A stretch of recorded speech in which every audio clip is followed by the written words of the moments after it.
Chapter 677. In a room in the guest house, Prince Ming suddenly woke up from his drunken dream. He opened his eyes and moved his body. He realized that he was lying on the table. Had he fallen asleep just like that? It was already dark outside and the beauty in the room was gone. He stood up but his legs were numb and he fell to the ground with a thud. The embroidered uniform guards outside heard the commotion in the room and quickly rushed in.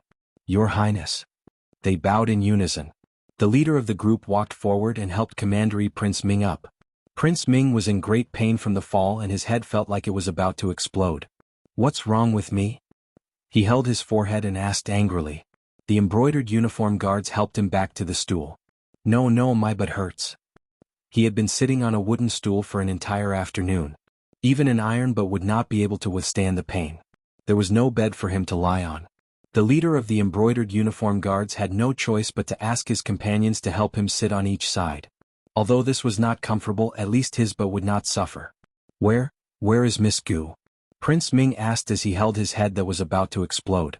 The leader of the embroidered uniform guards replied, "After you got drunk, Miss Gu left." "What? You let her leave just like that?" "Your Highness, you did not ask us to keep her. Wasn't it because I thought she would leave? Are your brains made of wood?" Prince Ming choked. Seriously, he had gotten drunk at such a good time. Prince Ming wanted to blame the beauty, but when he thought of her cold personality, he felt that he had left her in a fit of anger because he was drunk. "Didn't you say you would give me a painting?" "Your Highness, is this it?" One of the embroidered uniform guards picked up a piece of paper on the table. Normally, a painting given to someone of Commander Prince Ming's status would be framed in a scroll. However, this was only a piece of paper and it was slightly wrinkled. She did not know what had happened. Prince Ming asked someone to bring the painting over. He took a closer look and his mouth could not close. What's all this nonsense about? Was this the standard of a beauty's painting? How did he manage to do that? This was forget it, he didn't like her because she could draw. Her beauty was what truly moved him. If she didn't know how to draw, then so be it. At most, he would teach her in the future. Yes, that's right, he could use the opportunity of teaching the beauty to invite her again. He believed that she wouldn't refuse. As this thought flashed through his mind, the haze in Prince Ming's heart was swept away and he instantly felt refreshed. Just as Royal Prince Ming was happily putting away the beauty's painting, the coachman suddenly came up and reported at the door, "Royal Prince, something has happened to Heir Han." In a quiet courtyard of the Han family, servant girls came out of the main room with basins of bloody water. Han Shizi's injuries were too horrible to look at. The doctor spent almost an hour just cleaning his wounds. Fortunately, his internal energy was profound and his foundation was not damaged. However, it was still very humiliating. He sat on the chair with a cold expression, while Han Yong sighed and stood by his side. "I want you to lie on the bed for a while," Han Yong said. "No need." Han Shizi was bare-chested. He covered his chest and gritted his teeth. Han Yong sighed, "Why are you so stubborn? If you're injured, you have to lie down." Han Shizi's eyes were cold. "I said no need." Second uncle didn't argue with him on this topic. Instead he asked, "Who did this? How could they injure you like this?" Han Shizi's martial arts were absolutely unbeatable among his peers in Xingdu. Those who were older than him wouldn't easily attack a junior. Han Shizi recalled the masked teenager he saw on the roof. He also felt that he was unfamiliar. If there was such a young master in Xingdu, it was impossible for him not to have heard of him. However, the opponent didn't rely on martial arts to defeat him. It was a scheme in gunpowder. First, he used countless hidden weapons to make Han Shizi think that Han Shizi was carrying hidden weapons. This caused him to choose not to dodge when the opponent threw the gunpowder. Han Shizi recalled, he used gunpowder. Han Yong suddenly understood, so it was gunpowder. No wonder it could hurt you. Wait, gunpowder? Isn't gunpowder something that only the State Preceptor Hall has? Han Shizi shook his head. It's true that gunpowder was invented by the State Preceptor Hall, but it's already used in the military. The aristocratic families can also get their hands on it. Han Yong pondered for a moment and said, "The control of gunpowder is very strict. It's not easy to get it." Han Shizi didn't deny this point. The gunpowder was mixed with knockout drugs. Also, he used something on me in the end. It wasn't knockout drugs, but it made me unable to move. Han Yong pondered, gunpowder, unknown poison. Was it really done by the State Preceptor Hall? Han Shizi said, "I have no enmity with the State Preceptor Hall. Why would they do this to me?" Han Yong nodded, "That's true. The state preceptor hall didn't collude with any forces, nor did they have conflicts with any forces. To be exact, no aristocratic family dared to have conflicts with the state preceptor hall. Naturally, the state preceptor hall didn't bother to make things difficult for any aristocratic family. Han Shitzi asked the servant at the door, "Where's the Commandery Prince? Hasn't he arrived yet?" Just as he finished speaking, Commandery Prince Ming arrived. Han Yong saluted Commandery Prince Ming. Han Yong was the son of a concubine in the Han family. In terms of status, he couldn't be compared to the direct descendants. Commandery Prince Ming nodded slightly. His attitude towards Han Yong was naturally different from his attitude towards Han Shitzi. "All of you may leave. Second uncle, you stay." The servants left one by one and closed the door. Only the three of them were left in the room. Commandery Prince Ming looked at Han Shitzi, who was covered in wounds. Although he had heard that Han Shitzi was injured on the way here, he was still shocked when he saw him in person. "Cousin, who injured you like this?" Han Shitzi didn't answer his question. Instead he asked, "Let me ask you, who did you meet today?" Commandery Prince Ming was stunned. Han Shitzi said sternly, "Are you going to tell me honestly, or do you want me to capture your maidservant?" Commandery Prince Ming's pupils contracted. Cousin actually saw that maidservant?" Han Shitzi snorted coldly, "Or, I can report this to the Crown Prince and let him ask you personally." Commandery Prince Ming pleaded, "Cousin, please don't tell my father. If my father finds out, he will kill me." The Crown Prince was very strict with Commandery Prince Ming. He didn't allow him to do anything that would disgrace his reputation. Otherwise, he wouldn't have hidden his identity from the beauty for so long.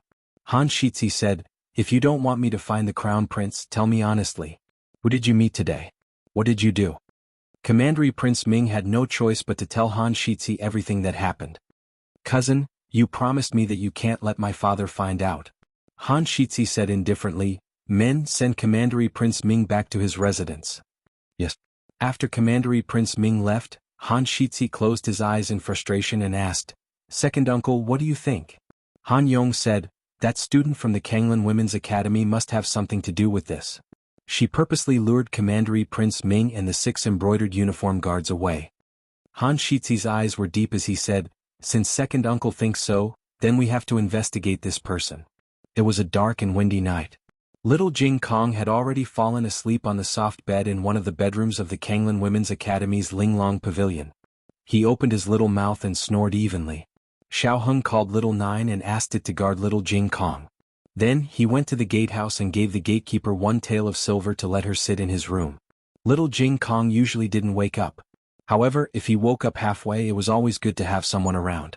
Whether something happened to him or not was one thing, but whether he was scared or not was another. After doing all this, Xiao Heng put on his cloak, hat, and veil. Then he sneaked out of the academy. On a big tree, a man in black gave his companion a look and said, "Let's go. Follow me." Xiao Heng's carriage stopped in front of a pawn shop on Huayang Street. Xiao Heng got out of the carriage. The clerk of the pawn shop was closing the door and said, "We are closing now. Come back tomorrow." Xiao Heng took out a piece of paper and handed it to him. "I want to see your shopkeeper." The clerk was slightly stunned when he saw this sentence. Then he looked at him carefully. Xiao Heng was wearing a veil, but it didn't affect his unique beauty. Some people could charm everyone with just a pair of eyes. The clerk swallowed his saliva. Then he saw that Xiao Heng's black cloak revealed a bit of the Kanglan Women's Academy's uniform. He said in a daze, "Please wait a moment." The clerk rushed in. He could hear the conversation between him and the shopkeeper. "Who is it? It's so late." "A girl. She wants to see you. She seems to be very powerful. Her aura is very strong." The clerk ran out with a smile and said to Xiao Heng, "Please." Han had his own intelligence network. Naturally, the people he sent wouldn't be bad. Except for the time when they followed Gu Jiao, they all completed their tasks perfectly. Sun Feng and Jing Hai are back. The guard outside the door reported. "Let them in." Han said. Han Yong took a sip of tea. The two of them entered. Sun Feng reported, "This subordinate has inquired. That student's surname Gu is from Zhao Kingdom." Han Yong was surprised. He laughed and said, "Zhao Kingdom again. That Xiao Lulang is also from Zhao Kingdom, right? Do they have any relationship?" "It's hard to say." Han continued to ask Sun Feng and Jing Hai, "What else?" Sun Feng replied, "Also we followed her and found that she went to a pawn shop in Flower Sunday." Han asked, There are several pawn shops in Flower Sun Street. Which one did she go to? Sun Feng hurriedly said, Gurin Hall. Han Yong weakly inhaled a breath of cold air. He touched his chin and asked, the one that used to be a pharmacy and later became a pawn shop? Han's eyes narrowed. That's right. Han Yong didn't understand and said, wait, we investigated that shop before. What was the shopkeeper's name again? Wang Fugue. Yes, that's the name. Isn't he the crown prince's spy? Han said, he's also the Nangong family's spy. Guirin Hall is a contact point for the Nangong family to collect information. Han Yong laughed sarcastically. This Wang Fugue wants to eat from both sides. He's both the crown prince's man and the Nangong family's man. Isn't he afraid of being overthrown? Although the Nangong family was on the crown prince's side, the crown prince probably wouldn't like it if the Nangong family bribed his men to be spies. Since you knew, why didn't you tell the crown prince? Han Yong asked his nephew. Han said, so what if I told him? Instead of letting the Nangong family bribe someone else, it's better to use this Wang Fugue. At least I have my eyes on him. Han Yong laughed. That's reasonable. Han looked at Sun Feng. Did she go to the pawn shop to find Wang Fugue? Sun Feng respectfully replied, yes, she waited until the pawn shop was about to close before going to see Wang Fugue directly. I didn't hear what they talked about. She's mute. She wrote it all in words. They had followed so many people, and this was the first time they couldn't hear anything. As for Wang Fugue, he also wrote it in words. Han Yong said, it's suspicious that she chose to go when the pawn shop was closed. It seems that the Nangong family is involved in this matter. Although the Nangong family and the Han family both belonged to the crown prince's side, the aristocratic families were never harmonious. Everyone wanted to be the crown prince's most outstanding subordinate. The Han family had the advantage of blood relations, while the Nangong family had the advantage of military power. Both sides had been fighting openly and covertly for a long time. Han Yong said, not only did they humiliate you, but they also set their sights on Commandery Prince Ming. If Commandery Prince Ming was really bewitched by that woman from a lower country, they would have a chance to surpass the Han family. Han frowned. Second uncle's words make sense, but I still feel that something is wrong. Han Yong said, don't think too much. Believe me. Other than the Nangong family, there's no one else. When Xiao Heng came out of the pawn shop, it was drizzling. The coachman handed him an umbrella. Xiao Heng didn't get into the carriage immediately. Instead, he went to a shop diagonally across the street to buy candied hawthorns. He held an oil paper umbrella and walked in the quiet rain. From time to time, people passed by him in a hurry. His veil was gently blown up by the night wind, revealing a heaven-shaking face. In a tea house by the street, two people sat near the window. One was a young man in white with a folding fan, and the other was a guard in gray with a sword. If Gu Jiao was here, she would definitely recognize them as the people who bought Little Jing Kong's golden abacus. Little Jing Kong sold his favorite golden abacus to buy Gu Jiao a wedding dress. The guard in gray was surprised. Young master, isn't he the top scholar of the Zhao kingdom? Look at his face. Young Master Ming Yu waved the folding fan in his hand and said with a faint smile, so what if he is and so what if he isn't? The guard in gray thought for a while and said, he deliberately let those two people follow him. What does he want to do? Young Master Ming Yu smiled and said, what he wants to do has nothing to do with us. We just need to keep an eye on the little monk beside him. The guard in gray was puzzled. We have been watching for half a year, but we haven't seen that person appear. Does he not want his disciple anymore? He doesn't want his disciple anymore? Young Master Ming Yu looked at Xiao Heng, who was holding an umbrella in the rain. He sneered and said, then who do you think gave them the admission papers? The guard in gray scratched his head. Do you mean, it was that person who gave them? Young Master Ming Yu smiled and said, I'm really curious now. What does he want to do by bringing this group of people to the Yen Kingdom? After a few hot days it finally rained. Royal Prince Ming braved the pitter-patter of rain to return to his manor. As usual, he went to pay his respects to his father. Although it was getting late, he had come from the Han family. As long as he said that he had been with his cousin the entire time, Imperial Father would not blame him. He was stopped by the guard when he arrived at the door of the Crown Prince's study. Prince Mingyu, the Crown Prince is discussing something important with someone. Please come back tomorrow. Then remember to tell my father that I have come to pay my respects to him. I will. Prince Mingyu did not dare to eavesdrop on his father and left with an umbrella. In the study, the crown prince sat on a chair with an official's hat behind the desk. In front of him was a high-ranking embroidered uniform guard. The embroidered uniform guard had just reported the news he had gathered. The crown prince clenched his hand on the armrest and said in a low voice, "What did you say? The crown princess is coming back?" The embroidered uniform guard said, "Yes, the emperor's verbal order has been sent to the imperial mausoleum." The crown prince said thoughtfully, "Has he finally decided to execute her or pardon her?" The embroidered uniform guard said, "I don't know. The verbal order did not mention this." The crown prince loosened his fist and rubbed the armrest of the chair. "We can't let the crown princess come back." The embroidered uniform guard looked at the crown prince hesitantly. "Your Highness, you mean?" the crown prince said coldly. "Kill the crown princess." Xiao Heng bought the last stick of candied haws in the shop. His luck was not bad. It seemed that after using Gu Jiao's identity, his bad luck had decreased a lot. He could pick up money on the streets and avoid bad things when he encountered them. But why did his mood suddenly become strange? Xiao Heng held the umbrella and looked up at the sky full of rain. Was it because of the rain? He suddenly felt a little melancholy. Chapter 678. Gu Jiao went to Qinxiang Pavilion in the afternoon after returning to the outer city. She changed Gu Qingfeng's dressing and got home late. She saw the Horse King and Old Master Meng as soon as she walked to the intersection of the alley. The Horse King was different from the other horse in the house. It had to come out for a walk every day, otherwise it would bully the other horse in the backyard. The Horse King saw Gu Jiao and decided not to run away. It bit the reins and ran to Gu Jiao. Then it handed the reins to Gu Jiao. It wanted to run away from Gu Jiao. The rain in the outer city came earlier and was heavier than in the inner city. Gu Jiao and Old Master Meng found a restaurant with a stable to take shelter from the rain. They stayed there for more than 2 hours. It was already dark. The rain stopped, Gu Jiao said as she looked out of the window. Old Master Meng stood up. "Let's go back. It won't rain again." Gu Jiao said, "I'll get the horse." The stable was next to the backyard of the restaurant. Gu Jiao led the Horse King out. The sound of horse hooves came from the street. Gu Jiao didn't care.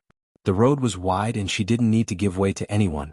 But when Gu Jiao led the Horse King to the entrance of the restaurant, a child suddenly ran out. Seeing that he was about to run under the horse's hooves, Gu Jiao jumped and rolled to the other side of the street with the child in her arms. The horse's hooves fell heavily on the place where Gu Jiao took the child. Water splashed everywhere. The man obviously saw the child running out. He pulled the reins as hard as he could, but he ran too fast. If Gu Jiao didn't jump, the child would have died under the horse's hooves. He looked coldly at the drenched youth and child and said fiercely, "Don't court death next time." His companions caught up and one of them said, "All right, let's go quickly. Don't delay things." He grabbed the reins and whipped the horse, causing it to gallop away. Son. A middle-aged woman from the restaurant stumbled as she ran over. Gu Jiao handed the child to her. Gu Jiao used her body to protect him when he was rolling in the water. Other than his clothes being a little wet, he was fine. "Thank you, young master. Thank you, young master." The woman held the child and thanked him repeatedly. Gu Jiao didn't say anything. She walked across the street and stopped in front of Mr. Meng. "Let's go." Old Master Meng looked strangely at the figures disappearing at the end of the street. "Strange. It's so late. What are the people from the Crown Prince's mansion doing? Isn't that the south gate of the outer city? Are they leaving Xingdu?" Gu Jiao said, "Are those people from the Crown Prince's mansion?" Old Master Meng nodded. "They are the brocade guards from the Crown Prince's mansion." Although they weren't wearing the uniform of the brocade guards, he had seen one of them in the Crown Prince's mansion. Gu Jiao paused and said, "There is a murderous look in their eyes. They are going to kill someone." She was an assassin in her previous life, so she was familiar with this kind of situation. Kill someone?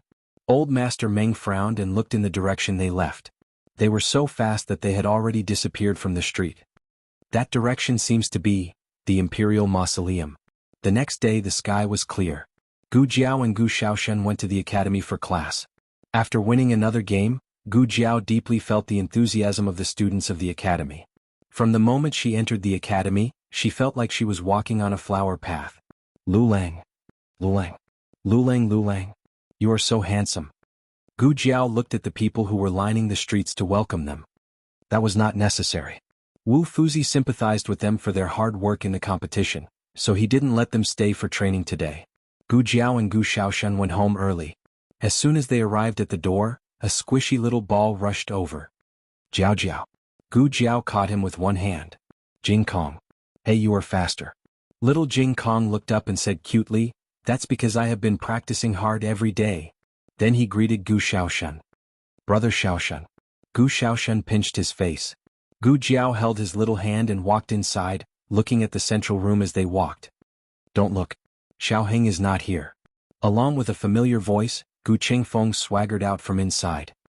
He looked at little Jing Kong who was being led by Gu Jiao and said, I went to the inner city to pick him up. Little Jing Kong immediately said solemnly, Jiao Jiao, I don't have class today. I'm not playing truant. Okay. Gu Jiao nodded. With Xiaoheng around he won't let you skip school. Have you recovered? Gu Jiao asked Gu Qingfeng. Jiao Jiao, I'm going to find little Shi. Little Jing Kong tilted his head and said. Gu Jiao touched his little head. Go ahead. Little Jing Kong waved his little hands and ran over. Little Shi. I am coming. Horse King, who was eating grass in the backyard, felt its mane stand up and its body tremble. It immediately went to the millstone and put on a condom. It wanted to grind. The two continued their conversation. Gu Qingfeng raised his eyebrows and said, My injury has healed a long time ago. Didn't you see it yesterday? Indeed, when Gu Jiao went to change Gu Qingfeng's dressing yesterday, she found that he had almost recovered. Gu Jiao said, You came at the right time. Remove the stitches on the wound later. Gu Qingfeng was speechless. Gu Qingfeng was pushed into the house and was removed by Gu Jiao without any resistance. This year, his martial arts had improved a lot, but compared to this girl's speed of improvement, it was not enough. What was wrong with this girl? Her skills were improving day by day. Gu Jiao put down the scissors and started to pack up. Gu Qingfeng tried to regain his dignity and said, Aren't you going to ask me how I got into the inner city? Quick, praise me for being capable, praise me. Gu Jiao said, Oh, the number one thief in the capital, Fei Shuang. Stealing a child is not a problem. Gu Qingfeng, what do you mean by stealing a child? Was he that kind of person? But to be honest, entering the Yan Kingdom was the most difficult. It was almost impossible to sneak in. The checkpoints in the outer city of Chengdu were also strict, but it seemed that once you entered you would not be questioned all the time. After all, everything that should be blocked was blocked outside. Gu Qingfeng felt that using words with Gu Jiao did not give him any sense of accomplishment. Because Gu Jiao would never accept a joke. She was the king of awkward silence, the terminator of conversations. Su Fengxian gave me a new identity and an inner city talisman, Gu Qingfeng said. Gu Jiao was confused. Even Gu Qingfeng had an inner city talisman? I want one too, she said. Do you know how to sing? No. Do you know how to tell stories? No. Or do you know how to play music? She knew this. Facing a group of perverted stinky men, you are not allowed to beat them up. Gu Jiao was speechless. She wanted to beat them up. Gu Qingfeng knew it would be like this. He waved his hand and said, Okay, I have something important to talk to you about today. Speak. Gu Jiao put the used cotton swabs into a special basket. Gu Qingfeng said casually, In the past few days in Tianxiang Pavilion, I accidentally found out some information. Saying that he accidentally was being modest. He was clearly racking his brains, using all his skills and risking his life to find out information. I'm listening. Gu Jiao put the used gauze into the same basket. These things would be burned later. Gu Qingfeng said, Last time the people who went to Zhao country to assassinate Xiaoheng were from the Nangong family, right? Yes, didn't you know? Gu Jiao did not hide this matter from him. Gu Qingfeng continued, But did you know that the Nangong family and the Crown Prince's residence are very close? Nangong Li is the Crown Prince's confidant? Gu Jiao's mind flashed back to the conversation between Nangong Li and the shopkeeper at the pawnshop that day. His Highness was very angry and asked why he couldn't even handle such a small matter. This is not a small matter. One of my arms is gone. So, the Highness that the shopkeeper was talking about was the Crown Prince of the Yan Kingdom? The Crown Prince of the Yan Kingdom wanted Xiaoheng's life? Why did the Crown Prince of the Yan Kingdom do this? What was the relationship between Xiaoheng and the royal family of the Yan Kingdom? Gu Qingfeng said, The Nangong family and the Han family are both on the Crown Prince's side, but the two families don't seem to have a good relationship. He suffered a lot at the hands of the Han family, so when he asked for information he inevitably asked about the Han family as well. He continued, I heard that the two sons of the Han family were beaten up one after another. Could it be the Nangong family? Gu Jiao said, No. Gu Qingfeng asked strangely, how can you be sure that it wasn't the Nangong family? Gu Jiao thought for a moment and said honestly, because I did it. The corner of Gu Qingfeng's mouth twitched. As expected, this girl's courage was still so big. Is there any other news? Gu Jiao asked. Gu Qingfeng thought for a moment and shook his head. There doesn't seem to be any useful news for now. He had heard a lot of news at Tianxiang Pavilion, but most of it was the gossip of the aristocratic families. It was enough to be a topic of conversation before and after tea, but it wasn't of much value. Oh, wait. He suddenly thought of something and said thoughtfully, there is another big matter. The crown princess is coming back. It is said that the monarch allowed her to come back. The monarch, the crown princess. Gu Jiao's hand that was tidying up the medicine box paused. Gu Qingfeng saw her pause and couldn't help but ask, what's wrong? Gu Jiao said, the crown princess might not come back so easily. Gu Qingfeng asked, why? Gu Jiao looked at the medicine in the medicine box and said, last night I met the assassins from the crown prince's residence. If the crown princess is coming back, then it should be to kill her. Chapter 679. Gu Qingfeng was furious. Are you serious? Who is this crown prince? How can he kill his own sister? Sister? Gu Jiao was just confused. Gu Qingfeng thought for a moment. Oh no, I think it's an older sister. The crown princess is the third princess of the king. There are 2 concubine princesses above her. Before she was born there were no princes. As he spoke, he subconsciously touched his chin. This was Gu Jiao's usual little action, but after being together for a long time, they would be influenced by each other's habits. Even he didn't notice it.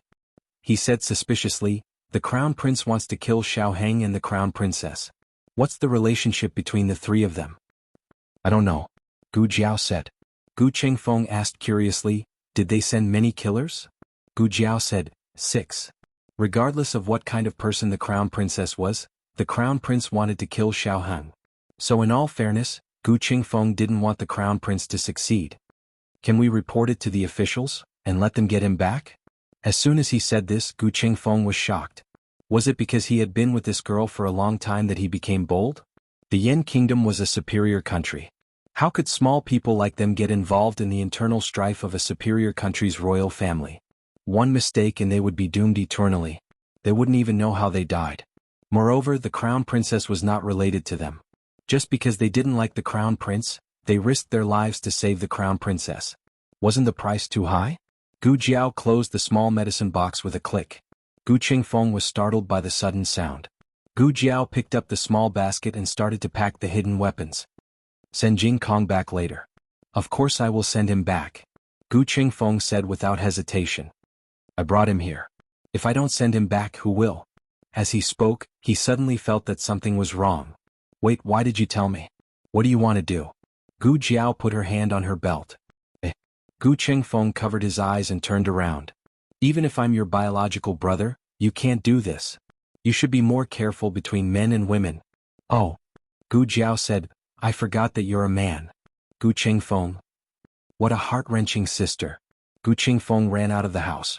Gu Jiao changed into a set of night clothes, put on a mask and carried the red-tasseled spear to the backyard to get the horse. Old Master Meng and Gu Yan were playing chess in the backyard. Seeing her dressed like this, Mr. Meng looked puzzled. Why are you dressed like this?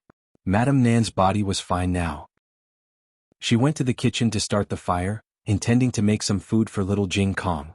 She saw Gu Jiao when she came out to fetch some water. She was slightly stunned. You're going out? Gu Jiao nodded. Yes, I'm going out. Madame Nan, please take care of Yan for the time being.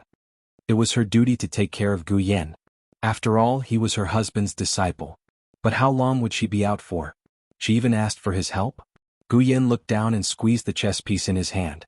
Gu Shaoshan accompanied little Jing Kong to play with little Shi. Gu Jiao asked Gu Yan to tell Gu Shaoshan to take a few days off for her. Okay. Gu Yan responded in a low voice. Gu Jiao led the horse to the door. Gu Qingfeng chased after her. Hey, are you crazy? Do you know what you're doing? What does the internal strife of the Yan kingdom's royal family have to do with us? Gu Jiao straightened the saddle and fastened the buckle. The crown prince wants to kill Xiao Heng. Gu Qingfeng asked, so?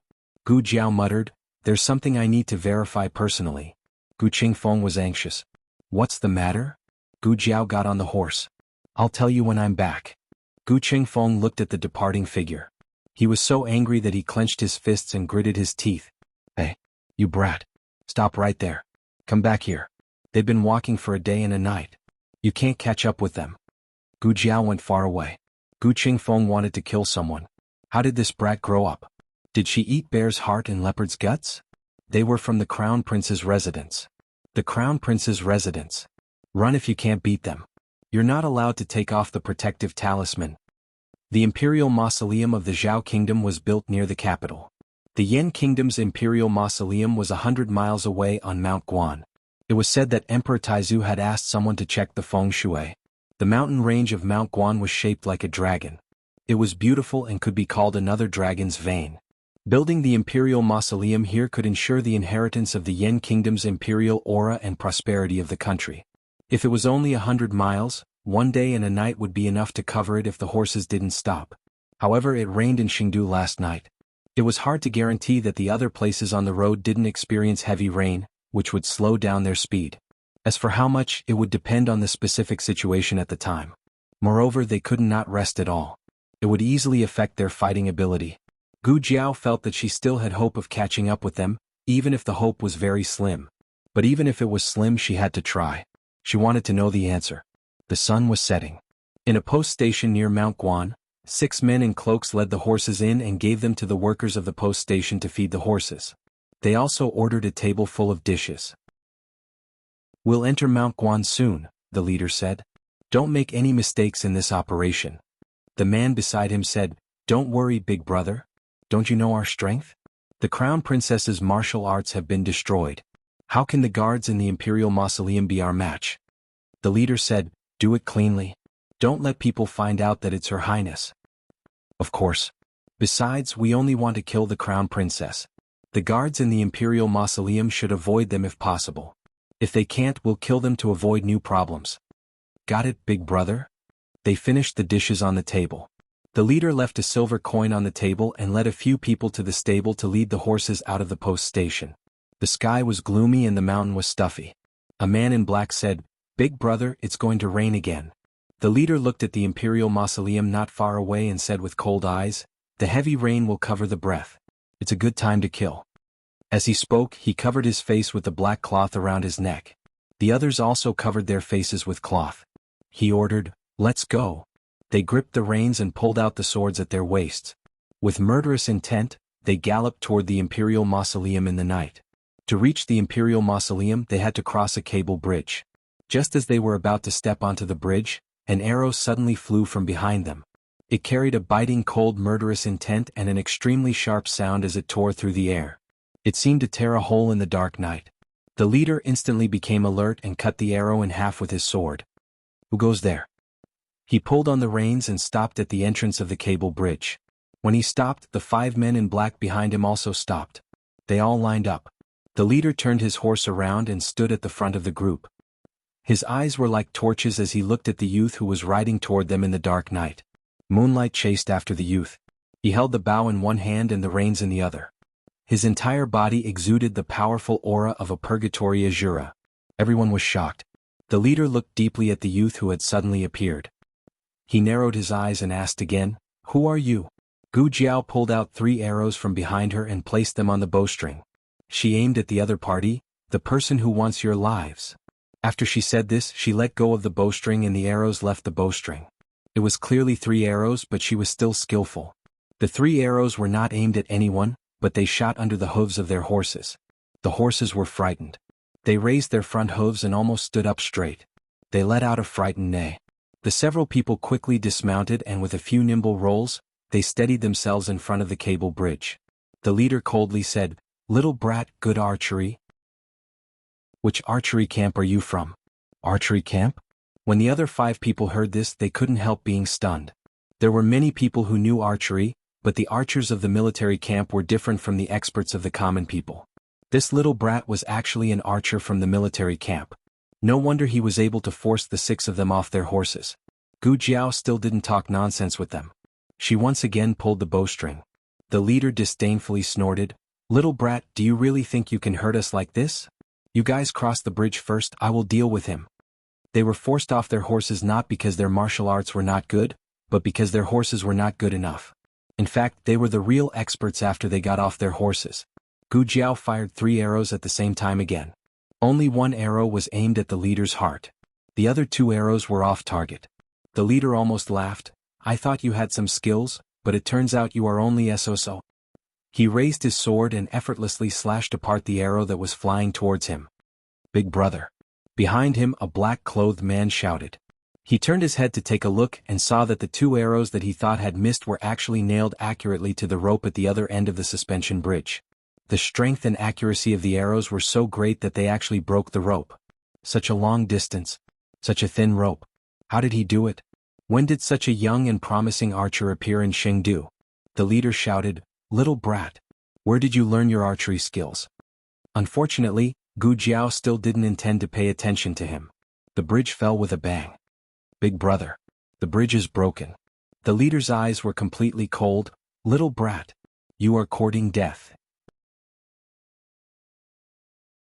Chapter 680. A mere archer dared to challenge the imperial guards of the crown prince's residence. She was overestimating herself. The leader jumped up and swung the sword in his hand. Above Gu Jiao's head, he viciously chopped down at Gu Jiao's head. Let's see how you can shoot at such a close distance. Gu Jiao didn't choose to dodge and let the horse take the hit. But if he thought that Gu Jiao only knew how to shoot arrows, he was gravely mistaken. Gu Jiao calmly looked at him. He was about to be chopped in half.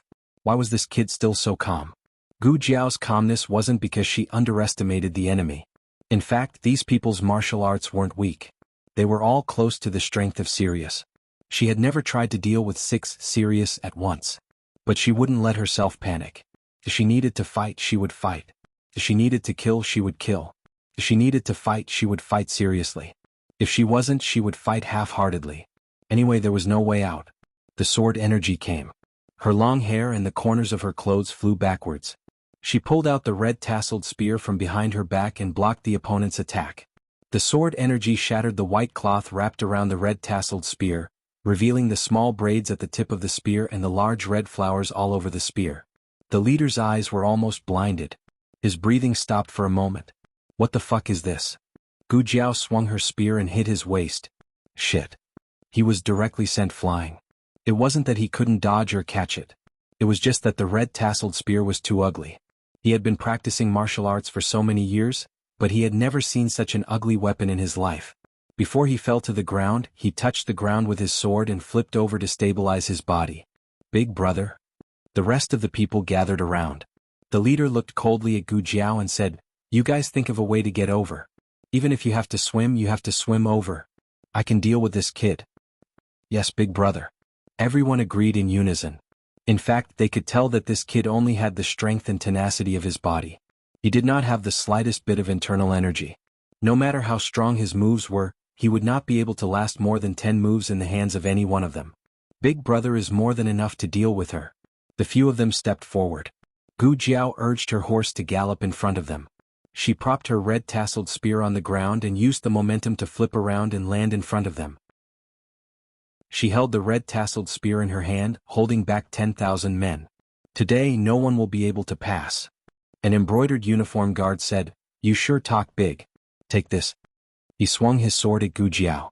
Just now the few of them were indeed shocked by Gu Jiao's red tasseled spear, but at this moment they also recovered from their shock.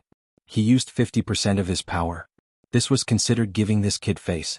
For a person without internal energy, even 10% of his power was too much. As for the other 40%, he was venting his anger.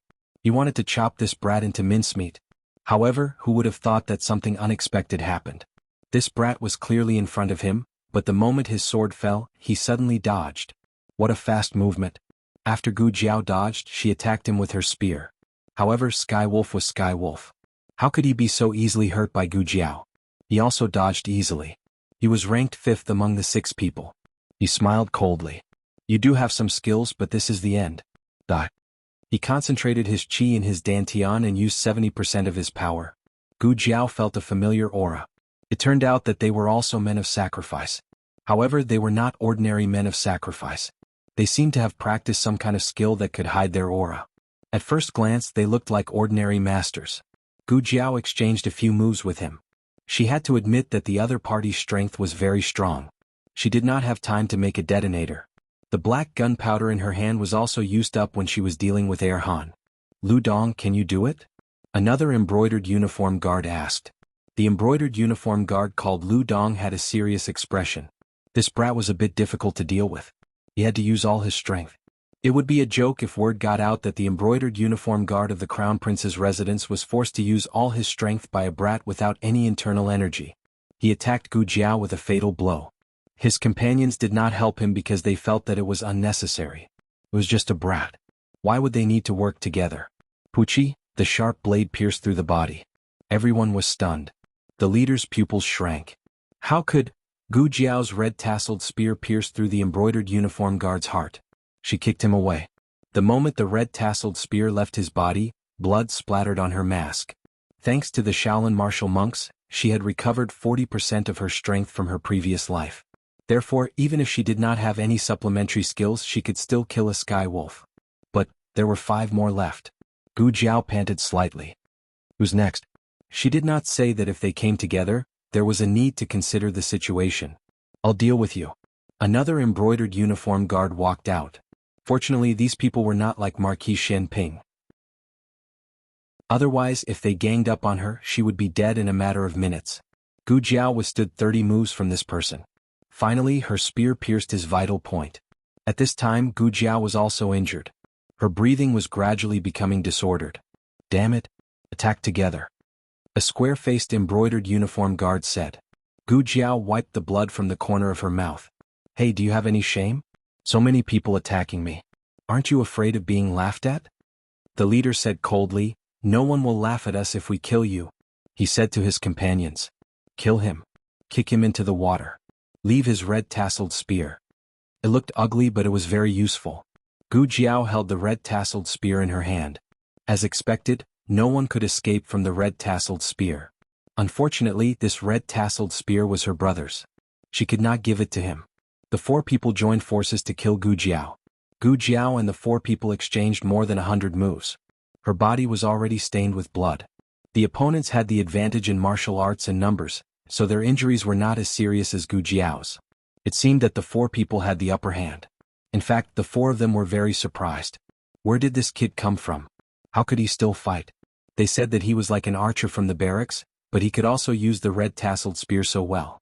They did not remember which barracks in Chengdu had such a powerful youth. More importantly, every time they thought that he was about to die, he could stand up again. Big brother, how can he still have the strength? An embroidered uniform guard whispered. Another embroidered uniform guard said, yes, big brother. He suffered so much sword chi from us. He should have died long ago, right?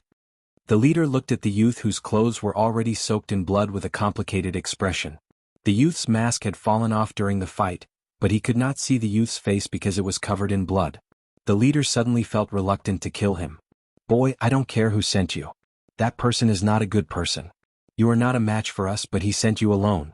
It is clear that he wants you to die. If you are willing to rely on our master, I can spare your life and cultivate you in the future. Big brother. The other 3 people's faces changed at the same time. He killed Lu Dong and Zhang Chang. A embroidered uniform guard rebuked. The leader did not answer. Instead, he stared at the youth who had already exhausted all his strength but still refused to surrender like a blood wolf. Either you die or surrender. You choose. I choose. Gu Jiao looked at them coldly through her blurred vision. Kill you. The leader gritted his teeth and said, it seems that there is no need to be merciful. Kill him. The 3 people rushed toward Gu Jiao. Gu Jiao raised her hand and grabbed the protective talisman around her neck. If you can't beat me, then run. You are not allowed to take off the protective talisman, do you understand? Gu Jiao slowly lowered her hand. Her eyes were like torches as she looked at the 3 people rushing toward her. She raised the red-tasseled spear in her hand and met them head-on in a suicidal manner. The 3 people's eyes were wide open. This boy. Gu Jiao's spear pierced through the embroidered uniform guard on the right. The embroidered uniform guard on the left was separated by 1 person, so he did not cause any harm to her. However, the one in the middle cut her leg with his sword. She kicked him and used the force to pull out the red-tasseled spear. She flipped back 7 feet. This was a scene that no one had expected. She was clearly struggling at death's door, but she killed another one. The leader's killing intent surged. Among the young people, the strongest person I have seen is the Han family's heir. Your current martial arts may not be as good as his, but your talent is definitely above his. It is a pity that we have to kill you. As soon as he finished speaking, he held his sword and fiercely slashed at Gu Jiao. She couldn't block this sword. She could not take off her safety talisman. Her entire body was numb. Xiaoheng, I still haven't found out about your past. She fell face down with her eyes wide open. She fell to the ground in a daze. Die. The leader's sword slashed at Gu Jiao's neck. Clang. The sword was suddenly blocked by something and flew out of his hand. It was nailed to a tree not far away. The sword's hilt shook. Could be seen how strong the attack was. Who is it? He turned around and shouted. TSK, a group of grown men ganging up to bully a little girl. Are the embroidered uniform guards from the Crown Prince's palace this shameless? Under the moonlight, a monk wearing a gray robe walked towards them step by step. He had a string of prayer beads hanging from his hand. This monk was very handsome. He was clearly a monk, but he had a pair of charming peach blossom eyes. There was also an unforgettable mole under his right eye. Chapter 681. The monk's appearance was too impactful. It took the two embroidered uniform guards a long time to recover from their shock. Then the two of them turned pale with fright. What did he say? The youth who fought with him for so long and killed 4 of them, was actually a girl? Also, how did he know that they were the embroidered uniform guards from the Crown Prince's residence? Where did he come from? Did he follow them or was he just passing by? Who are you? The leader gripped his sword tightly. He couldn't sense the other party's aura at all. Either he didn't know martial arts or his martial arts had reached the realm of returning to the origin. He looked at the sword that was nailed to the tree. There was a hole in the sword. He looked at the surrounding empty space and found a green leaf inserted into the soil. The leader's pupils constricted. Could it be that the monk used a leaf to knock away his sword? And even crippled it? How terrifying was his inner strength. The monk smiled and said, I'm a monk. My name is not worth mentioning. Under the moonlight, his smile gave off an inexplicably eerie feeling. The two embroidered uniform guards' hearts couldn't help but skip a beat. Bullshit monk. They had never seen such a demonic monk. The leader's heart unconsciously filled with fear. He gripped the hilt of his sword and calmed his mind. He threatened in a cold voice, Monk, this has nothing to do with you. If you know what's good for you, then scram. Suck. The monk's thin lips parted slightly and sighed faintly. He said, Monks are merciful. Why do you two benefactors have to fight and kill? Can't we talk things out? The other embroidered uniform guard pointed his sword and roared, Who the hell wants to talk things out with you? Do you scram? Or you bald donkey will be killed as well. Oh. The monk smiled faintly. Then he raised the hand with the string of Buddhist beads. His slender fingertips touched his delicate chin as if he was deep in thought. You want to kill? When the leader heard this, he didn't know why, but the uneasy feeling in his heart grew stronger. He could not see through this monk's strength at all. The embroidered uniform guard said disdainfully, Big brother, don't waste your breath with him. Leave this kind of guy to me. In any case, he already knows our identity, so we have to silence him. As he spoke, he looked at the monk who was so beautiful that he didn't look like a mortal under the moonlight and said fiercely, Remember not to meddle in other people's business in your next life. He sprinted towards the monk. When he was about 10 steps away from the monk, he suddenly leaped into the air and grabbed the hilt of his sword with both hands before slashing down at the monk. It was as if he was going to cleave the monk in half. Stop. The leader reached out in order to stop him, but it was too late. His sword slashed down. The monk looked up at the embroidered uniform guards who were attacking him from the sky. The corners of his lips curled up slightly. He raised his left hand that was not holding the prayer beads and gently moved them with his fingertips. What's the situation? My sword. The embroidered uniform guards only felt a majestic force hit his sword. Half of his body was instantly paralyzed and he was sent flying by that terrifying force. He fell heavily on the ground and slid out a large pit that was a foot deep and 10 feet long. He only stopped when he reached the feet of the leader. Not half an inch more, not half an inch less. Everything was under control just right. Big brother. He spat out a mouthful of blood and stopped breathing on the spot. The leader looked at the embroidered uniform guards who had been killed in one move in disbelief. His eyes widened in horror. Not all the embroidered uniform guards were death warriors, but all 6 of them were. Death warriors were braver and more fearless than ordinary people. They never cowered in battle. However, for the first time in his life he had the thought of retreating. Damn it! Where did this monk come from? First there was an unkillable brat. Why was there such an abnormal expert? His eyes flashed and he resisted the trembling that seemed to come from his soul. I don't want to fight anymore. Let me go. The monk smiled. Okay. The leader of the group turned around and ran away. The monk chuckled and pointed his finger at his departing figure. A powerful inner force penetrated his chest as if it had materialized. There was a sharp pain in his chest and blood splashed in front of his eyes. He opened his mouth in disbelief and fell forward. He ground a large piece of grass before he stopped. Then his whole body trembled and the breath in his dantian dissipated rapidly. Why didn't you agree to let me go? The monk walked over casually and looked down at him. I agreed to let you go, but I didn't say that I would let you go alive. You damn. The leader breathed his last. The monk raised his eyebrows and came to Gu Jiao's side. Gu Jiao fainted. Her face was buried in the grass and she lay on the ground like a sad little frog. The monk said with emotion, to be able to kill 4, that's not bad. Gu Jiao was awakened by the crackling sound of firewood. She opened her eyes and found herself lying in a rundown temple. There were spider webs hanging on the Buddha statue and the beams.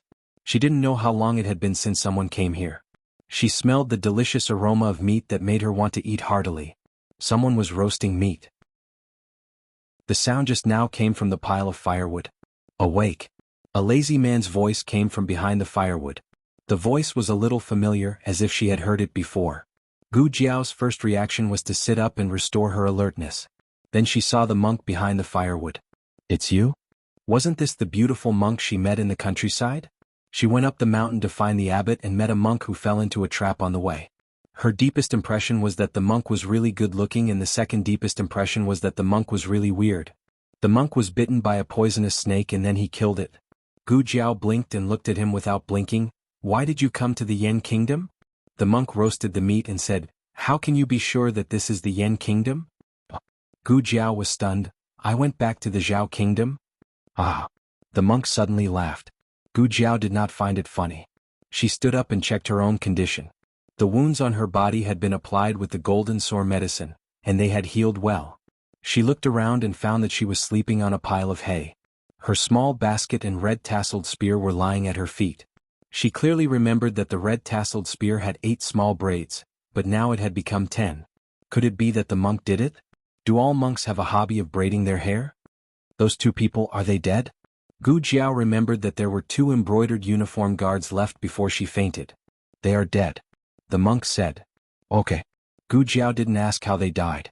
The monk didn't take the initiative to say. Gu Jiao asked again, Where is this? How long have I been sleeping? The monk said, Near the place where you fainted. You have been sleeping for 5 days. Gu Jiao said strangely, Why did I sleep for so long?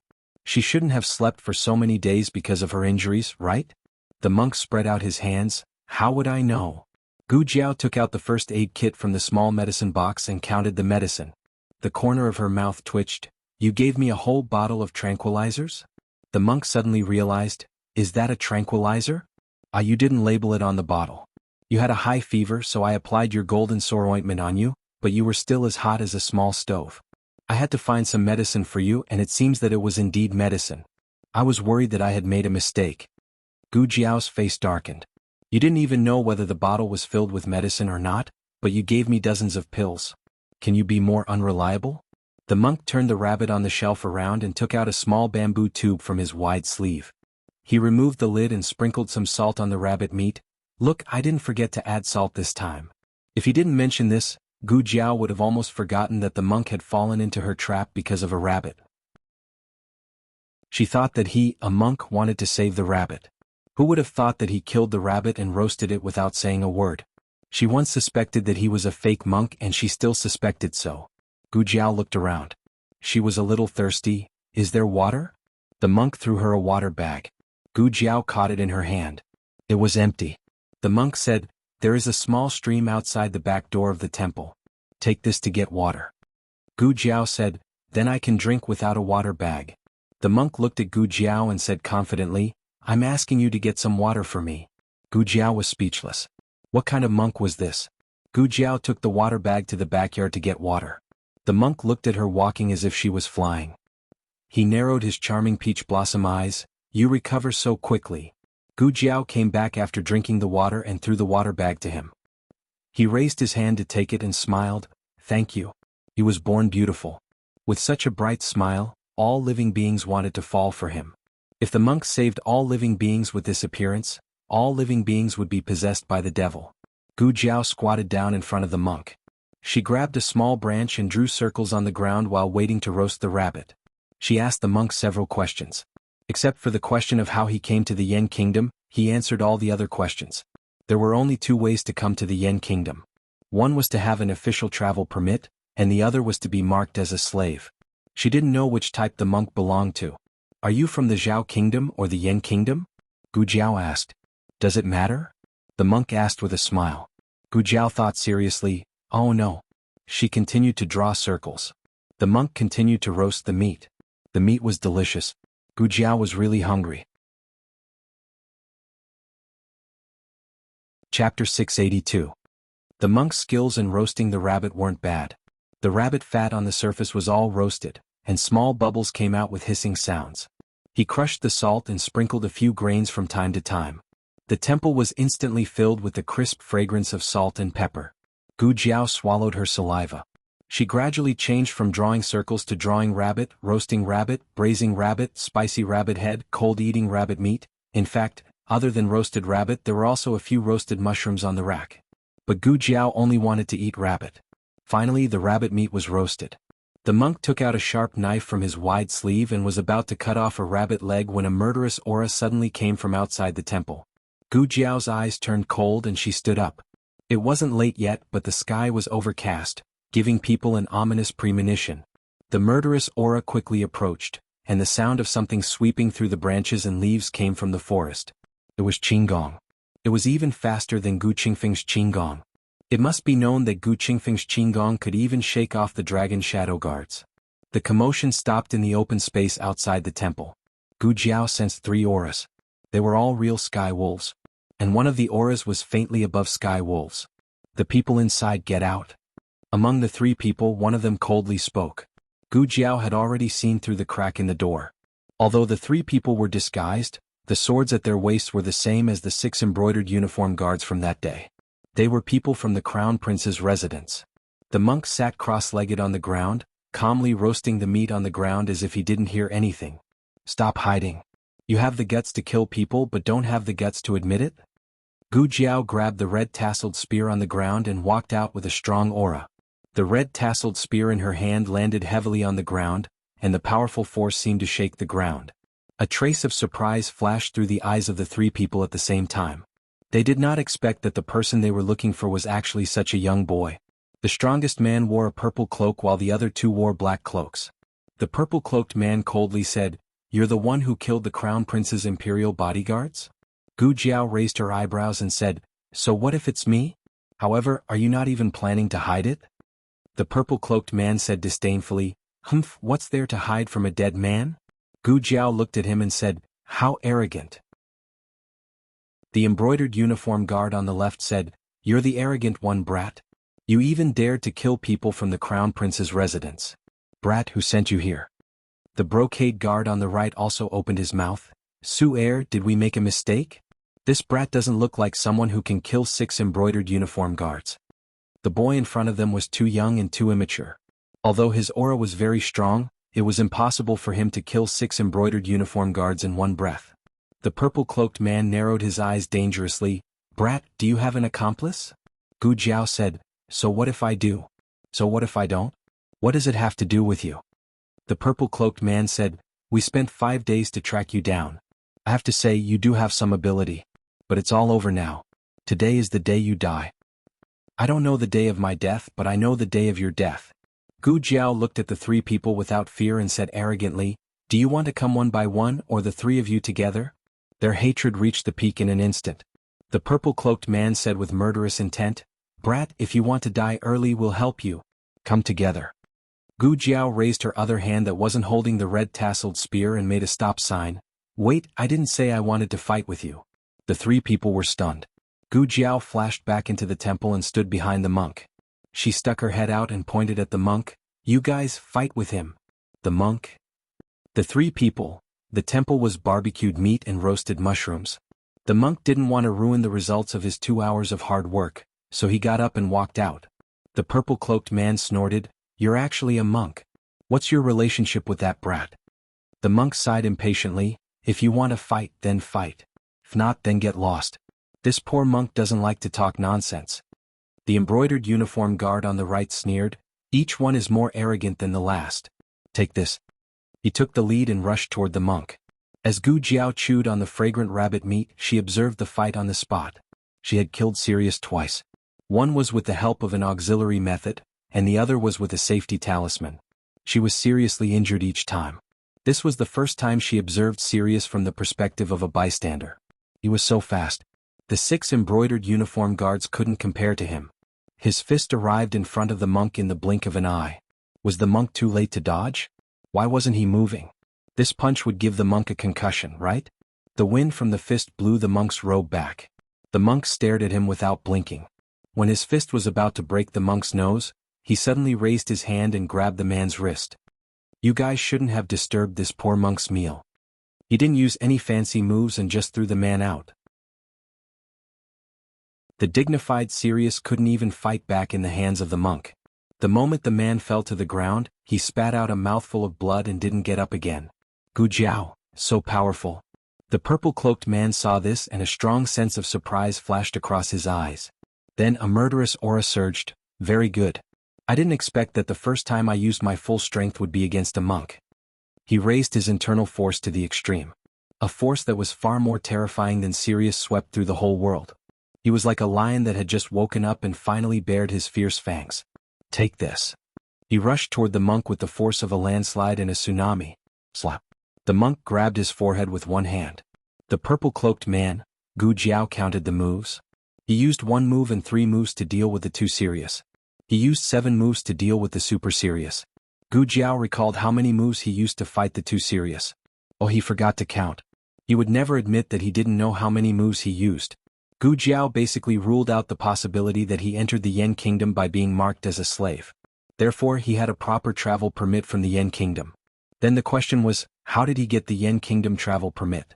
Or was he a citizen of the Yen Kingdom and had a travel permit? She spoke to him in the Zhao Nation language, but he spoke to the 3 embroidered uniform guards in the Yen Kingdom language. He spoke both languages very well. In fact, she had another question. Why did he appear in Mount Guan and happen to see her being chased by the Crown Prince's people? Was it a coincidence? Or, while she was thinking, the monk walked in calmly. His clothes were not messy at all, nor were they stained with blood. He was so clean that he looked like an outstanding monk. Who would have thought that this monk could kill people faster than the men of sacrifice? He brushed his wide sleeves and sat down in front of the fire. Gu Jiao asked, "What kind of martial arts did you use just now?" At first she couldn't see the moves, but later she saw that there was a pattern. It seemed to be specially used to deal with the powerful men of sacrifice. The monk smiled. "What? Do you want to learn?" Gu Jiao nodded. "Yes." The monk said, "No." Gu Jiao, "Then don't ask." The monk began to eat the rabbit. He reached out his hand. Where was the rabbit meat? Why was there so little left? Gu Jiao burped. The monk gritted his teeth. He had roasted it for 2 hours. If he had known, he would have killed it faster. The monk tore off half of the rabbit's leg and took a wine bag from his waist. He pulled out the cork and ate the meat 1 mouthful at a time. Gu Jiao planned to go back to the haystack and lie down. Unexpectedly, as soon as she got up, the monk, who was eating halfway, suddenly jumped up and jumped onto Gu Jiao's back. Yes, on her back.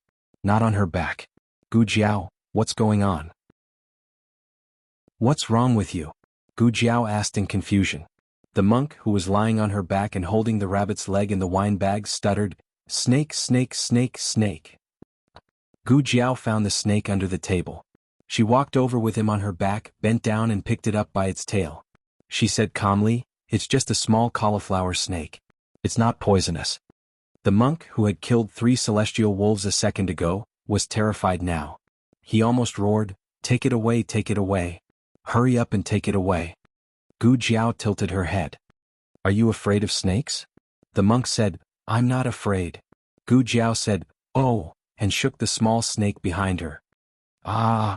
The monk's hair stood on end. His body went soft. Without the strength to cling onto Gu Jiao's body, he fell to the ground. Gu Jiao suddenly remembered that he had been bitten by a snake. She was wondering why he had been bitten by a many-banded kite when his martial arts were so high that he could easily kill a celestial wolf. It turned out that when he saw a snake, his whole body would go soft and he would not be able to exert any strength. Gu Jiao smiled wickedly and walked towards him with the small cauliflower snake. Ah. She laughed eerily and eerily. It was very exaggerated. The monk was speechless. The monk shouted, "Girl! You! What are you doing?" Gu Jiao bent down and handed the small cauliflower snake to him. She helplessly spread out her hands and said, "What bad intentions can the little snake have? It's nothing more than wanting to bite you. Who told you to be unwilling to teach the world's smartest Jiao some martial arts?" Small cauliflower snake. The monk was speechless. Chapter 683. Dusk was everywhere, and the horizon was lit by a wisp of fire. Clouds curled around the mountains and rivers. In the ruined temple, a monk, a young man and a small snake sat facing each other. The small snake tried to escape several times but was caught by the young man. The young man threw the small snake until it was dizzy. The small snake didn't run anymore and obediently curled up there. Sigh. The monk sighed, "It's not that I don't want to teach you, but you can't learn those moves at all. Even if you learn them, you can't use their power." Gu Jiao said, "You didn't even teach me and you know I can't learn them? Do you have internal strength?" "No." "Do you know Qigong?" "No." The monk laughed, "Isn't that enough? That set of fist techniques can only be unleashed by people with profound inner strength." Gu Jiao grabbed the small snake.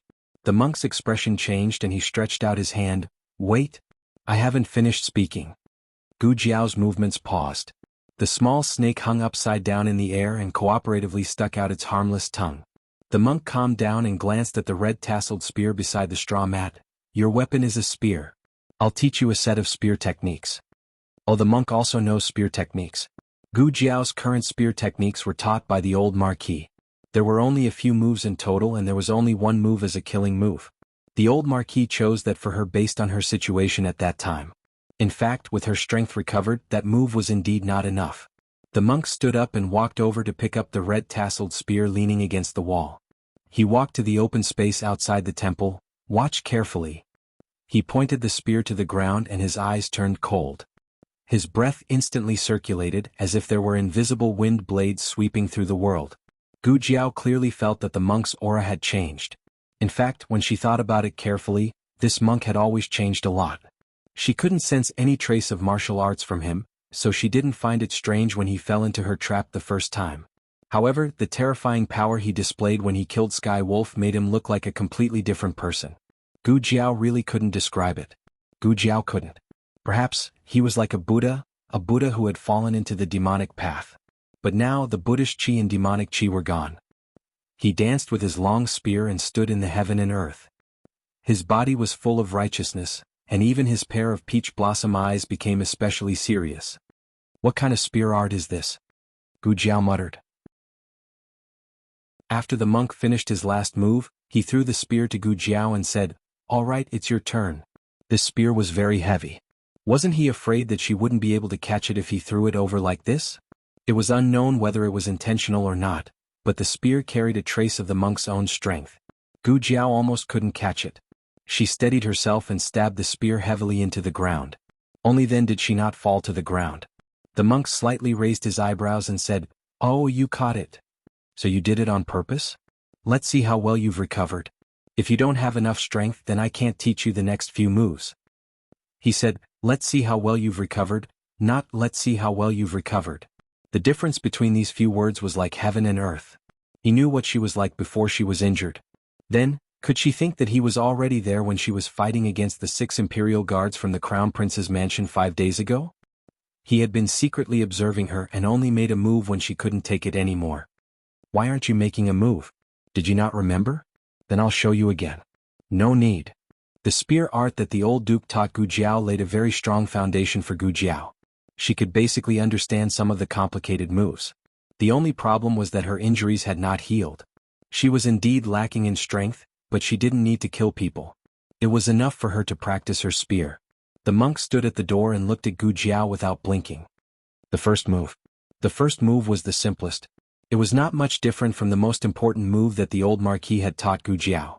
However, the spearhead was raised 2 inches higher, and the strength required to stab out increased by more than 20%. Gu Jiao took back the red-tasseled spear and adjusted her breathing. She said to herself, "It looks simple, but I didn't expect it to consume so much strength." The monk took off his wine bag and drank a big mouthful. He looked at Gu Jiao calmly and said, "The second move."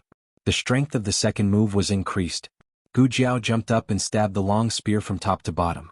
Her angle was exactly the same as the monk's. It was really surprising that she could imitate it to this extent after only seeing it once. After these 2 moves, Gu Jiao's strength was half gone. Her wounds began to hurt. The monk didn't intend to let Gu Jiao stop. "The third move," he said sternly. It seemed that ever since the monk started to play with the red-tasseled spear and watched her practice, the monk's aura was different from what she had seen before. The third move was a Chinese style. It had a trick to confuse people. It had high requirements for speed and flexibility of the body.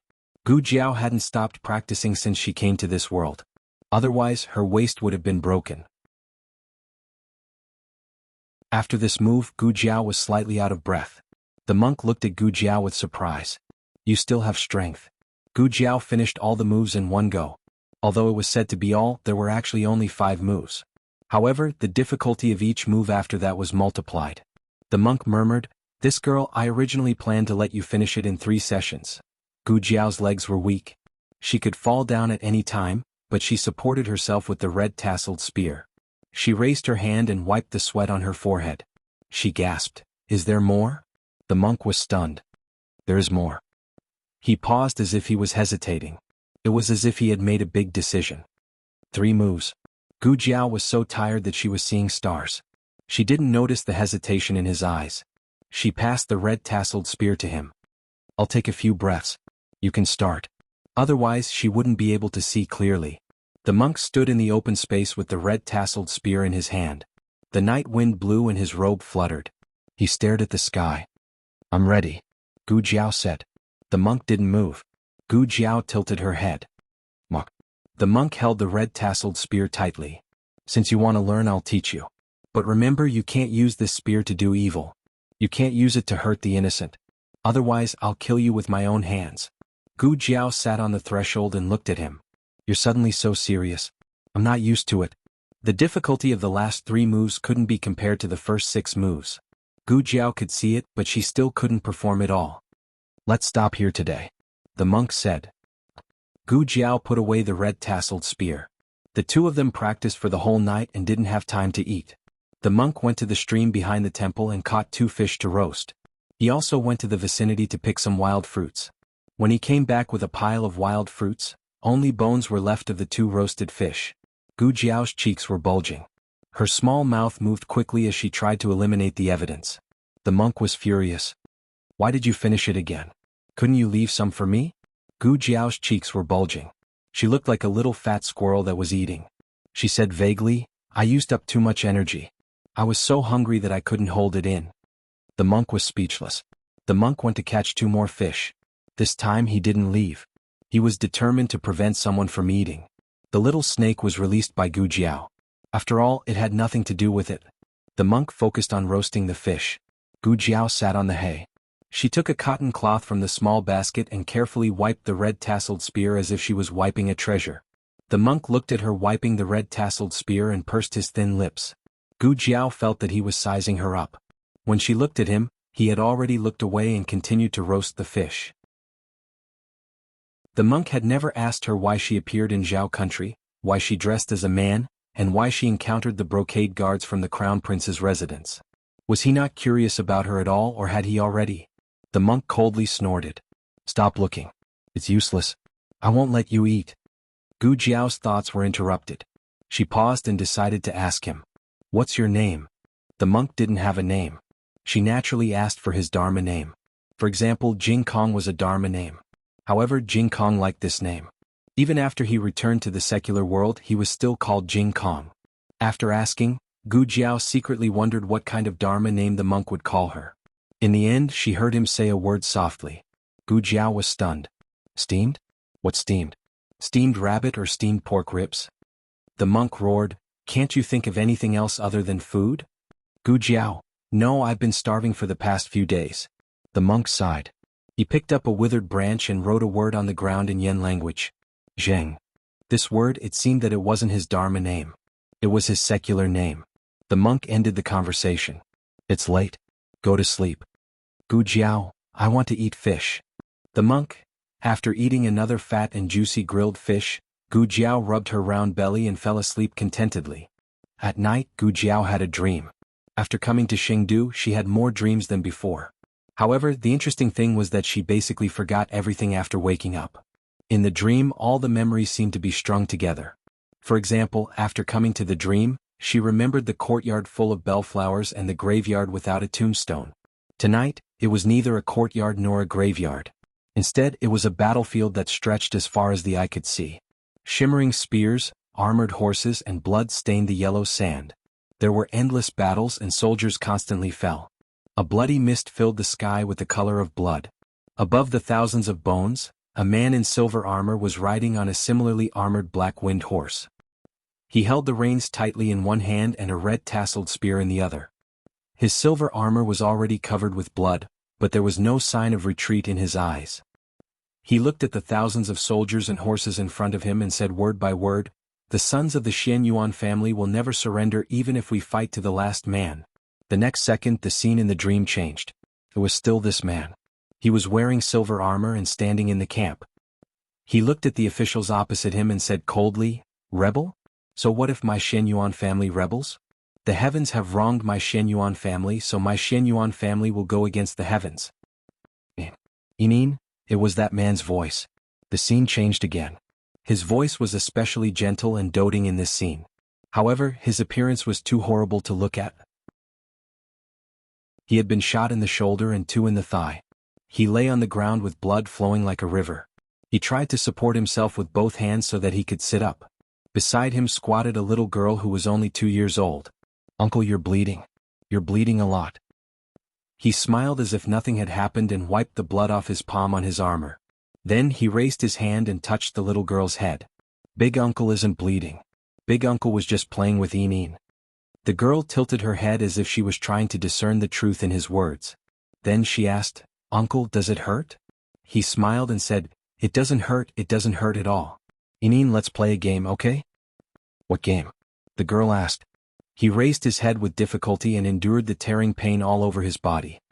He pointed at the small house in front and said, "Do you see that small house in front?" The girl nodded and said in a childish voice, "Inin sees it." He smiled weakly. "I'll count to 3. Run over there. Run very fast. Don't stop and don't look back. You should find a place to hide in the house. If you can make first uncle unable to find you, first uncle will buy you candy to eat."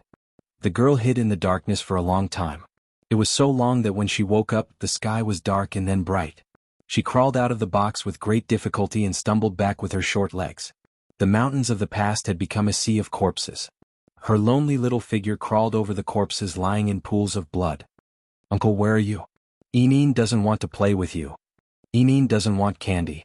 Inin wants uncle." The girl raised her head and looked at the city wall. Gu Jiao said, "No." Gu Jiao's body shook and she opened her eyes. The monk sat cross-legged beside her and looked at her with a faint smile. "Did you have a nightmare?" It seemed like a nightmare, but when she woke up, she couldn't remember anything. There was only one scene. A man in silver armor was nailed to the city wall by a red-tasseled spear. Gu Jiao rubbed her chest. The monk looked and took something out of his wide sleeve. He threw it to her. "Here." "What is it?" Gu Jiao asked. "Candy," the monk said. "I don't like candy." Gu Jiao returned the candy to him. "Oh." The monk raised his eyebrows in surprise. "How can there be someone who doesn't like candy? My little disciple loves it very much. Every time he's unhappy, I'll use candy to coax him. He'll definitely be happy."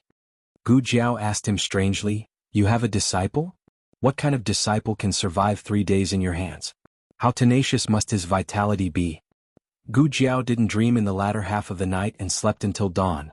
Her body was fine. Even if the people from the Crown Prince's residence came to kill her again, she could at least escape. It was time to go back. Where's the monk?" "Speak of the devil." The monk walked into the ruined temple with a pile of fresh wild fruits. "Just eat a little. We'll be on the road soon." Gu Jiao said, "You're leaving?" The monk said, "You're not leaving?" Gu Jiao said, I'm leaving.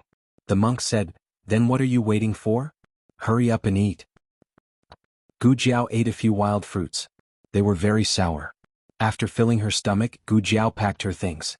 There wasn't much medicine left in the first aid kit. She had also thrown away the bao, but she could make another one. With Master Lu and Xiao Shen around, it wasn't difficult to make a bao. Gu Jiao carried the red tasseled spear in the small basket on her back. The monk stuffed the rest of the sour fruits into her small basket and said, eat them to satisfy your hunger on the way. Gu Jiao glanced at him. You're too lazy to take them, so you gave them to me, right? The monk held the prayer beads in one hand. Amit Ba, Shanzai. This poor monk has good intentions. Gu Jiao, I'd be a fool if I believed you. The two of them left the ruined temple. In fact, Gu Jiao wanted to go to the imperial mausoleum to check on the crown princess. However, it had been 6 days since the crown prince sent out the first wave of brocade guards. Everything that should have happened had already happened. Either the crown princess was fast enough to find the bodies of the brocade guards behind the broken bridge and rushed back to Xingdu before the second wave of brocade guards arrived. Or, the crown princess had already been killed. I'm going back to Xingdu. Where are you going next? Gu Jiao asked the monk. The moment the monk opened his mouth, a murderous aura came from behind him. The monk quickly turned around and shielded Gu Jiao behind him. He struck out a palm to meet the opponent's attack. The collision caused a crack to appear on the road. The monk looked at the empty path and sneered. Ha, you dare to sneak attack me from so far away. You're really something. Girl, you go first. Gu Jiao stuck her head out from behind him and asked, can you beat him? If you can't beat him, I can stay and help you. If it was a guy who could be killed in one move, he would not have forced the monk to use his palm. The internal strength of that palm was much stronger than when he dealt with the 3 celestial wolves. The monk smiled carelessly and narrowed his peach blossom eyes. He's a bit tricky but not impossible.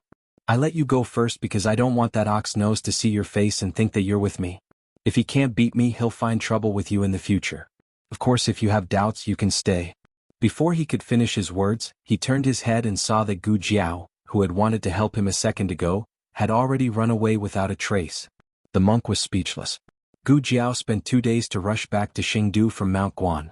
The people from the Crown Prince's residence did not know who killed the first wave of brocade guards. They found the ruined temple by following the clues at the scene. Before she and the monk left, they had erased all traces of the ruined temple. As long as she did not expose herself, she would not be discovered by the people from the Crown Prince's residence. Gu Jiao returned to the residence in the evening. Mistress Nan heard the sound of horse hooves outside the door. Without thinking, she walked over and opened the courtyard door. Jiao Jiao. These days, whenever there was the sound of horse hooves in the alley, Mistress Nan would come out to take a look. You're finally back. Mistress Nan looked around the alley and pulled Gu Jiao in. She closed the courtyard door and bolted it. She asked worriedly, are you okay? Why were you gone for so long? I'm fine. Gu Jiao said, is everything okay at home? Mistress Nan sighed. We're fine. It's just that I had a heart attack on the second night after you left. Fortunately, you left him some medicine. He had a fever for a night and was fine the next day. The second night after she left was when she was fighting with the brocade guards. She was injured, so Gu Yan was also uncomfortable. I'll go and see Gu Yan. Gu Jiao said. He just fell asleep. Mistress Nan and Gu Jiao went into Gu Yan's room together. On the bed, Gu Yan's breathing was shallow and even. His face was as pale as usual. Mistress Nan whispered, are you really okay? What happened? Gu Jiao looked at Gu Yan on the bed and said to Mistress Nan, I had a fight with the people from the Crown Prince's residence and encountered some trouble. I was delayed in the temple for a few days. The trouble has been solved. Mistress Nan, don't worry. Mistress Nan knew that she would only report the good news and not the bad. She asked, are you injured? Gu Jiao denied, I'm not. Even if you were, you would not admit it. Mistress Nan had no choice but to change the topic. She said, Lulang came several times. He just left this afternoon. She made her husband and little Jing Kong worried. Gu Jiao said, I'll go to the city to find them another day. Mistress Nan said, then you can ask Xiao Feng to take you there. He also comes to ask about you every day. Gu Jiao said, okay. By the way, where are Xiao Shen and Master Lu? Mistress Nan said, they went to buy firewood. Are you hungry? I'll make something for you to eat. Mistress Nan went out of the room. Gu Jiao came to the bed, bent down and touched Gu Yan's forehead. Gu Yan slowly opened his eyes. Gu Jiao smiled gently. I knew you were awake. Gu Yan's eyes flashed with tears. He looked at her without blinking. You're lying. Gu Jiao opened her mouth. Gu Yan said, you're injured. Gu Jiao knew that even if she could hide it from everyone in the world, she could not hide it from Gu Yan. Gu Yan pointed to the edge of the bed. Sit down. Gu Jiao said, I'm dirty. Gu Yan did not say anything. He just looked at her stubbornly. Gu Jiao sighed and sat down by Gu Yan's bed. Gu Yan put his head on her lap and hugged her waist. Sister. Yes. Don't go out for so long. Okay. Gu Jiao came out of Gu Yan's room. Mistress Nan had also finished cooking the noodles. Mistress Nan put a bowl of steaming noodles with preserved meat and dried bamboo shoots on the square table in the central room. She asked Gu Jiao, is Yan asleep? Gu Jiao nodded, yes, he's asleep. This time he was really angry. I had to coax him for a long time. Mistress Nan could not help but laugh. It's good that you can coax him. You've been gone for a few days. Gu Jiao picked up her chopsticks and asked, did anything big happen in Xing City during the days I was gone? Mistress Nan thought for a while and said, something big, there was indeed one. Gu Jiao stopped slurping the noodles. Mistress Nan said, the crown princess is back. Chapter 684. There are all the novels that you can't find online. At night, Master Lu and Gu Xiaoshen returned to the house with a cart of firewood. What took you so long? Madame Nan walked to the door and helped them carry the firewood. Master Lu quickly stopped her and said, you leave it, I'll do it. It's just a few bundles of firewood. Madame Nan didn't care. But I can't let you carry it, right Xiaoshen? Master Lu knew that he couldn't persuade Madame Nan, so he pulled Gu Xiaoshen to help him. Yes, madam. Gu Xiaoshen jumped out of the carriage and took the firewood from Madame Nan. Madame Nan glared at Master Lu. Gu Xiaoshen carried the firewood and glanced at the red-tasseled spear and small basket in the central room. His eyes lit up. Is my sister back? Madame Nan smiled. She's back, she's playing chess with old Master Meng in the backyard. Everyone in the family knew old Master Meng's surname, but no one connected him with the chess sage of the Six Kingdoms. After all, the chess sage of the Six Kingdoms was treated as a distinguished guest by the State Preceptor Hall. How could he be reduced to living under someone else's roof? Gu Xiaoshen was so excited that he wanted to put 2 chicken feathers on his head immediately. He ran to the backyard with a bundle of firewood. Sister. Gu Jiao had already washed up and changed into dry clothes. Her hair was half dry and half wet. Hearing Gu Xiaoshen's voice, she raised her hand to push the disobedient hair behind her ear and turned to Gu Xiaoshen. Xiaoshen. Gu Xiaoshen put down the firewood and looked at her from head to toe. Sister, why were you out for so long? We were so worried about you. Gu Jiao curved her lips. I was delayed by something. The academy took so many days off, did anything happen to you? Gu Xiaoshen shook her head. Oh, it's nothing. I said you were sick and they wanted to come to see you but I stopped them. Them? Gu Jiao was confused. Wu Fuzi, Mu Qingchen, Mu Chuan. Gu Xiaoshen recited more than 20 names in a single breath. This was because he only knew these people, there were many he didn't know the names of. Gu Jiao, oh. Why was she so popular? Alright. Doll, wait a moment. I'll finish this game with your sister. Old Master Meng couldn't wait any longer. He had the account book in his hands. He had already played more than 20 rounds with Gu Yan. The little boy had to play all the rounds with him. Gu Xiaoshen scratched his head and said, Sister, I'll come find you later. Gu Jiao, okay. Gu Jiao came back safely. The whole family was relieved. Madame Nan decided to cook something delicious tomorrow morning. However, she ran out of star anise and fennel. Madame Nan decided to go to the shop to buy some back. There was a shop that sold spices in the alley. It was only a few steps away. However, their shop was closed today, so Madame Nan had to go to the street to buy some. Master Lu was repairing the carriage at home. Halfway through, he frowned. Why isn't Nan Xiang back yet? Xiaoshen, you fix it. I'll go take a look. Okay. Gu Xiaoshen took the tools from Master Lu's hand. Master Lu walked out quickly. At this time, Madame Nan had indeed encountered a bit of trouble. She had been blocked in another alley and had even been injured. Her veil was covered in blood. She covered her painful chest and raised her hand to wipe the blood from the corner of her mouth. She shot out 3 Tanghua needles. The man smiled coldly and raised his hand to catch her hidden weapons. Madame Nan's face changed. The man looked at the Tanghua needle in his hand and sneered, It's actually dipped in poison. You've become much more ruthless than before. Unfortunately, you're no match for me now. At the end, his smile turned cold. He flicked his finger and shot the 3 Tanghua needles back at Madame Nan. Madame Nan's eyes widened. The speed was too fast. She couldn't dodge at all. Suddenly, a small figure dashed over from behind Mistress Nan. With a whoosh, he grabbed Mistress Nan and pulled her to the side. The 3 Tanghua needles were nailed to the ground. At the same time, Gu Jiao's spear touched the ground. She jumped up and stabbed the other person's heart. The other person tried to grab the red-tasseled spear. Unexpectedly, this was a feint. The spear suddenly changed direction and swept towards his lower body. The other person's eyes trembled. He stepped on the ground and flew up to the roof. He steadied himself and looked at the young man in the alley with his black hair dancing. The young man was holding the red-tasseled spear. He raised his head and looked at him coldly. His eyes were cold and untamed. That spear technique earlier. He frowned and muttered softly. Then he smiled faintly. Nan Xiang, this is the expert you've invited? I have to say that this little fellow is out of my expectations. But even so, he's not my opponent. Take this, senior brother. Madame Nan hurriedly walked forward and stretched out her arm. She shielded Gu Jiao behind her. Don't hurt him. Senior brother? Gu Jiao looked at the man on the roof again. The sky was too dark. His figure was shrouded in the darkness. Gu Jiao couldn't see his skin color, but she could still make out his facial features. This person had a pair of malicious eyes. His appearance could be considered good, but when paired with his eyes, there was an inexplicable sense of evil. Madame Nan, stand back. Gu Jiao pressed down on Madame Nan's arm and fearlessly walked forward. She pointed her spear at him. Come down and fight with me. The other person was slightly stunned. He obviously didn't expect the young man to be so fearless. But very quickly he laughed.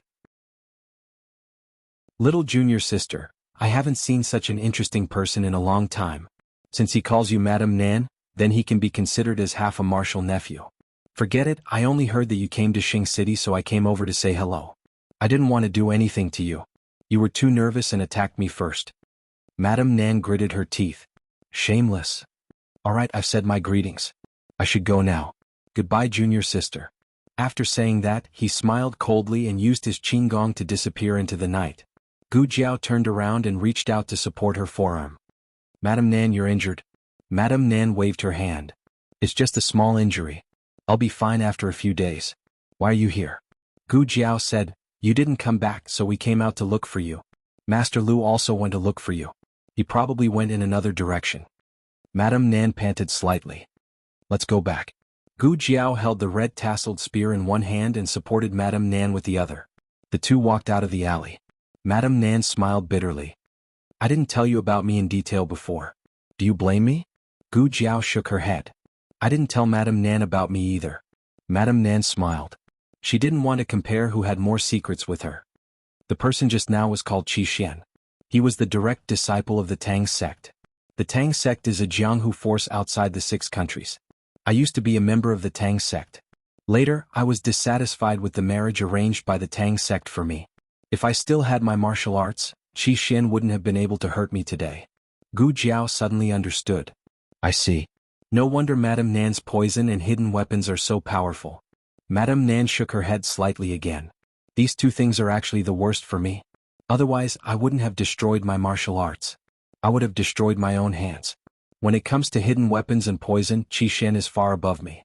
Gu Jiao asked doubtfully, then Madame Nan said, my martial arts are more powerful. Back then, the Tang sect had a forbidden technique. Originally, the disciples were not allowed to practice it. But later, for some reason, the sect leader decided to let us direct disciples try it. In the end, I was the only one who learned it. Maybe because of this, I was forced to marry the sect leader's son. Speaking of this, she paused and smiled. These are all things in the past. My martial arts are gone, but it's not bad to be able to live a carefree life. Then why did he want to kill you just now?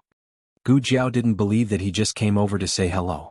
She could feel such a strong murderous aura. Madame Nan said, he wanted to force me to tell him the method to learn the forbidden technique. How would I know the method? I just learned it and learned it. Who knows why they are so stupid? Gu Jiao, thinking of something, Gu Jiao said, he just said that he heard that Madame Nan came to Xingdu. Madame Nan sighed. Do you still remember the steward surnamed Liao from the State Preceptor Hall? The one we asked him to take you into the state preceptor hall through the back door? Gu Jiao had some impression of him. The one who was kicked out by the Horse King? Madame Nan said, that's him. He used to be an outer disciple of the Tang sect and knew us. I think he should be the one who leaked my whereabouts to Qi Xian. But I really didn't expect Qi Xian to come to Xingdu. This is against the rules of the Tang sect. Since the last sect leader, the Tang sect doesn't easily enter the world. Suddenly Madame Nan thought of a possibility. Chapter 685. On the way back, Gu Jiao and Madame Nan, Master Lu came looking for them. He saw Madame Nan being supported by Gu Jiao and her veil was stained with blood. His heart skipped a beat. Ah Xiang, what's wrong with you? Nan Xiang looked at him angrily. Don't make a fuss. You're scared out of your wits. Master Lu panicked. No, you're vomiting blood. What the hell is going on? If you don't want to talk, let Jiao Jiao talk.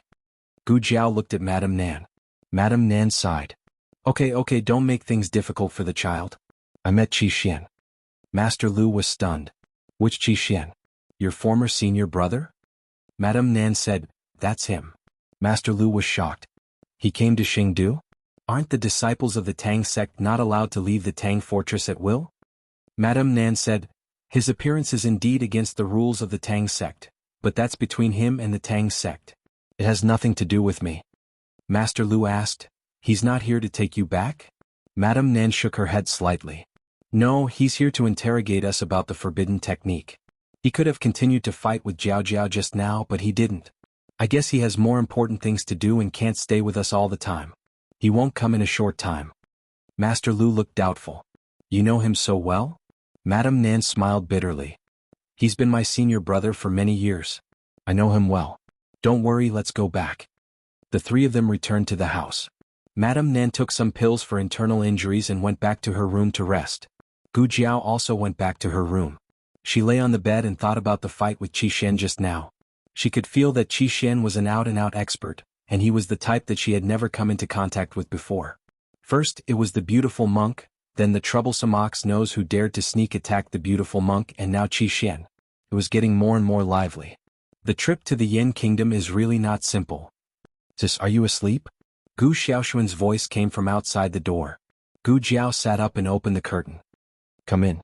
Gu Xiaoshuan pushed the door open and went to Gu Jiao's bedside. She handed her something. Gu Jiao took it and looked at it. It was a wooden ball the size of a baby's fist.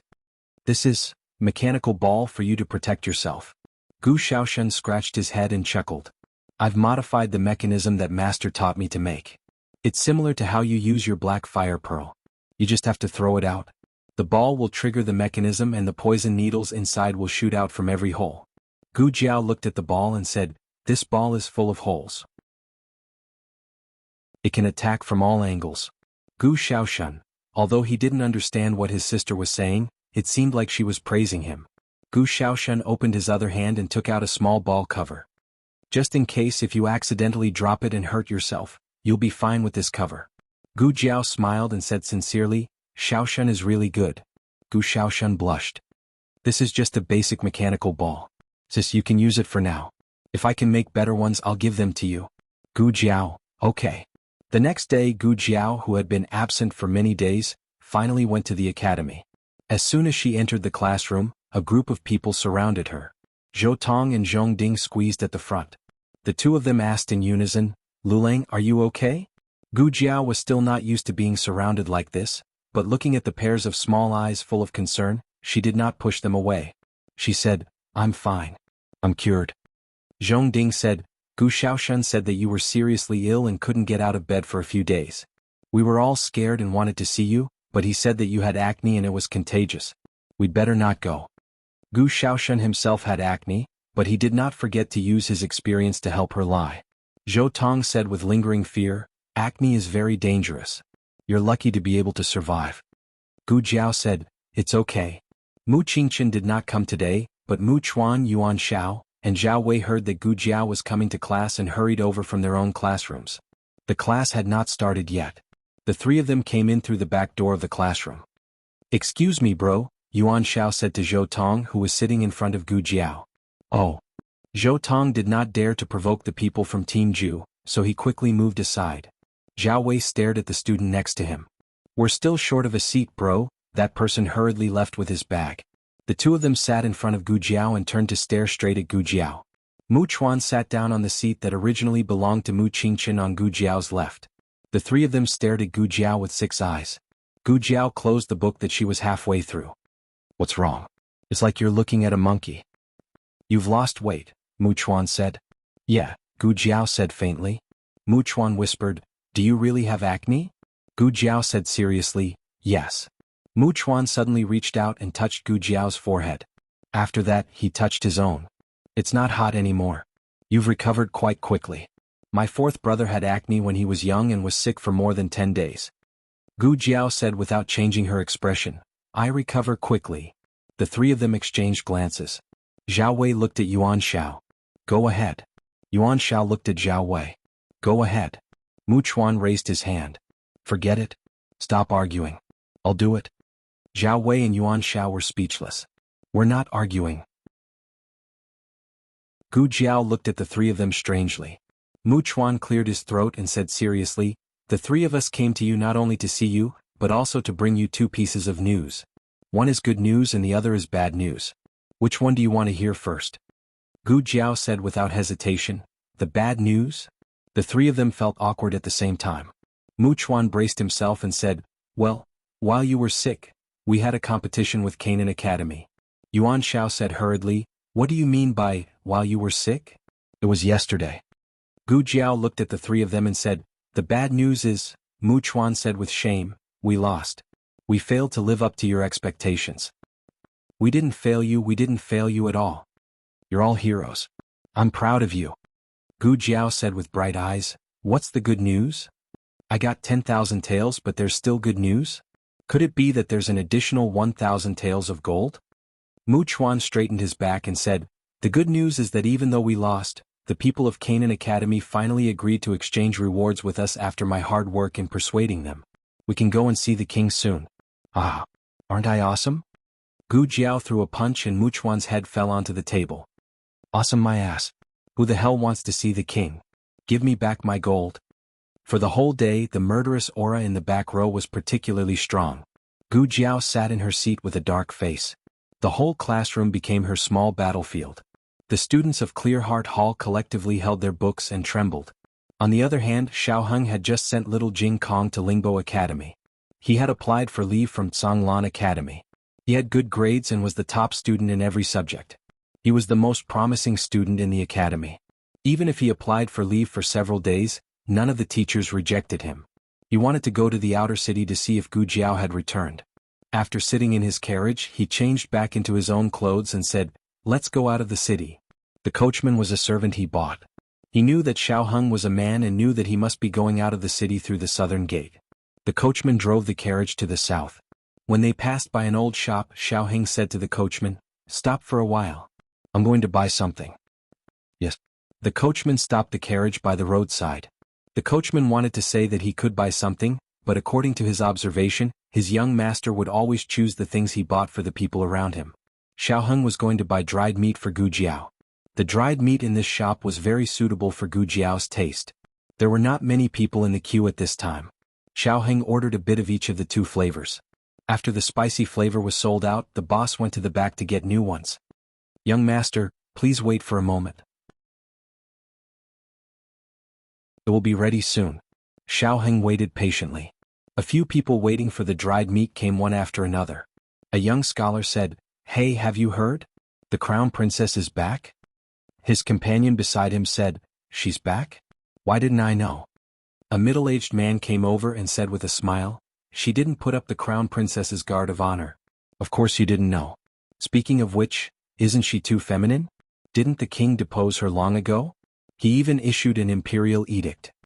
The young scholar lowered his voice slightly. "But I heard that the king's original words were to bring the crown princess back." Mouth, cough. The middle-aged man covered his mouth. What he wanted to say was that the king probably had a loose tongue, right? The crown princess had been deposed to be a commoner. Now there was no crown princess in the Yen kingdom, only the crown prince. As they were talking, a carriage suddenly came slowly from the long street behind them. The carriage was wide and was pulled by 6 horses. There were 4 guards on each side of the carriage. There weren't many imperial bodyguards, but 6 horses was the standard of the imperial family. Xiao Heng heard the middle-aged man beside him gasp. It's the crown princess.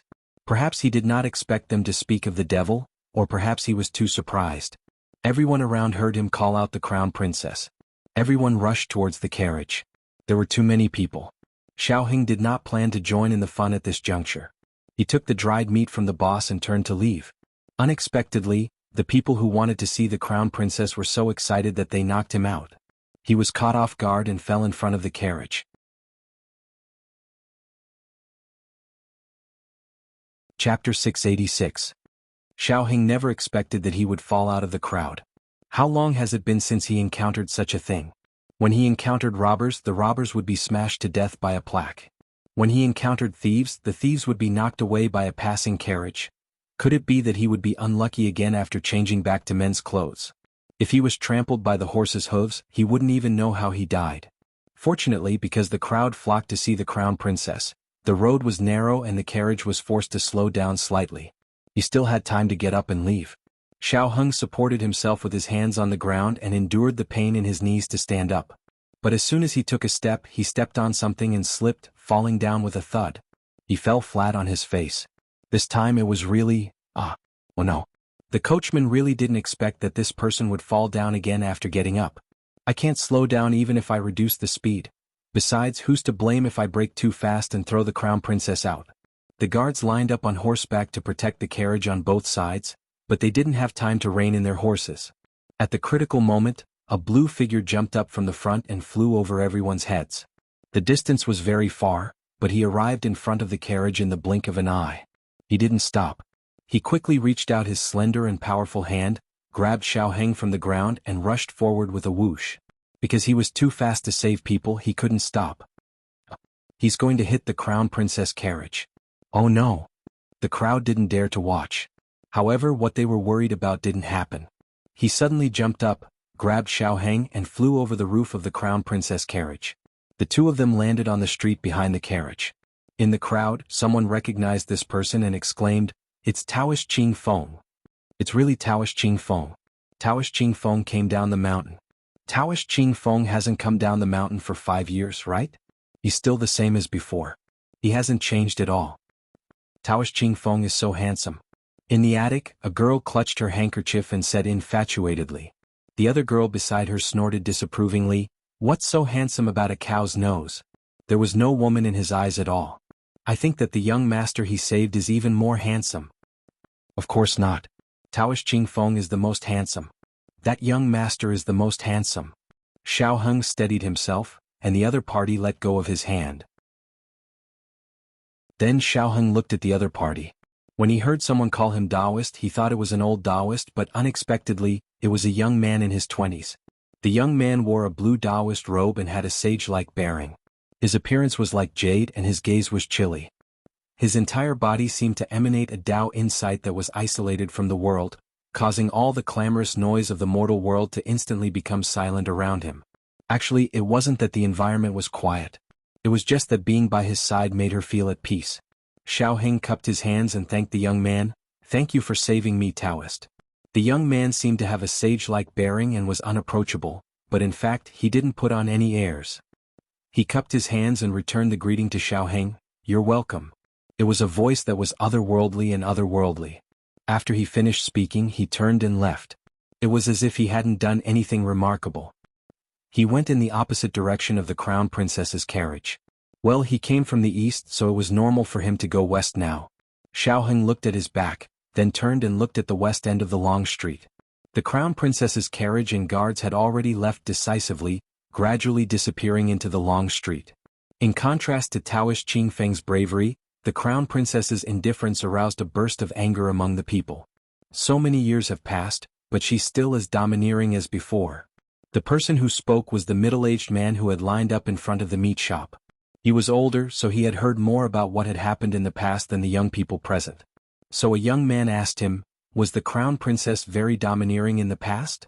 The middle-aged man clicked his tongue and said, "In the early years, it wasn't rare for a carriage to hit someone and kill someone on the street. If she hadn't been born the crown princess and had the support of the empress and the Shenyuan family, she would have been deposed by the monarch many times. Yes, I saw it with my own eyes. She killed a child on the street. That child was only 5 or 6 years old. He was only this tall. Come to me. Oh, what a sin. Why do you think she came back so quickly? The crowd's discussion didn't stop. Xiaoheng knew the power of rumors, but he couldn't tell whether they were true or false. The crowd didn't disperse so quickly, but it wasn't as lively as before. The people around him then hurried away, each going about their own business. Xiaoheng stood on the long street, looking in the direction where the crown princess's carriage had left. He didn't know if it was an illusion, but the moment he fell in front of the carriage, he seemed to feel a gaze from the carriage that couldn't be ignored fall on him. The dried meat he had just bought was already dirty from the fall, so Xiaoheng went to buy new dried meat. He felt that there shouldn't be anything else to do, but something unexpected happened. The moment he turned around with the dried meat, he ran into Nangong Li, who had come out of the iron shop across the street. Nangong Li saw Xiaoheng with a glance. The carriage was only a few steps away from Xiaoheng, but Xiaoheng didn't get on the carriage. He walked back and entered the shop that sold dried meat. Nangong Li's brows furrowed. "General, what's wrong?" "The carriage is ready," the guard on the side said. Nangong Li looked deeply at the shop. "I saw someone." "Have them wait for me here. Go around and block the back door of the shop that sells dried meat. Don't let anyone go out." "Yes." The guard quickly crossed the street and went around the alley to the back door of the shop. Nangong Li walked into the shop. Nangong Li's right sleeve was empty, so it was hard to avoid attracting attention as he walked. The owner of the dried meat came over and asked politely, "Sir, are you here to buy dried meat?" In fact, this shop wasn't opened by him. He only rented the space near the entrance. There was a restaurant inside the shop. Nangong Li ignored him and walked towards the lobby. Nangong Li looked fierce and had a cold aura. The owner of the dried meat didn't dare to pester him and continued to sell dried meat in front of the stall. Nangong Li wandered around the lobby and didn't find Xiaoheng. He went to the back door and asked the guard, "Did anyone go out?" The guard shook his head, replying to the general, "No one went out after I guarded here." Nangong Li searched the entire restaurant, even the kitchen and the toilet, but he didn't see Xiaoheng. Nangong Li was sure that he didn't see wrongly. That person just now was Xiaoheng. "Have you come to the Yen Kingdom, Xiaoheng? There's a path to heaven but you don't take it. There's no door to hell but you barge in. If you hide in the Zhao Kingdom I can't do anything to you. But you're in my territory, so don't blame me for settling old and new grudges with you." "General." The guard looked at Nangong Li, who had a strange expression, puzzled. Nangong Li said proudly, "Go and check which Zhao Kingdom people came to Xingdu recently. I'm going to the Crown Prince's mansion." The guard saluted and said, "Yes, General." Nangong Li paused and thought of something. He smiled coldly, "Especially investigate these two names, Xiao Lulang and Gu Jiao." In Qianqiong Academy, all the students in the Clear Heart Hall had an indescribable day. After school, they didn't dare to stay for a moment and left the classroom like a swarm of bees. When Gu Xiaoshun came to find his sister, he found that the classroom was empty. He scratched his head. "Huh? Why is everyone eating so enthusiastically today?" Gu Jiao handed the bag of books to Gu Xiaoshun. "I'm going out. I won't go back to eat." "Going out again? What should I say if Gu Yan asks?" Gu Xiaoshun wasn't afraid of anything. He was only afraid that Gu Yan would ask him. Gu Jiao said, "Just say that I'm going to Heavenly Fragrance Pavilion and will be back tonight." When he heard that she was only going to Heavenly Fragrance Pavilion, Gu Xiaoshun was relieved. Heavenly Fragrance Pavilion was where Gu Qingfeng was staying temporarily. It was very safe there. He agreed, "Okay. Sister, go early and come back early." Gu Jiao nodded, "Okay." Gu Jiao came out of Qianqiong Academy and hired a carriage to go to Heavenly Fragrance Pavilion. She walked the rest of the way. Along the way she was very vigilant. After making sure that no one was following her, she entered Heavenly Fragrance Pavilion from the back door. Su Fengxian was sitting in the backyard scolding Gu Qingfeng. "Humph. His temper is really bad every day. One moment this master comes he won't see him. The next moment that master comes he won't see him. Who does he think he is? Heavenly Emperor." Yinxing weakly pulled Su Fengxian's sleeve. Su Fengxian impatiently shook off her hand and continued to complain. "What? Did I say something wrong? Don't I need money to open such a big theater? If he dares to embarrass the guests again tonight, I'll kick him out of here." Before she could finish the last word, Su Fengxian felt a shadow looming over her head. She looked up. Oh my God! She was so scared that she fell off the stool and sat on the ground. Yinxing braced herself and helped her up. She gritted her teeth and whispered, "Why didn't you remind me that he was coming?" Yinxing felt wronged. "I did remind you but you didn't listen." Su Fengxian secretly cursed and forced out a flattering smile. "Oh, the young master is here. Please sit down. Please sit down." Yinxing. "Serve tea to the young master." "Yes." Yinxing hurriedly went to check. Su Fengxian called out to her again, "Wait, you stay here. I'll go make tea." She would rather work than stay and suffer this young man's anger. Gu Jiao didn't seem to have any intention of denouncing her. She said, "I'll look for him," and went upstairs. Su Fengxian's body went soft and she sat down on the stool. She raised her hand to wipe the cold sweat on her forehead and said with lingering fear, "Scared me to death, scared me to death. I didn't see anyone at the door just now. How did he grow out?" Gu Jiao went upstairs.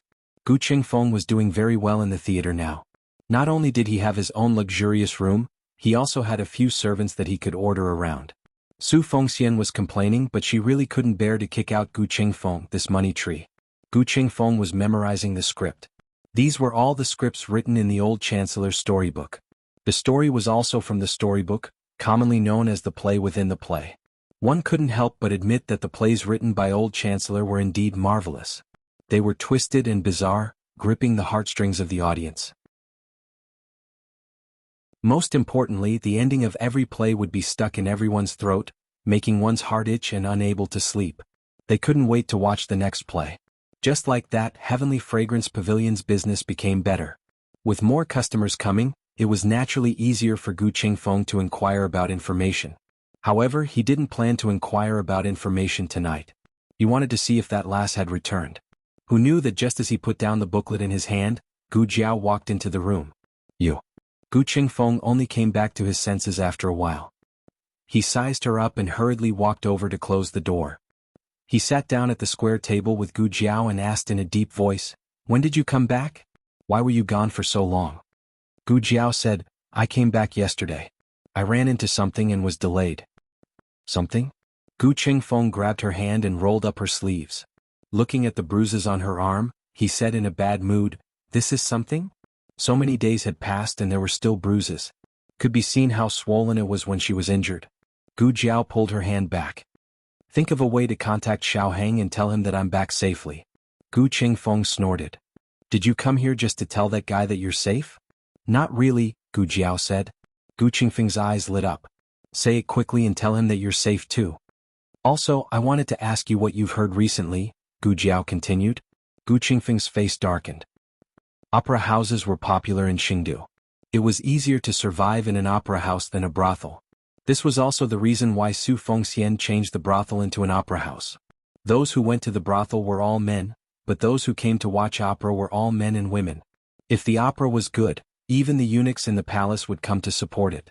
The inner city was very strict and it was easy to run into acquaintances.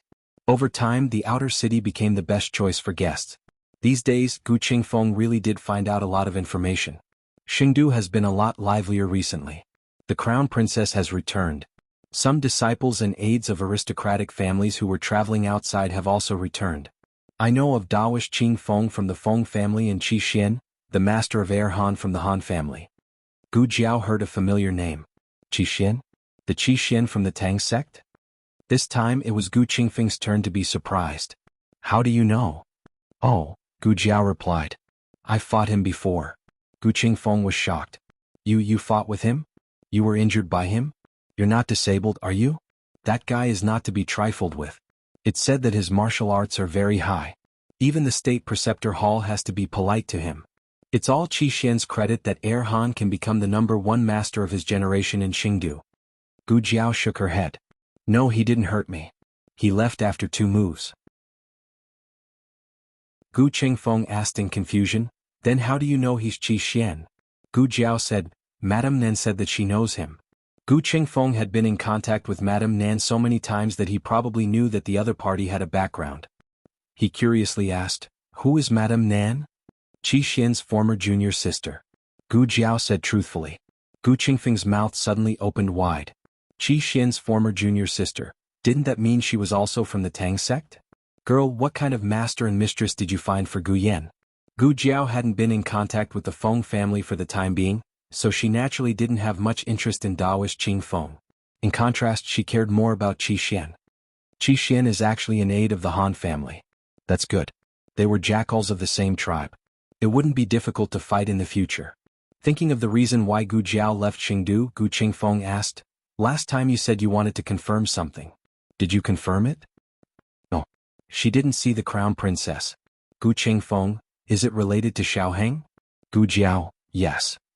He knew that this girl would risk her life for Xiaoheng. Gu Qingfeng sternly said, "I don't care if you came back safely this time. Next time don't do such a thankless thing. The crown princess can't deal with the crown prince. Do you know why the crown princess suddenly returned to Qingdu?" Gu Jiao shook her head. Gu Qingfeng said, "In fact there are many rumors among the people. Some say that the Emperor of Yen wants to execute the crown princess. Some say that the Emperor of Yen wants to pardon the crown princess. There are even rumors that the Emperor himself called her the crown princess. They are all false. The crown princess wanted to come back herself. Can she come back just because she wants to?" If Gu Jiao remembered correctly, the crown princess seemed to be imprisoned in Guanshan to guard the imperial mausoleum. Of course not. This is the inside information that I spent a lot of effort to find out. Gu Qingfeng said solemnly, "The crown princess lost her memory. In the imperial palace of Yen Kingdom, on a secluded and messy path in the southwest corner, a little palace maid carrying a basket of wild fruits walked in the afterglow of the setting sun, gasping for breath as she walked toward a dilapidated bedchamber. This used to be the most crowded place in the imperial palace of Yen Kingdom. Now, it could not even be considered a place where sparrows could be seen. The little palace maid came to the door. Grand, she had just said one word when she realized that this address was not right. She changed her words and said, "Third Duke," it was still not right. In the imperial palace, the slightest carelessness could lead to death. The little palace maid thought for a moment and could only call out, "Master, I've brought back dinner." However, no one responded to her. The little palace maid bravely stepped over the threshold and came to the overgrown front yard. The weeds had not been trimmed for a long time and were already half the height of a person. From time to time, something darted through the grass. She did not know whether it was a stray cat or a mouse. The little palace maid's face turned pale with fright. She was a new palace maid this year. Because she did not show filial piety to her aunt, she was sent to this place to serve the former crown princess who had long been dethroned. It was said that the emperor had summoned the crown princess back. This was not wrong. However, the reason was not that the emperor had finally remembered the crown princess. It was that the crown princess had been attacked in the imperial mausoleum a few days ago. It was said that the group of assassins had cut down the bridge in order to not give the crown princess a chance to escape. The crown princess had escaped by falling into the lake. However, no one expected that the crown princess had lost her memory after being rescued. Not only that, the group of assassins was so vicious that they had destroyed the imperial mausoleum. If it was only the assassination of a dethroned crown princess, the emperor might not have mobilized so many people. However, destroying the imperial mausoleum was like shaking the dragon vein of Yen Kingdom. The emperor was furious. In order to investigate the truth of the incident, he summoned the crown princess back to Qingdu. All the servants around the crown princess had been interrogated. There was no one to serve her. That was why she, a new palace maid, was sent here. This was the bedchamber where the third princess had lived before she was conferred the title of crown princess. After the crown princess's crime of colluding with the Xianyuan clan was confirmed, everyone around her was executed. The little palace maid did not dare to get up in the middle of the night for fear of accidentally bumping into the souls of the deceased. "Master. Master, where have you been? Master." The little palace maid could not find the crown princess. She was so anxious that she was sweating. Could something have happened to her? Although she is a dethroned crown princess, if something had happened to her, I would have to be buried with her. The crown princess that the little palace maid was anxiously looking for was sitting in a nearby pavilion. The pavilion was built on a low hillside. It was surrounded by railings on the east, west, and south sides. On the north side there were more than 10 steps of stairs. The pavilion was a little high, so the view was broad and the wind was excellent. A man and a woman were sitting in the pavilion. The woman was wearing old and simple folk clothes. Her black hair was tied up diagonally behind her head with a wooden hairpin. Just by looking at her clothes, she was no different from a common woman. However, she was the former crown princess of the great Yen imperial family. "I heard that you came back. I should have come to visit you earlier, but I have been tied up with official business these days. Please forgive me." The one who spoke was the man sitting across from her. He was not even 40 years old. Although he called her sister, he did not look as young as her. "I heard that you are the crown prince," she said. The crown prince smiled. "Yes. After you were dethroned, father made me the crown prince." She turned her head slightly and looked at the palaces and a lush orchard to the side. "When was there an orchard? I remember it was a lotus pond. I had people dig it." The crown prince said pleasantly, "Father ordered people to fill it in." She said again. She lowered her eyes and said, "I like the lotuses there very much." The crown prince said, "Sister, you see, you still remember the past."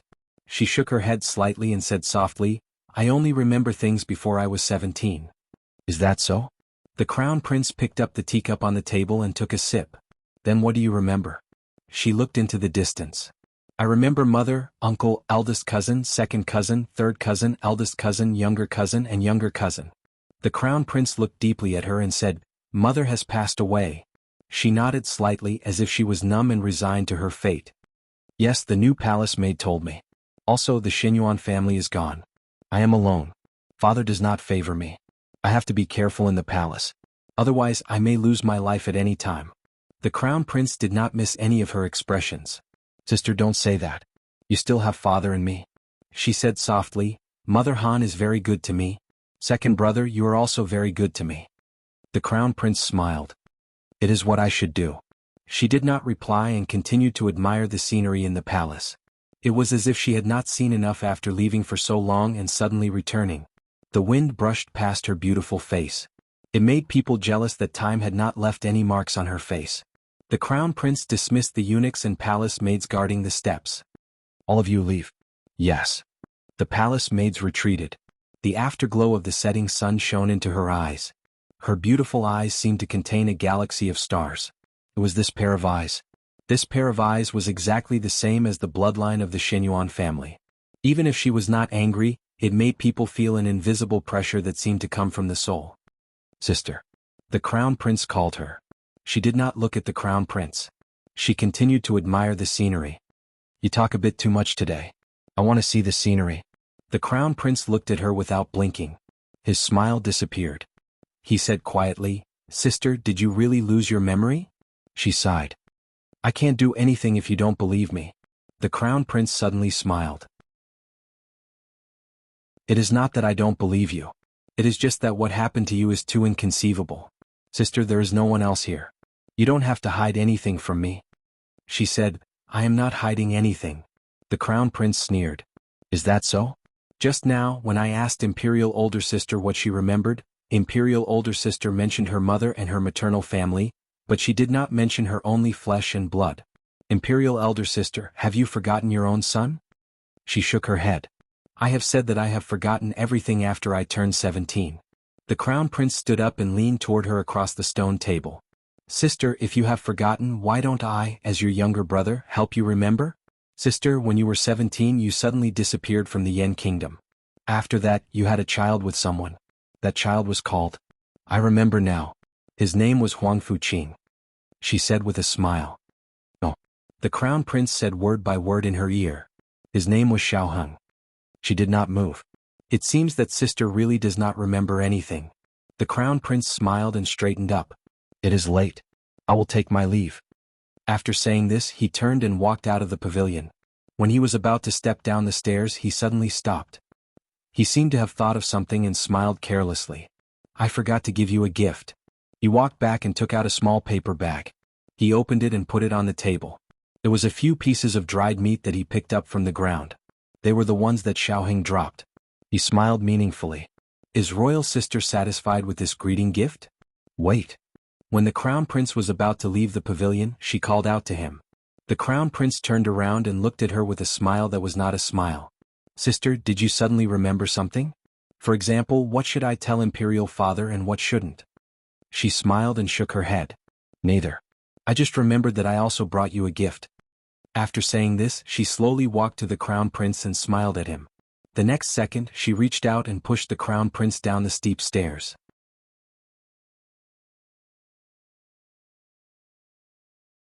Chapter 687. The falling from such a high place. Even if you don't die, you will be crippled. The crown prince has a secret guard around him. Of course, It's impossible to let the crown prince get hurt. The secret guard hiding nearby used his qinggong to fly over and catch the crown prince. Then he launched an instinctive attack on anyone who threatens the crown prince. He hit the crown princess with his palm. The crown prince's face suddenly changed. Stop. However, it was too late. The palm had already hit the crown princess.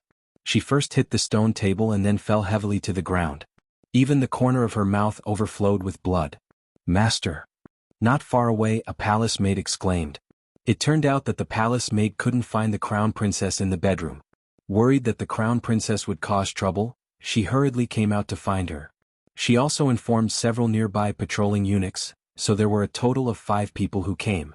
The 5 people didn't see how the crown prince fell, but they saw the former crown princess vomiting blood after being hit by the secret guard around the crown prince. Everyone was shocked. What is the crown prince doing? Why did he let the secret guard hurt the former crown princess? He also dismissed all the palace people around. Does he want to secretly deal with the former crown princess? If they didn't come, would the former crown princess have been killed by the crown prince? They thought of the attack on the crown princess in the imperial tomb. Could it be you? The crown prince looked at her coldly. Sheng Guanyan, you are ruthless. That's how it is. Gu Chengfeng said to Gu Jiao, the crown princess lost her memory. She can't even remember her son's name. Sometimes she calls him Zhang Qing, sometimes she calls him Li Qing. I don't know how she provoked the crown prince in the evening and made him attack her in the imperial palace. Originally, no useful clues were found about the attack on the crown princess. In other words, the crown prince's people did it too cleanly, not leaving a trace. But now that such a thing happened, the crown prince's suspicion suddenly increased. Is the crown prince such an impatient person? The king was sitting in the imperial palace. If the crown prince dared to come blatantly, why did he arrange an assassination? Did the crown prince think that he didn't expose himself? Gu Jiao felt that something was amiss. Who are you? Gu Jiao's eyes turned cold. It's me. Su Fengxian's voice sounded. Come in. Gu Jiao took back the crabapple needles in her hand. Su Fengxian awkwardly pushed open the door and entered with a plate of fresh iced melons and fruits. She smiled and said, I just cut them. She placed the fruit platter on the table. If there's nothing else, I'll leave first. Wait. Gu Jiao stopped her. Su Fengxian turned around and said with a flattering smile, What instructions does young lord have? Gu Jiao asked, What do you think of what happened just now? Gu Chengfeng looked at Gu Jiao in surprise. Su Fengxian hurriedly waved her hand. What do you mean by that? I didn't hear a single word. Gu Jiao pulled out a small knife. Su Fengxian was so scared that her legs went soft. She used her hands to support herself on the table. I'll talk, I'll tell you everything. Gu Jiao cut a piece of fruit and looked at her strangely. Chem? Su Fengxian looked at her small knife and then looked at the fruit that she had cut into thin slices. She was instantly stunned. You just want to cut the melon? I thought you were going to cut me. Since she was already exposed, there was no point in hiding it. Su Fengxian used a handkerchief to wipe the cold sweat on her forehead. She laughed dryly and said, I didn't hear much. I only heard you talking about the crown princess and the crown prince. If you ask me what I think it was the crown prince who did it. Is the crown prince that stupid? Gu Jiao asked. Of course the crown prince isn't that stupid. But didn't the people in the palace see it? It was the crown prince's imperial bodyguard that injured the crown princess. Although Su Fengxian also felt that it didn't match the crown prince's usual calm temperament, facts spoke louder than words. How could it be false when they saw it with their own eyes? Gu Chengfeng touched his chin and said thoughtfully, could it be the crown princess's trick? For example, she deliberately attacked the crown prince and lured the crown prince's secret guards to defend her? He had read too many of the old chancellor's storybooks. He had almost memorized the 36 stratagems by heart. Su Fengxian shook her handkerchief. There's something you don't know. I'd rather believe that the crown prince couldn't keep his cool than the crown princess's trick. Because, when she said this, her expression suddenly became solemn. She's the proudest woman in the whole of Great Yen. The crown princess who didn't even beg for mercy when she was executed in public. Countless whips fell on her body. She was beaten until her skin and flesh were torn open in the throne room. She was watched by all the civil and military officials and suffered a death of 1,000 cuts in her spirit. Under the double destruction of her body and soul, she didn't shed a single tear. She didn't cry out that she was wronged or say that she was wronged, Father Emperor. If she was willing to bend her lofty and unyielding character and kneel down to beg the monarch to forgive her, How could she end up in such a miserable state? If she couldn't be the crown princess, she could at least be a princess. But she would rather be demoted to a commoner and be imprisoned forever than bow her head and show weakness. This was the crown princess. Su Fengxian sighed. How could such a crown princess use the trick of injuring herself to gain sympathy? This is a trick that she disdains to use. To let her break her lofty and unyielding character, it's more painful than killing her. Maybe you can't understand what I'm saying. Alas, I don't know what to say. In short, if she really did this, then she must have something that she wants to protect very much. It's more important than her life and dignity. Imperial Palace in the pavilion at the southwest corner. Shangguan Yin didn't leave. She just sat on the stone bench. The little palace maid anxiously waited on her and earnestly advised her. Master, let's go back. You're injured, at least go back and lie down. In a while, someone will come to you to investigate the situation.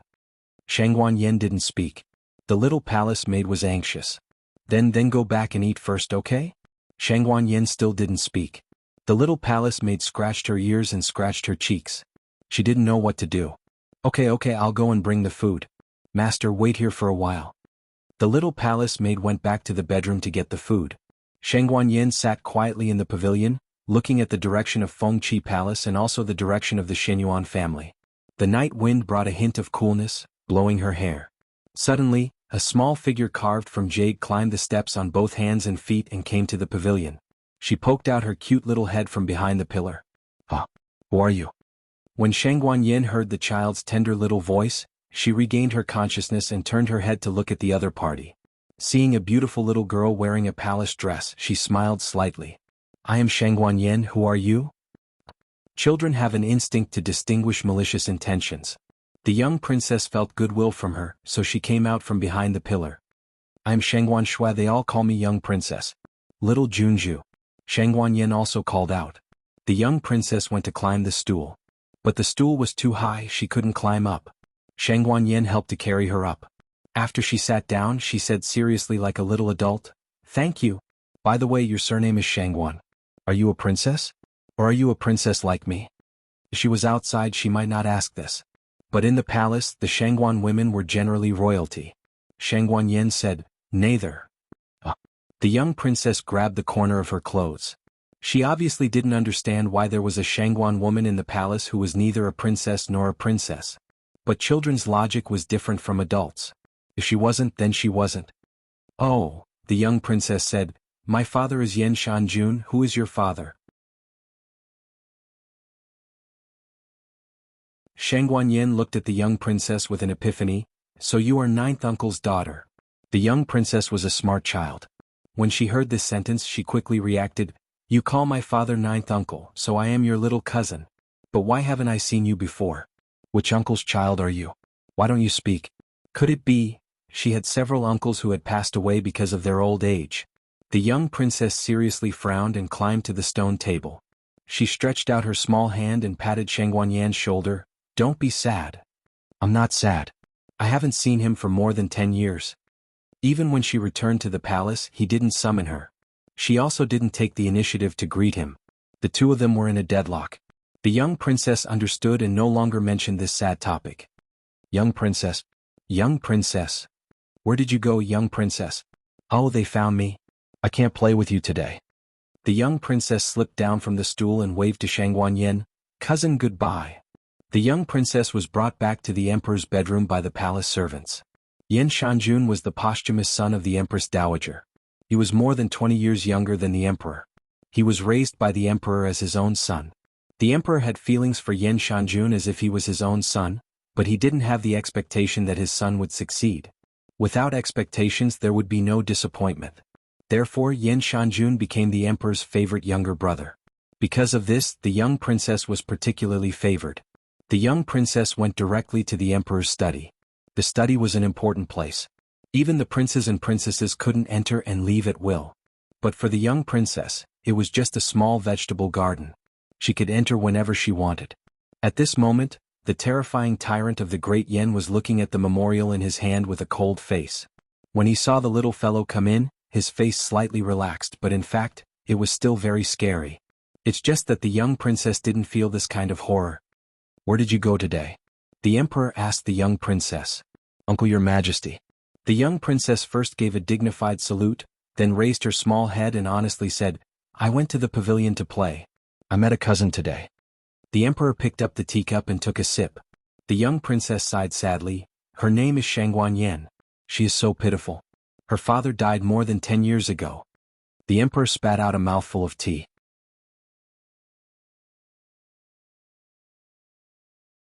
Chapter 688. This. The king looked at the little bean in front of him and swallowed the words, account. His eyes were heavy as he said, Who told you this? Outside the imperial study, the eunuchs and palace maids who heard this sentence had already knelt on the ground. Even the palace steward who was carrying snacks in the room also knelt at the door. He raised the tray high above his head and trembled all over. The young princess was a focused child. She didn't notice the movement at the door and outside the door. She said with a childish voice, Shangguan Yan told me. The king's eyes were filled with a terrible storm. She said that I am dead? The young princess tilted her head seriously. She didn't say it directly, but I am so smart, of course I can guess it. When I asked her who her father was, she seemed a little sad. She said that she hadn't seen her father for more than 10 years. So I thought that her father must be dead. Otherwise, how could he not see her for more than 10 years? The king's old blood was stuck in his chest and he almost had a stroke. The palace maids outside the imperial study were all scared pale. Young princess, you're the first one to curse the monarch like this since ancient times. If you lose your little head later, don't blame us for not pleading for you. The monarch clutched his chest and asked about the content of the conversation between the two. Finally, he confirmed that Shangguan Yan really didn't say anything, nor did she give any hint in this regard. It was all the little bean's random interpretation. If it was someone else who said this, they would have been beheaded hundreds of times. The king suppressed his anger and said in a heavy tone, Tomorrow you will go to the imperial school and study with the Tai Fu. What? The young princess doesn't want to study. The king said, You are 4 years old. It's time for you to learn. He whispered, At least you can understand human language. The young princess's ears were sharp. She heard his whisper and said with a dissatisfied face, I can understand human language. I can understand Uncle His Majesty's words. Woo-woo, she wanted to say more, but the head of imperial household came in and covered her mouth in time. Oh my God, little ancestor, you've already cursed the monarch to be dead, so stop cursing the monarch to be inhuman. The chamberlain smiled and said, I will bring the young princess back to her room. Woo-woo-woo. Don't cover my mouth, I still want to talk. I still want to say it. The young princess was carried away by the head steward of the palace. After the Minister of Internal Affairs settled the young princess down, he felt as if he had shed a layer of skin. The young princess looked very obedient, but she was not an easy child to deal with. Your Majesty. The Minister of Internal Affairs, Zhang Dequan, was sweating profusely as he returned to the imperial study. At this time, night had already fallen. The light in the surroundings converged, and darkness gradually enveloped the entire palace. Although the imperial study was lit, the night breeze blew in from time to time, causing the oil lamp to flicker. The monarch's originally ruthless and cold expression became even more uncertain. The monarch asked in a deep voice, Have you investigated thoroughly? How did the young princess get there? Zhang Dequan replied, I have carefully asked the palace servants by the young princess' side. The young princess ran there herself. In other words, no one lured her there. The monarch picked up a memorial and said, That matter, go and do it. Zhang Dequan understood and bowed respectfully. Yes, I have received the order. That night, the secret guard by the crown prince's side who had injured the former crown princess was executed. The crown prince's hundreds of embroidered uniform guards were taken away in the night, locked up in the dungeon and tortured. There were 3 questions to be asked. First, was the crown prince related to the assassination of the deposed crown princess? Second, was the crown prince related to the destruction of the imperial mausoleum? Third, was the crown prince related to the crown princess amnesia? In the study of the crown prince's residence, the crown prince's expression was very cold.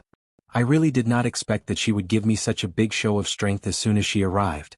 Nan Gongli agreed and said, This does not seem like the deposed crown princess's way of doing things. The deposed crown princess's background was too high. All schemes and machinations were like floating clouds in the face of absolute power. She disdained to play tricks with others. After thinking for a moment, Nan Gongli said, But people change. In addition, she has experienced so many things. She has concealed her strength and bided her time in the imperial mausoleum for many years. Perhaps she is no longer the deposed crown princess we know. The crown prince's gaze was deep as he snorted coldly. I have not seen you for many years. You have really made me see you in a new light. Nangongli said, I think that your majesty's actions are not for the sake of the deposed crown princess. The crown prince sighed helplessly. I understand. Father is just being paranoid. The monarch was naturally paranoid. Rather than saying that he was worried that the crown prince would bully the deposed crown princess, it was better to say that he was warning the crown prince not to have any thoughts of rebellion. The crown prince stood up and walked to the window. Looking at the crescent moon in the sky, he said, I am loyal to father. How could I have any thoughts of rebellion?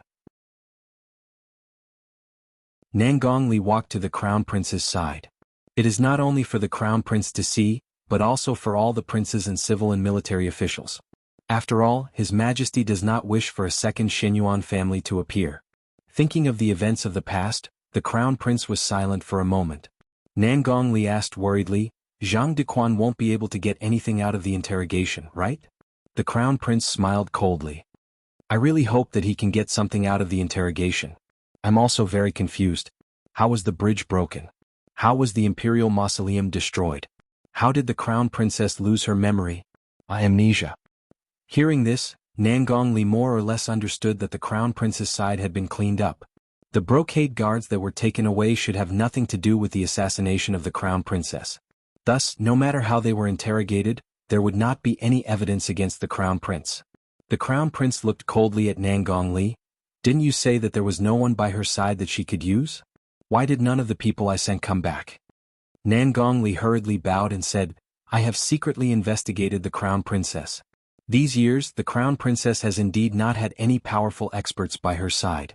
Could it be some surviving member of the Xinyuan family? The crown prince said, the Xinyuan family has long been exterminated. How could there be any surviving members? The men of the Xinyuan family were either killed in battle or executed. Even the infants in swaddling clothes were not spared. Although the women were sent to the educational division, they could not bear the humiliation and all committed suicide. The crown prince continued, the surviving members are the deposed crown princess and the imperial grandson. At the mention of the imperial grandson, the crown prince's face became even colder. You still haven't found the whereabouts of that child? Nangongli hurriedly said, I have already given the order. There should be a result soon.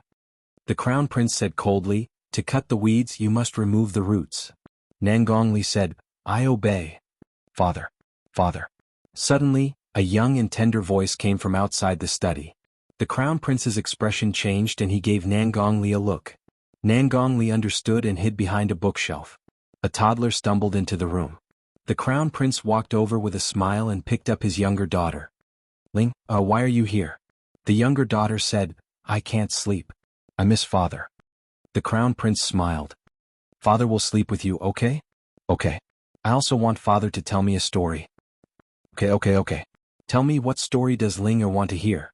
The crown prince carried his younger daughter out of the study. Along the way, his happy and doting laughter could be heard. Nangongli came out of the study and touched the wound on his right arm. His eyes were cold as he said, Xiao Lulang, the son will pay for the father's debt. This time you can't escape. Gu Jiao had eaten dinner at Heavenly Fragrance Pavilion and was preparing to go back. Suddenly, a gerfalcon flapped its wings and flew to Gu Qingfeng's window sill. Gu Jiao was surprised. Xiao Jiao? Xiao Jiao also looked at Gu Jiao in surprise.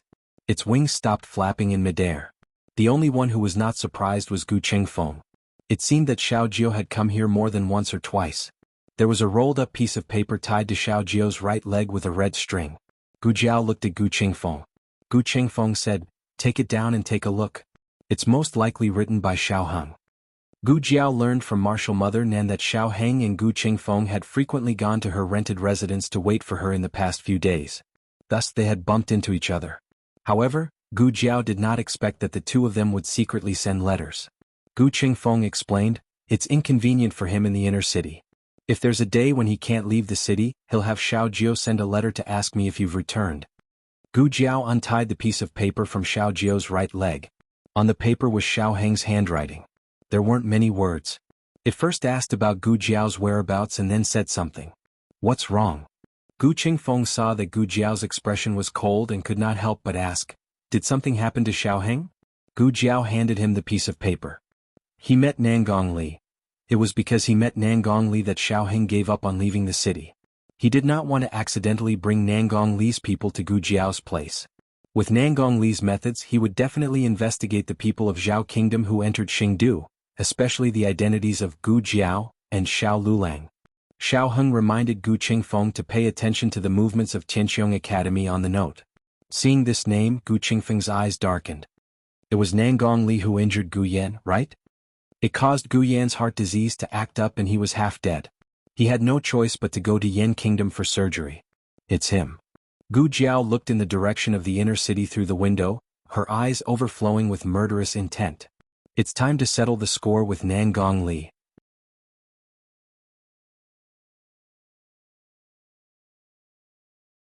Chapter 689. When Nangong Li returned to his residence, he immediately called his trusted bodyguard over and asked him about the progress of the investigation. The bodyguard said with a troubled expression, "General, there are too many places to investigate. It's only been a day. Even if we go to the Ministry of Revenue to investigate the household registration, it will take several days, right?" This was the truth.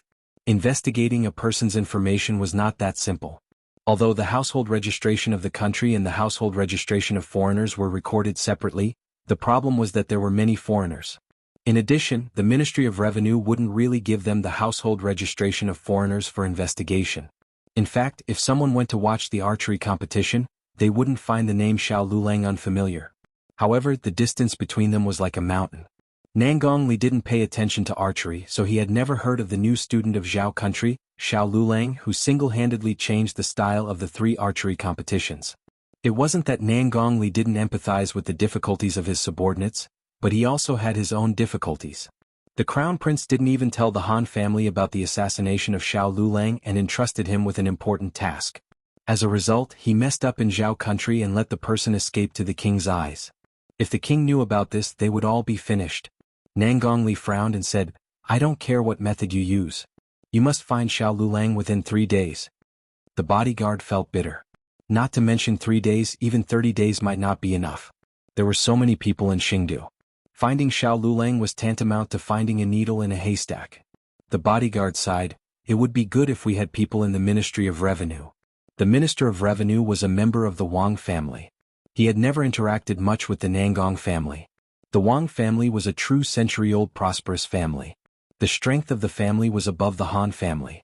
If it weren't for the fact that Wang Xianfei couldn't give birth to a son, the position of crown prince would have been uncertain. It was difficult to sneak into the Ministry of Revenue to investigate the household registration. The Nangong family and the Wang family had experts. It wasn't worth it to alert the enemy. Nangong Li frowned. "If you have time to talk nonsense, hurry up and find him." "Yes."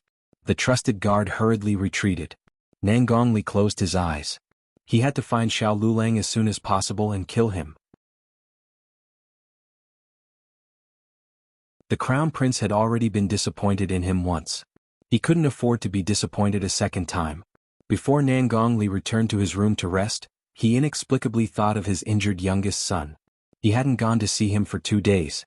He thought for a moment, then turned and went to Nangong Lin's courtyard. Nangong Lin did not know that his father was coming. He was lying on his side on the bed without a care for his image.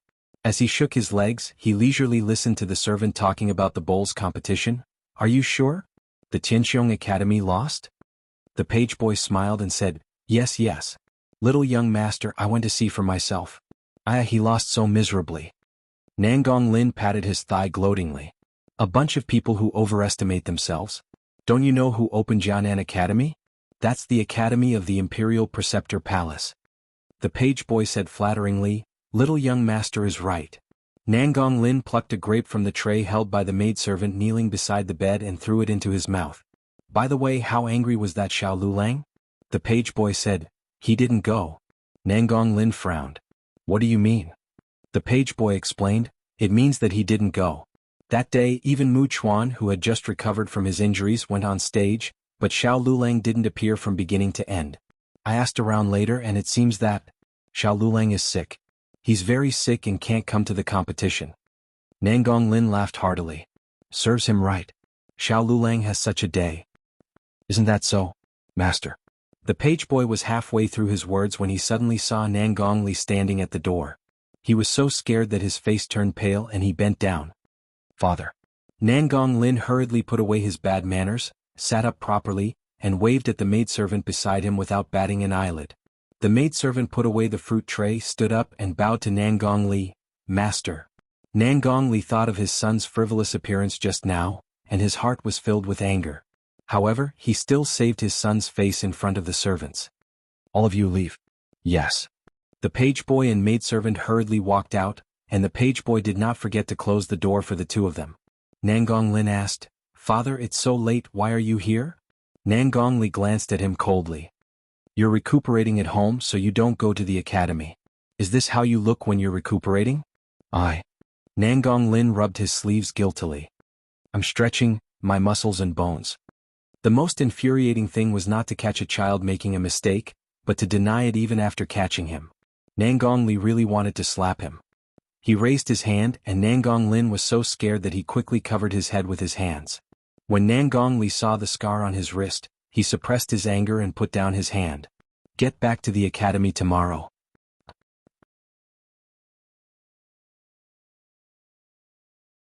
Nan Gonglin reluctantly agreed. Nan Gongli shouted sternly, What's with your attitude? Nan Gonglin was so scared that he trembled. He hurriedly said, I'll go. I'll go. I'll definitely go. Nan Gongli asked, I just heard you mention a name, Xiao Lulang. Who is this person? Oh, him, a person from a lower country.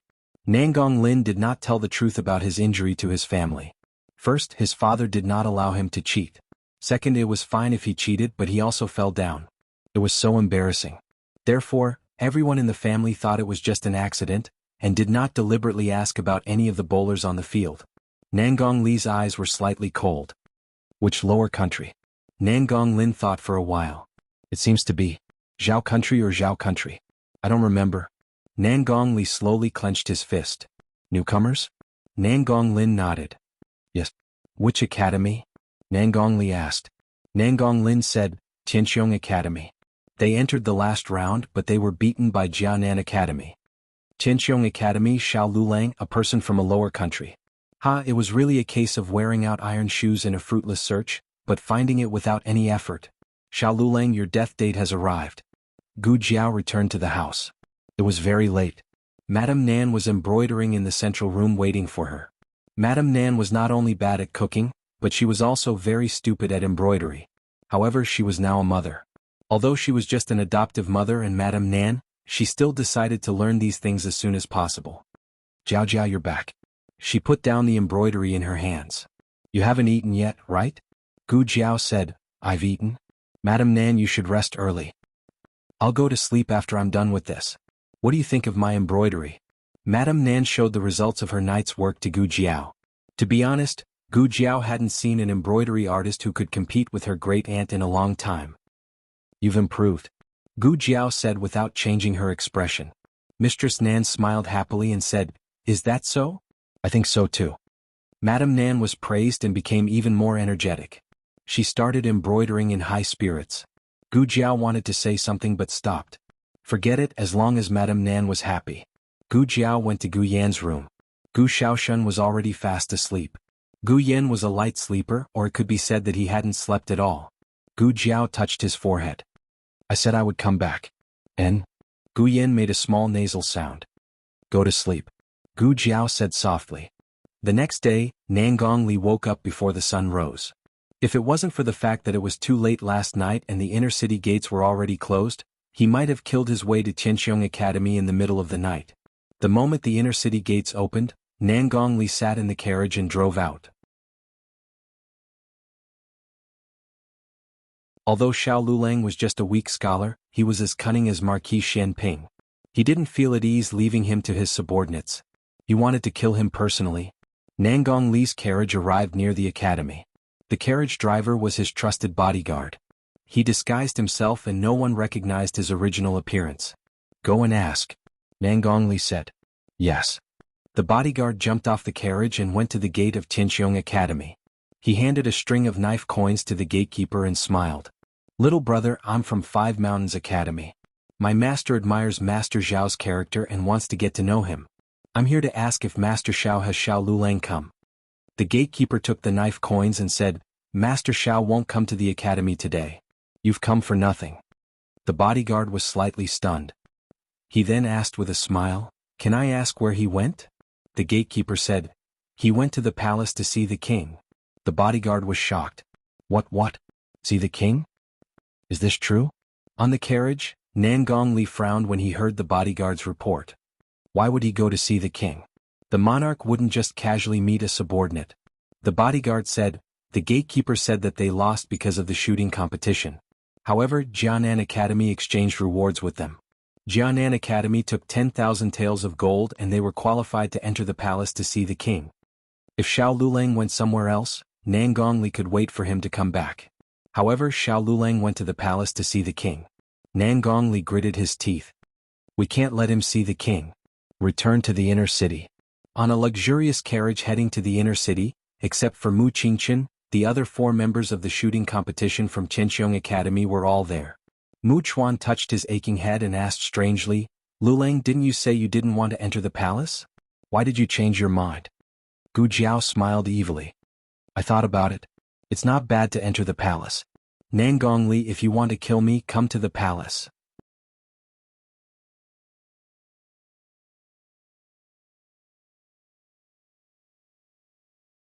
Chapter 690. On the carriage, the trusted guard advised Nangong Li, General, that is the imperial palace. We cannot act rashly. Let's do it another day? Or wait for him to come out. Nangong Li snorted coldly, Wait for him to come out? You don't know who he is going to see today? The trusted guard said, I know, Your Majesty. Nangong Li said snappily, If Xiao Lulang reveals to the emperor that we have been chasing after him all these years, you and I will not live to see tomorrow morning. The trusted guard said, The emperor may not believe him. Nangong Li said coldly, What if he believes? In this world anyone's mind can be guessed, except for our great Yan's emperor. You will never be able to guess what he is thinking. His actions are strange and he does not have any rules. If you say he is tyrannical, he will not care about a wild child from the countryside peeing on his shoes. This sounds unbelievable, but I have seen it with my own eyes. The trusted guard was dumbfounded. Nangong Li continued, If you think the emperor is merciful to children because of this, then he has personally ordered the death of a cowherd boy. The trusted guard was completely speechless. There were many rumors about the emperor, but they were all hearsay after all. He did not dare to believe them all.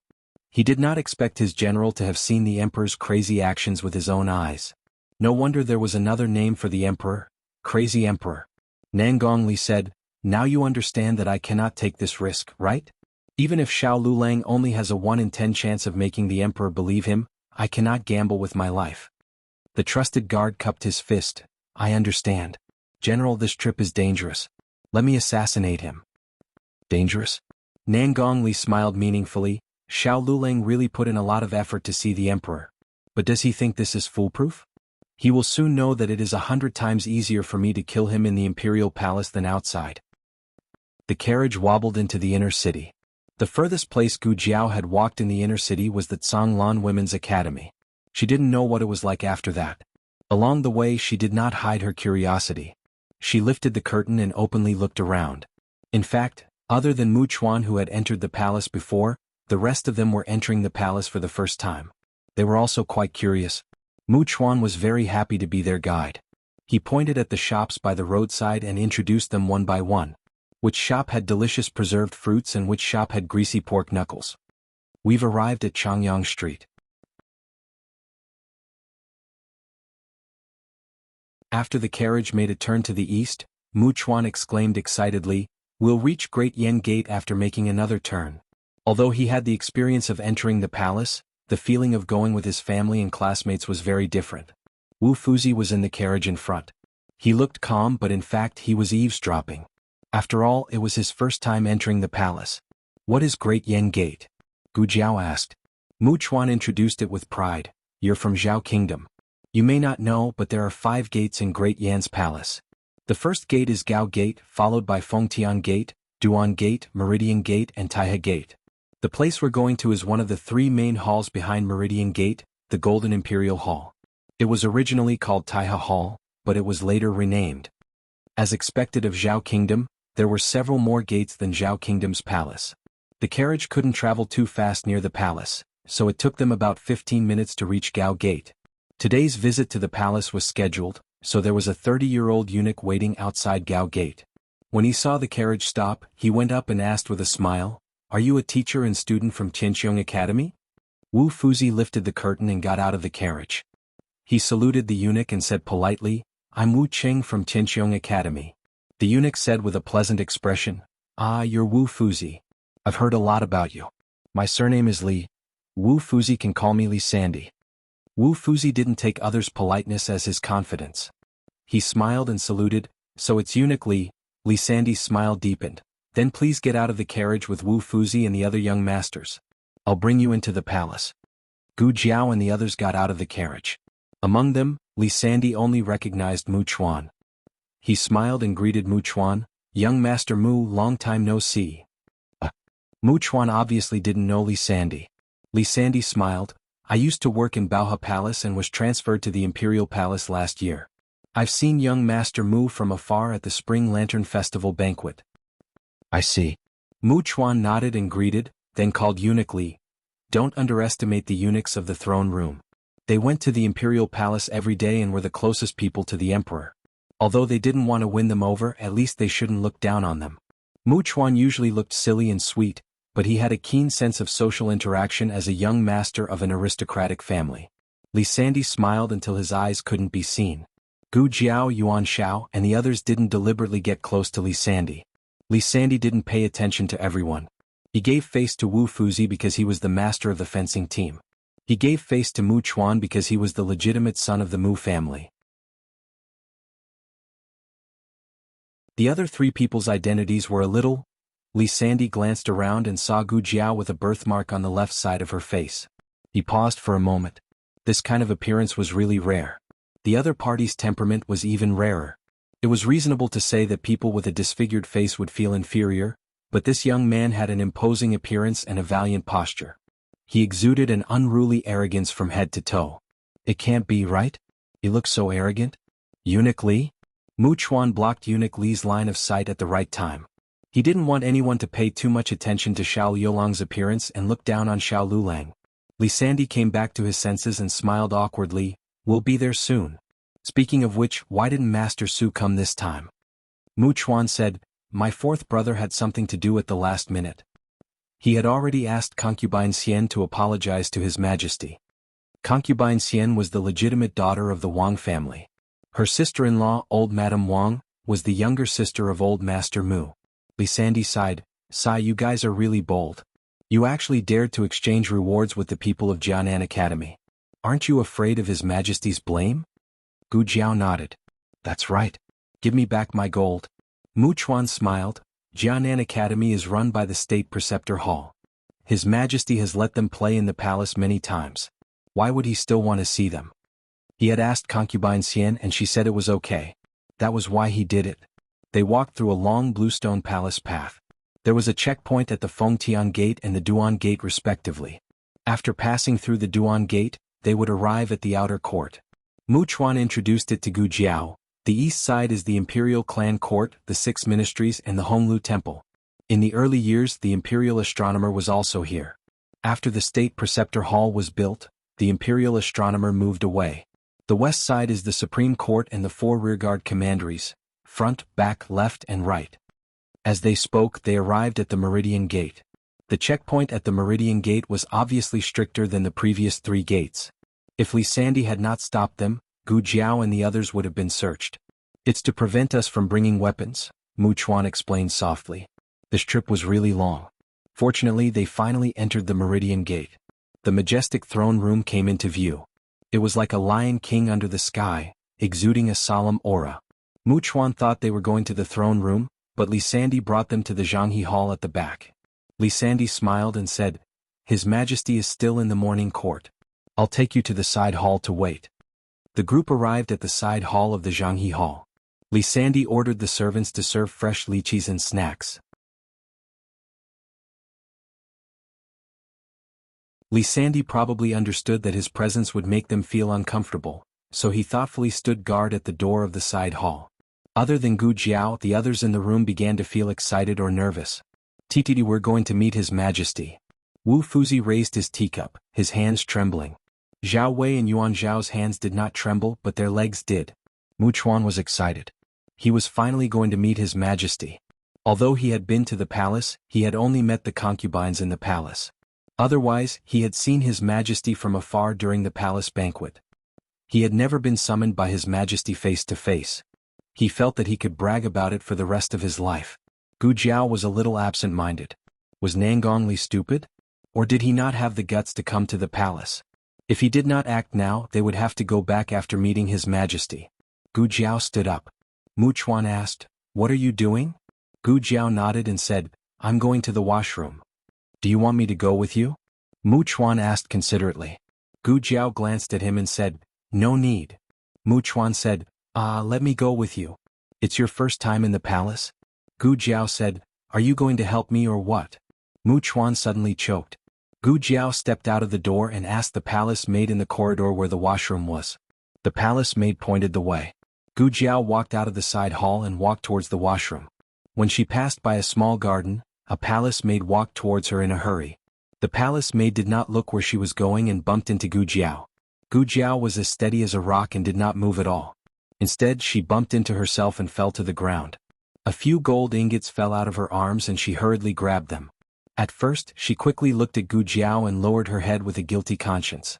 She hid the gold ingots behind her back and said, I'm sorry." "It's okay," Gu Jiao said. She bowed to Gu Jiao and then ran away without looking back. Stealing from the palace?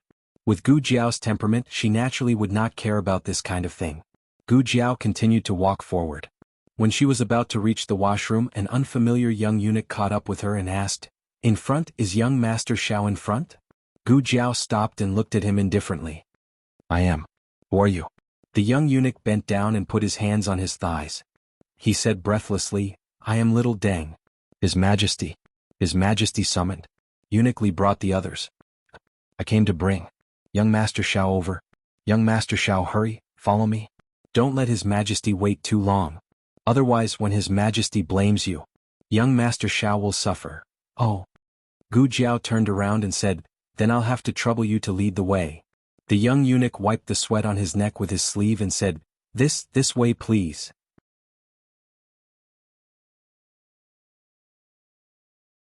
Gu Jiao followed him and walked forward.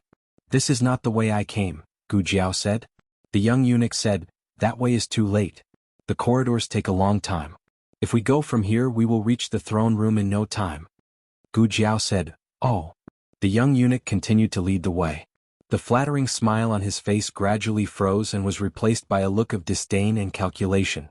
Gu Jiao followed him out of the hall of Zhanghe and came to a lush grassland. To the east of the grassland was a small greenhouse and to the west was a small woodshed for storing tools. "We will be there soon," the young eunuch said with a fake smile. "It doesn't matter if we don't get there," Gu Jiao said. The young eunuch was stunned. He glanced at the woodshed without being noticed. Gu Jiao said, "Are you not going to take me to the woodshed?" The young eunuch was stunned again. Gu Jiao said indifferently, "Then I'm really going." Then she walked past the young eunuch and through the door of the woodshed. The young eunuch's eyes trembled. He subconsciously reached out his hand as if he wanted to grab Gu Jiao, but in the end he didn't have the courage. Just as he was hesitating, the door of the woodshed was pulled open from the inside with a clang.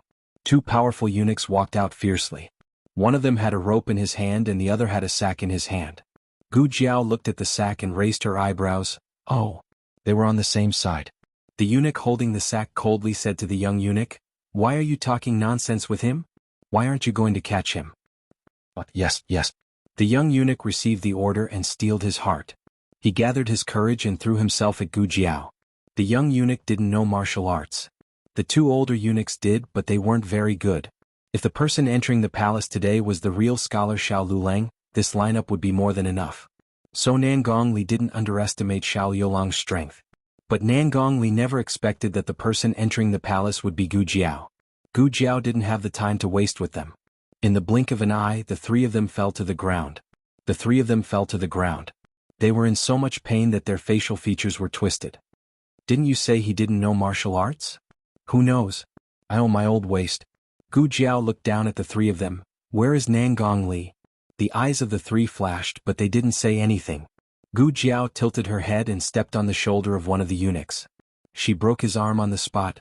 Don't make me ask a third time. That person was in so much pain that his veins popped out.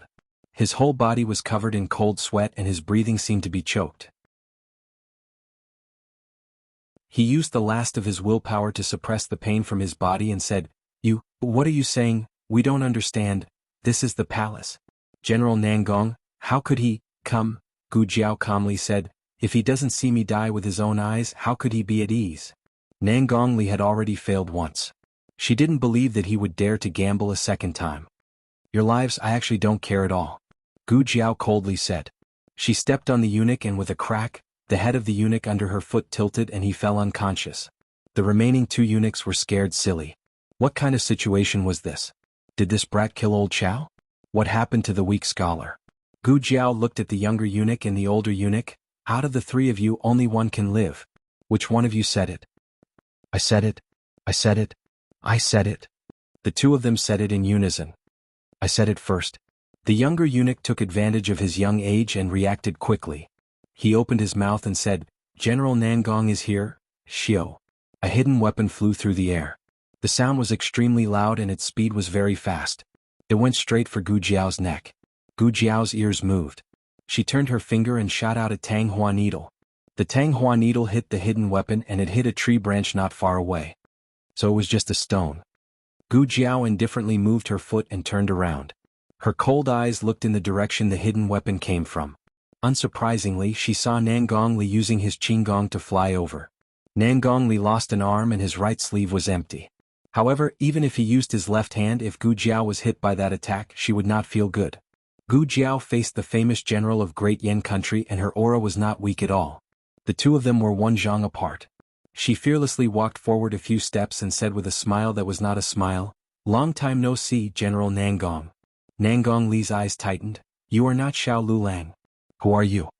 Gu Jiao had seen Nangong Li twice. Both times he was in the dark and never showed himself. Gu Jiao crossed her hands and walked towards him. Isn't General Nangong investigating me? Could it be that you still can't guess who I am? She used her own voice. It was a woman. Nangong Li's pupils suddenly shrank. You are Gu Jiao. Nangong Li's entire person was unwell. He had chased after Xiao Lulang for so long, but in the end, it was this girl from the countryside. Nangong Li had investigated Xiao Heng and knew that he faked his death to leave the capital. He used Xiao Liulang's identity to hide his identity and return to the capital. At that time he had brought a girl from the countryside with him. Her name was Gu Jiao. It was said that she was the daughter of a marquis. Nangong Li did not care. He was a general of great country. He did not even put the emperor of Zhao country in his eyes, let alone a daughter of a marquis. Therefore he had never investigated Gu Jiao. The one who entered the palace was Gu Jiao, not Xiao Lulang. Then why would he chase after her? The risk was very high. Nangong Li turned around and left. You want to leave? Gu Jiao shot out a Tang Hua needle. Nangong Li felt a chill on his back. He hurriedly flew up and stepped on a tree trunk. He flipped over and avoided the attack. You're crazy. After Nangong Li landed and steadied himself, he angrily looked at Gu Jiao. Do you want to die with me? In a moment, when His Majesty finds out that I trespassed into the palace, I will expose the fact that you are an impostor. You don't think that your end will be better than mine. Gu Jiao raised her hand and broke off a long branch from the top of her head. Using the branch as a spear, she coldly pointed at him. Who wants to die with you? If I kill you, then no one will know that I am an impostor. Nangong Li suspected that he had misheard. What did this girl say? Kill him? In the palace? Where did she get the confidence to think that she could kill him? Even if he lost an arm, killing her would be as easy as killing an ant. However, there was still a risk of being discovered. For Xiao Lulang, taking this risk was worth it. For an impostor girl, there was no need. Not far away, the sound of footsteps could be heard. Nangong Li sneered, Girl, there are already people coming from the side hall. Don't force me to kill you. I know. So, I'll have to trouble you to die. Gu Jiao's foot tapped and she flew up. The spear, in her hand, was like a roaring dragon as it fiercely bit at Nangong Li. It was clearly just a branch, but it made her use the power of mountains and rivers. Nangong Li looked at the familiar spear technique and his eyes almost instantly widened in disbelief. This is the Xinyuan family's spear technique.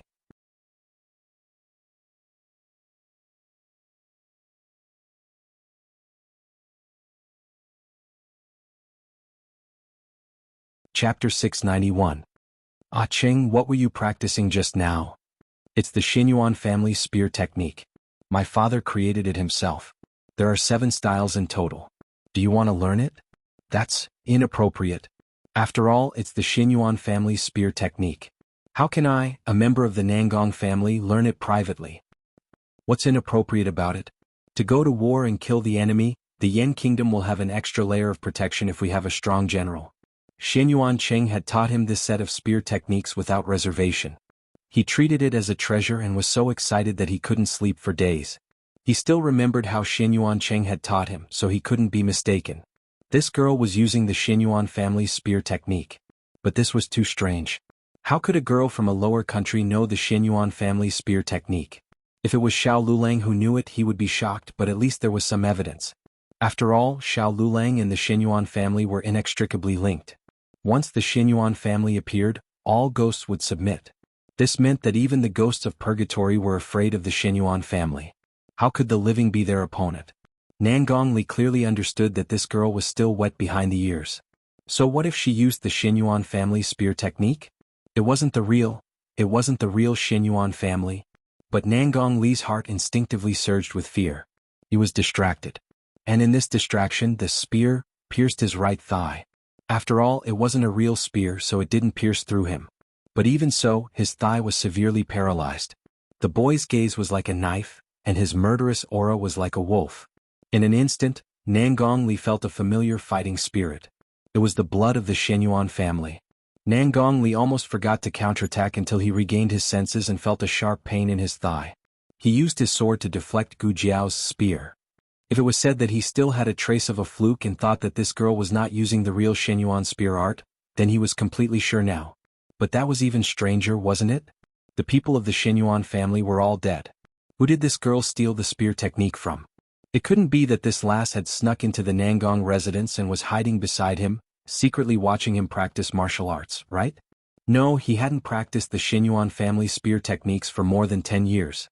It wasn't that he didn't want to learn it, nor was it that the Xinyuan family spear techniques weren't powerful enough.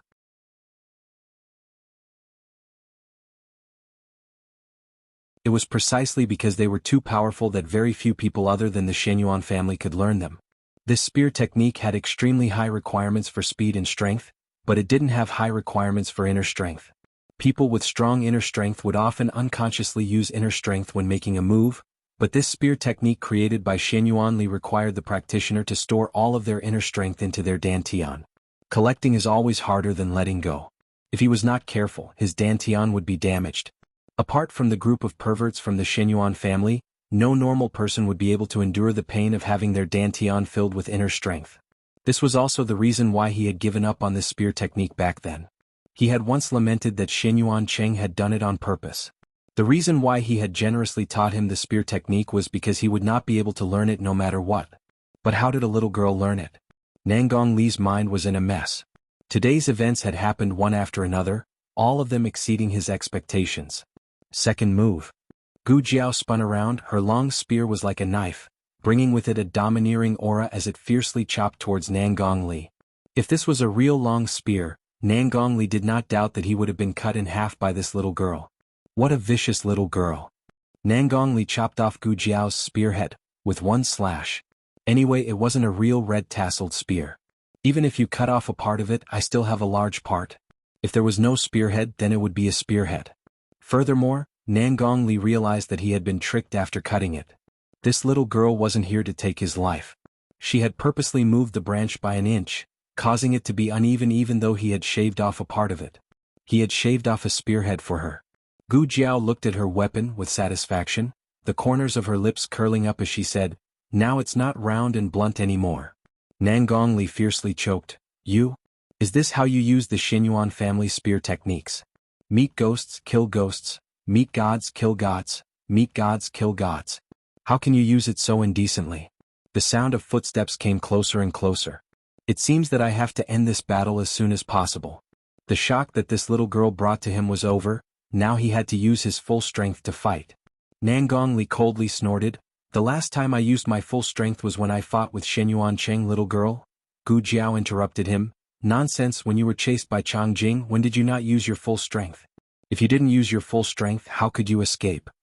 Nangong Li staggered and almost fell. "Little girl. A soldier can be killed but not humiliated. Don't I want my face?"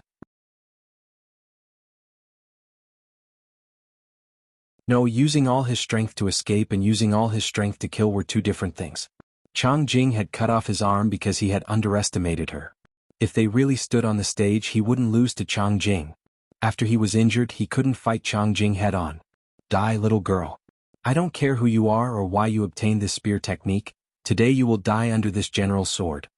Nangong Li's body exploded with a terrifying killing intent. It wasn't like this little girl was the only one who knew the Shenyuan family's martial arts, he also knew it. He learned the Shenyuan family's inner strength and sword techniques. Now he would let this little girl see what true strength was. Nangong Li's inner strength was like an invisible giant whirlpool, sweeping up all the dust and leaves on the ground. He gathered his inner strength in his left hand and pointed his sword at the sky.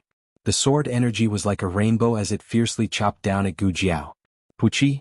It was the sound of a sharp blade entering a body. Nangong Li's lips curled up in satisfaction. But halfway through, his smile froze. His sword had indeed pierced through Gu Jiao, but it had only pierced through her clothes. That sound just now was her spear, piercing through his body. Nangong Li's eyes widened in disbelief. What just happened? How did this little girl do it? Gu Jiao kicked his chest. His body was pulled out from the spear, and heavily flew out. Gu Jiao rubbed her wrist and said with some dissatisfaction, "It's my first time using this spear technique to kill someone, so I'm not very familiar with it.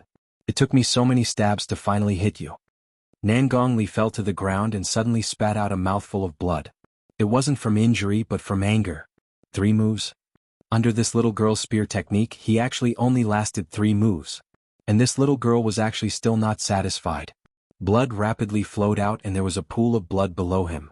She didn't know why, but this scene felt familiar to Gu Jiao. It was as if in some dream, there was also someone who fell in a pool of blood like this.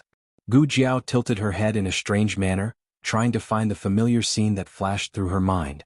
She walked step by step towards Nangong Li. Nangong Li's life was rapidly flowing away and his consciousness began to blur. In a daze, he seemed to see Shenyuan Cheng holding a red-tasseled spear and walking towards him with a cold expression. "Nangong Li, I trusted you so much but you shot me in the back. You also have a day like this?" "Sigh, Nangong Li, I don't like Prince Jing and I don't want him to be my brother-in-law. Why don't you marry my sister?" "Sigh, why did you lose again? You're a big man and you can't beat my sister." "Nangong Li, hang in there. We'll reach the medical hall soon.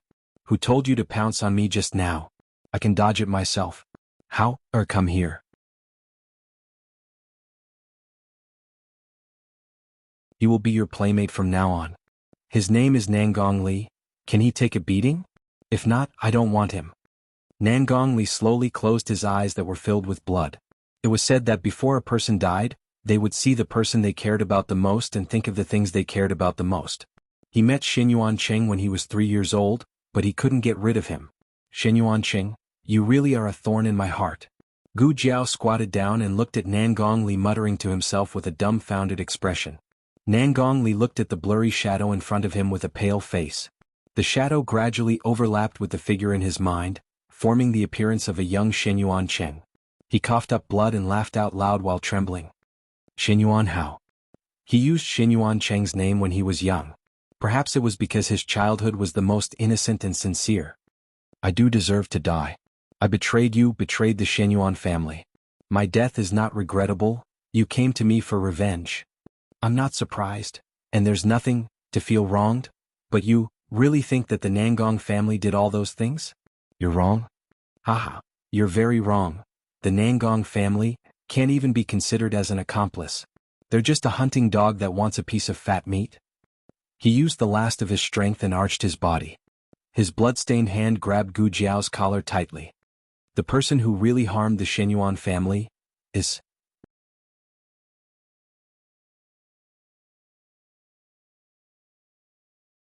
Chapter 692. Lulang. Lulang, where did you go? Lulang. It was Mu Chuan's voice. Gu Jiao had been gone for too long. Mu Chuan waited for her for a long time, so he went out to look for her with Zhao Wei, Yuan Shao, and the others. Along with them was a little palace made from Zhanghe Palace.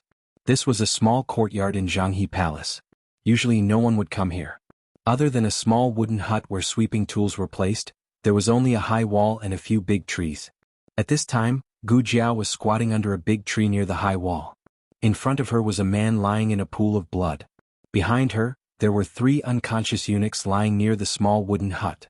What's going on? Yuan Shao asked, dumbfounded. Lulang. Mu Chuan strode over. Yuan Shao and Zhao Wei also quickly followed. When they passed by the small wooden hut, they coincidentally looked at the 3 eunuchs lying on the ground. Yuan Shao shook his head at the 2 of them. He could feel that the 3 eunuchs were no longer breathing. Zhao Wei looked worriedly at the little figure who was squatting on the ground, drawing circles or doing something else. Lulang will be okay, right? Is he injured or scared out of his wits? At first glance, it was obvious that this was a terrible murder scene. What kind of normal person would squat there? Even if they didn't run away, they should hide far away to avoid any involvement, right? The 3 of them quickly came to Xiao Yulang's side. Xiao Lulang was on the left, while Yuan Shao and Zhao Wei were on the right. Zhao Wei felt that he was too far away from Xiao Lulang, so he simply bypassed the man on the ground and came to the opposite side of Gu Jiao. The little palace maid who had come with them had already gone to call for help. Lulang, are you okay? The 3 of them asked in unison. After practicing bowing together for a long time, the tacit understanding between them had improved. Gu Jiao said, "Oh, it's okay." Among the 3 of them, only Mu Chuan had seen Nangong Li before. Unfortunately, Nangong Li's face was covered in blood and dirt, and his face was hard to recognize. In addition, Mu Chuan was so worried about Xiao Lulang that he did not recognize him. Mu Chuan frowned and asked, "What's going on?" Gu Jiao answered honestly, "He was killed." Mu Chuan looked at Gu Jiao in confusion. "Then why are you squatting here? Wait to be arrested as a murderer?" "I am the murderer." Gu Jiao said, "My legs are numb." He was really numb and couldn't get up. Mu Chuan, Yuan Shao, Zhao Wei, Mu Chuan and Yuan Shao each stretched out a hand to support Gu Jiao. On the other side, the little palace maid brought the eunuch in charge of Zhanghe Hall over. It was Li Sandy, and there were a few palace guards following behind him. They were not the imperial guards. Only the emperor had the right to command the imperial guards. At this moment, the emperor was in court in the throne room, so Li Sandy had not reported it yet. Li Sandy immediately saw the students from Tianxiong Academy. His gaze fell on Gu Jiao's lapel. Mu Chuan and the others followed his gaze and their minds buzzed. Oh my god! Why was there a bloody handprint on Liolang's lapel? Just now Gu Jiao was squatting there and hugging her knees. Her lapel was blocked, so they did not immediately notice the bloody handprint. Nangong Li had left it on her lapel when he grabbed her lapel to leave his last words. According to Gu Jiao's original plan, she would run away as soon as Nangong Li breathed his last. It didn't matter if her lapel was dirty because she was wearing an extra layer underneath. However, her legs were numb. Plan A was to announce her death. Fortunately, she was quick-witted and came up with Plan B. Next, they executed Plan B. The little palace maid had already reported the situation to Li Sandy. Li Sandy knew that Mu Chuan and the other 2 came later. At that time, only Xiao Lulang was at the crime scene. Li Sandy confirmed the identities of the 3 eunuchs. The young eunuch's surname was Hu. Everyone called him Mustache. The other 2 eunuchs were called Tong Chen and Wei Shi. The 2 of them were not eunuchs working in Zhanghe Palace. They were from the catering department of the 12 supervisors. The catering department was in charge of the imperial cuisine, palace food, banquets, and other matters. Due to their special functions, the 12 supervisors had the right to enter the 3 main halls. Today, the 2 of them came to inquire about the monarch's lunch. But didn't the 2 of them leave after asking? Why were they killed here? What was even stranger was that there were gunny sacks and ropes on the ground. What were they doing? Are you sure they were killed? Li Sandy asked the palace guards. The 3 of them nodded. They were very sure. Gu Jiao looked at Li Sandy and the others. The deaths of the 3 eunuchs had nothing to do with her. They were accidentally killed by Nangong Li's internal energy. Li Sandy went to look at the man under the tree. Compared to the 3 eunuchs, this man's death was more tragic. His chest was pierced by a sharpened branch. The other party did not even take the murder weapon away. They just arrogantly left it at the scene. Li Sandy had a premonition of the seriousness of the matter. He was the eunuch in charge of Zhanghe Palace. A murder happened under his watch. No matter how he looked at it, it was his negligence. He did not understand. The imperial palace was heavily guarded. Who would have the guts to cause trouble in the imperial palace? Didn't you see anyone suspicious? He asked the guards who were accompanying him. The guards shook their heads. Gu Jiao was not surprised.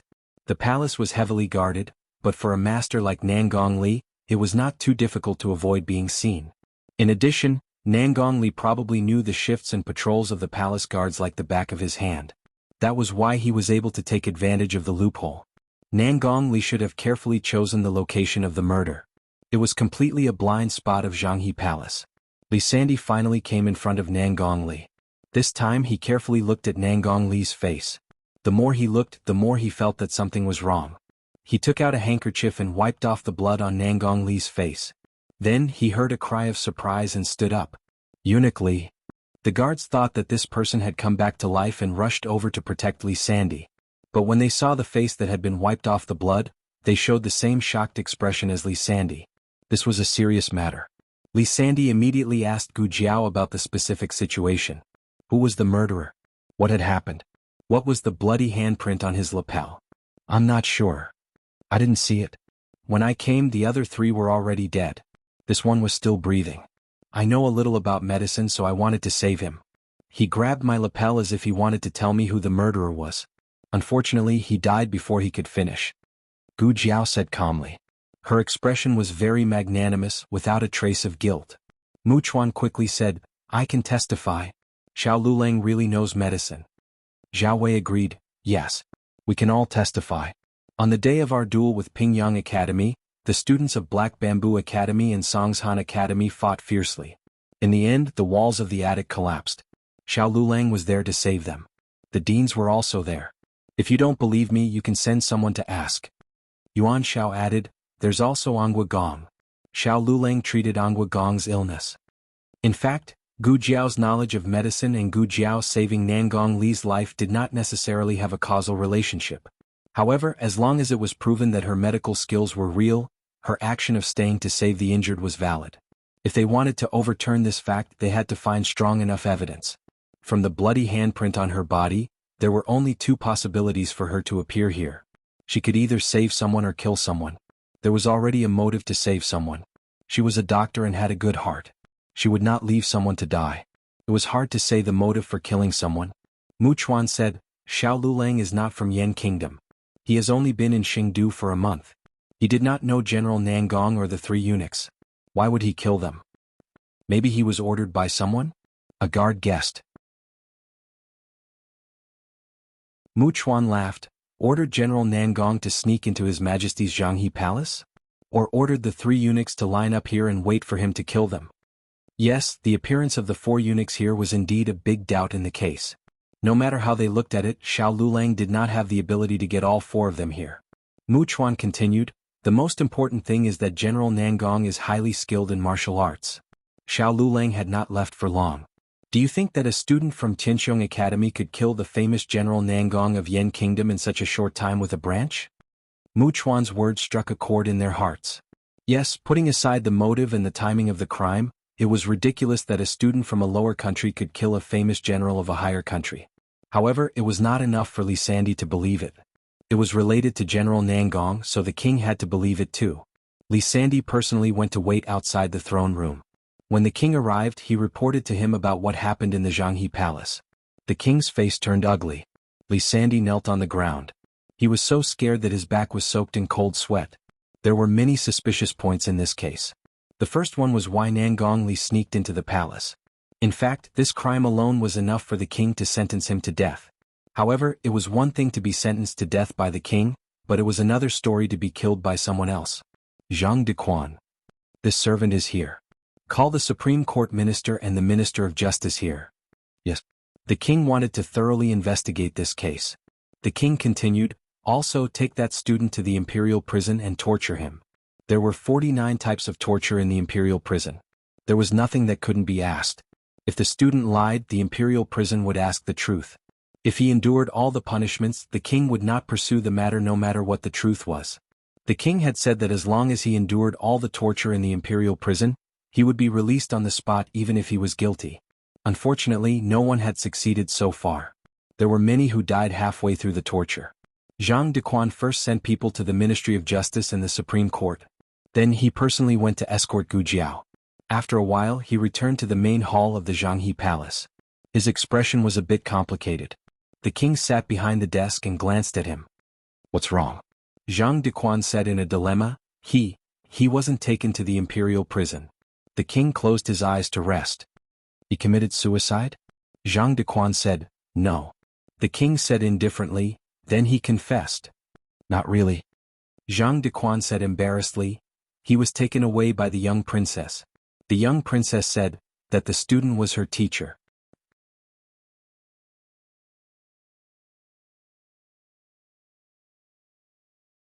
Chapter 693. The king was a swift and decisive person. When he said that he wanted the young princess to start her education, he immediately sent her to the Imperial Academy. After entering through the Meridian Gate, the first thing she saw was the throne room, followed by the Zhanghe Hall and the Baohe Hall. The Imperial Academy was in the Baohe Hall. The students in the Imperial Academy were all members of the royal family. Everyone was much older than the young princess. Although the teachers taught in batches, it was really difficult for the 4-year-old princess to sit obediently and listen to the heavenly books for the entire morning. Thus, once school was over, she could not wait to find the king. She did not want to go to school anymore. After the king finished his court session, he would rest or read some memorials in the Zhanghe Hall. At that time, the young princess thought that the king had finished his court session and hurried to the Zhanghe Hall to look for him. Unexpectedly, she did not see the king. Instead, she saw Gu Jiao, who was taken away by Zhang Dequan.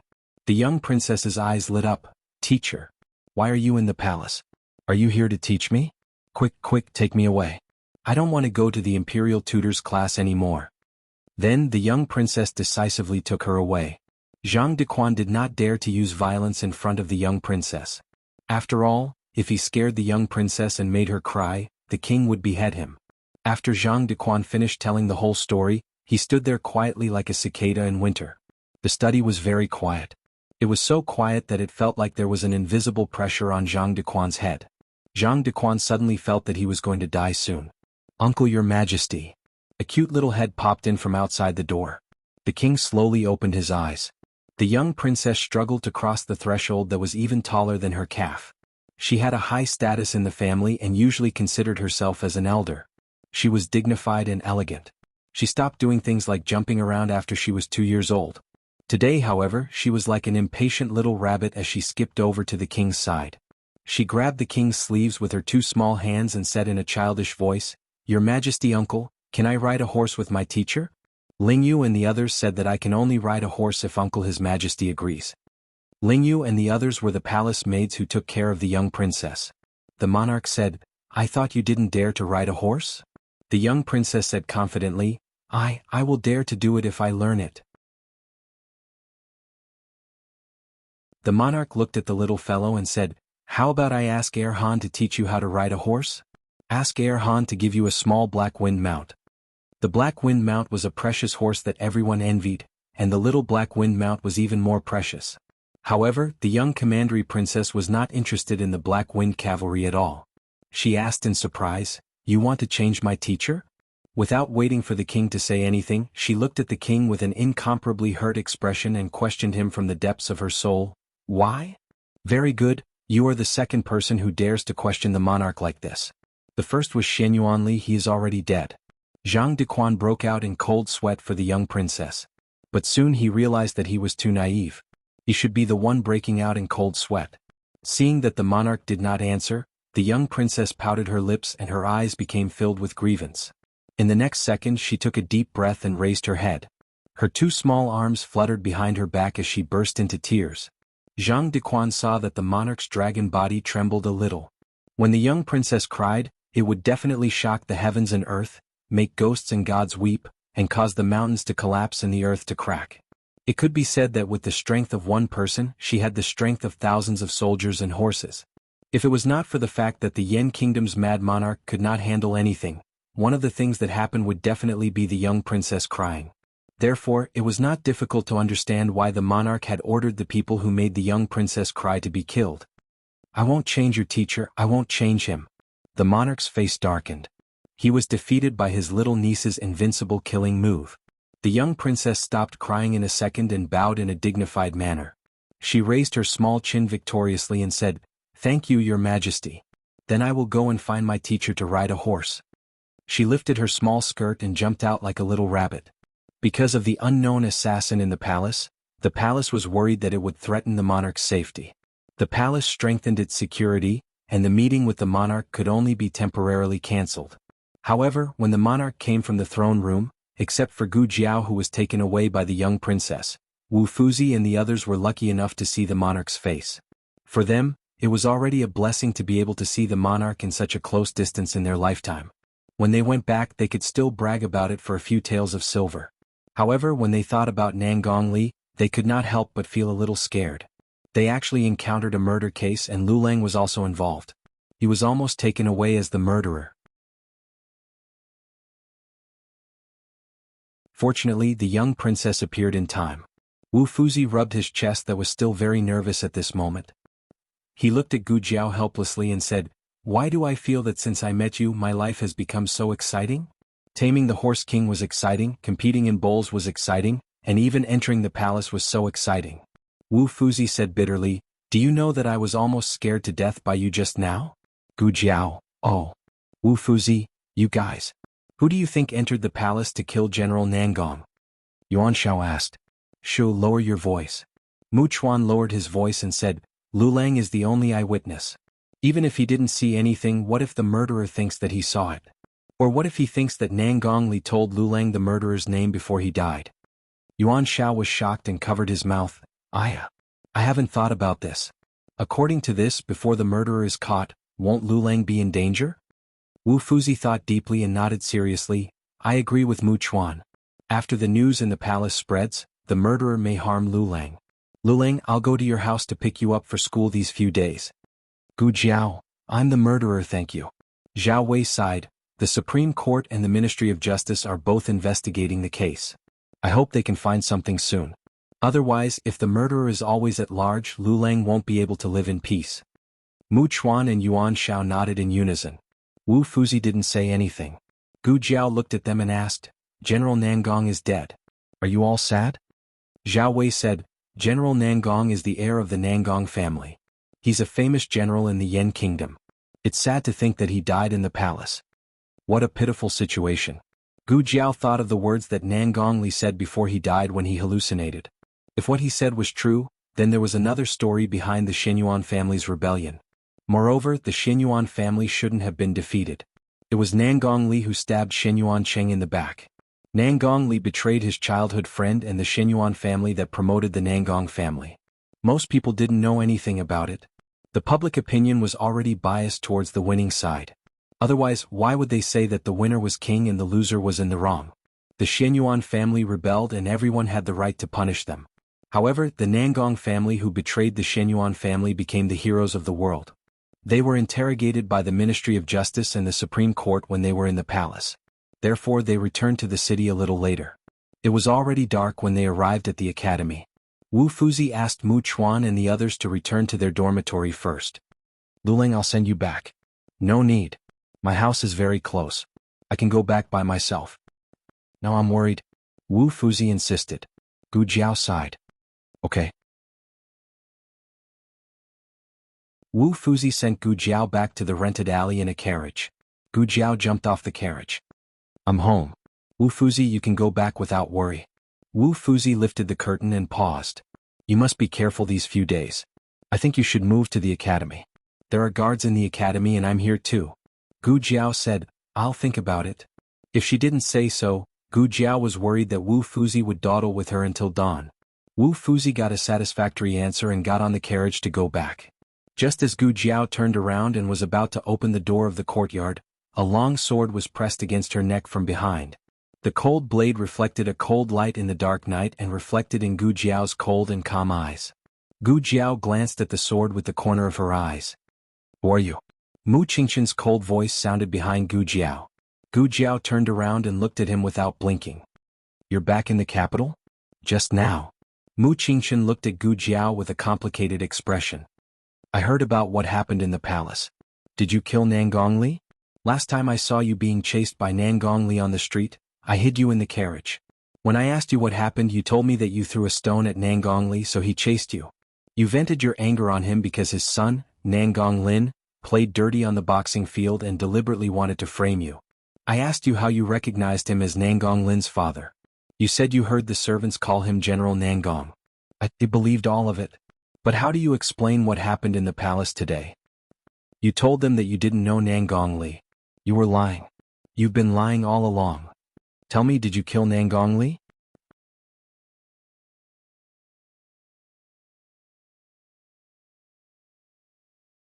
Chapter 694. No. Gu Jiao denied it. Mu Qingchen looked at her coldly, trying to see if there was a trace of guilt in her eyes. However, to his disappointment, Mu Qingchen didn't see anything. If Gu Jiao was asked to play the role of love and hate, she would probably be dazzling. However, she didn't feel guilty because she was acting as herself. Flaw. It was impossible. However, whether Gu Jiao felt guilty or not was different from whether Mu Qingchen believed it or not. Mu Qingchen was not as gullible as Li Sandy. There was no logical blind spot in his thinking that could be led at will. He had his own inference and would not be affected by Gu Jiao. He clenched the hilt of his sword and said with cold eyes, "You won't save Nangongli. There is only one possibility for you to be at the scene. You killed him." Mu Qingchen had been with his classmate for a long time. Although he didn't know him well, he could tell that he was not a person who would repay evil with good. Since he had a grudge with Nangongli, how could he save him at the risk of being regarded as a killer? It was his classmate's mercy that he didn't stab Nangongli in the back. Gu Jiao spread her hands and said, "Whatever you say."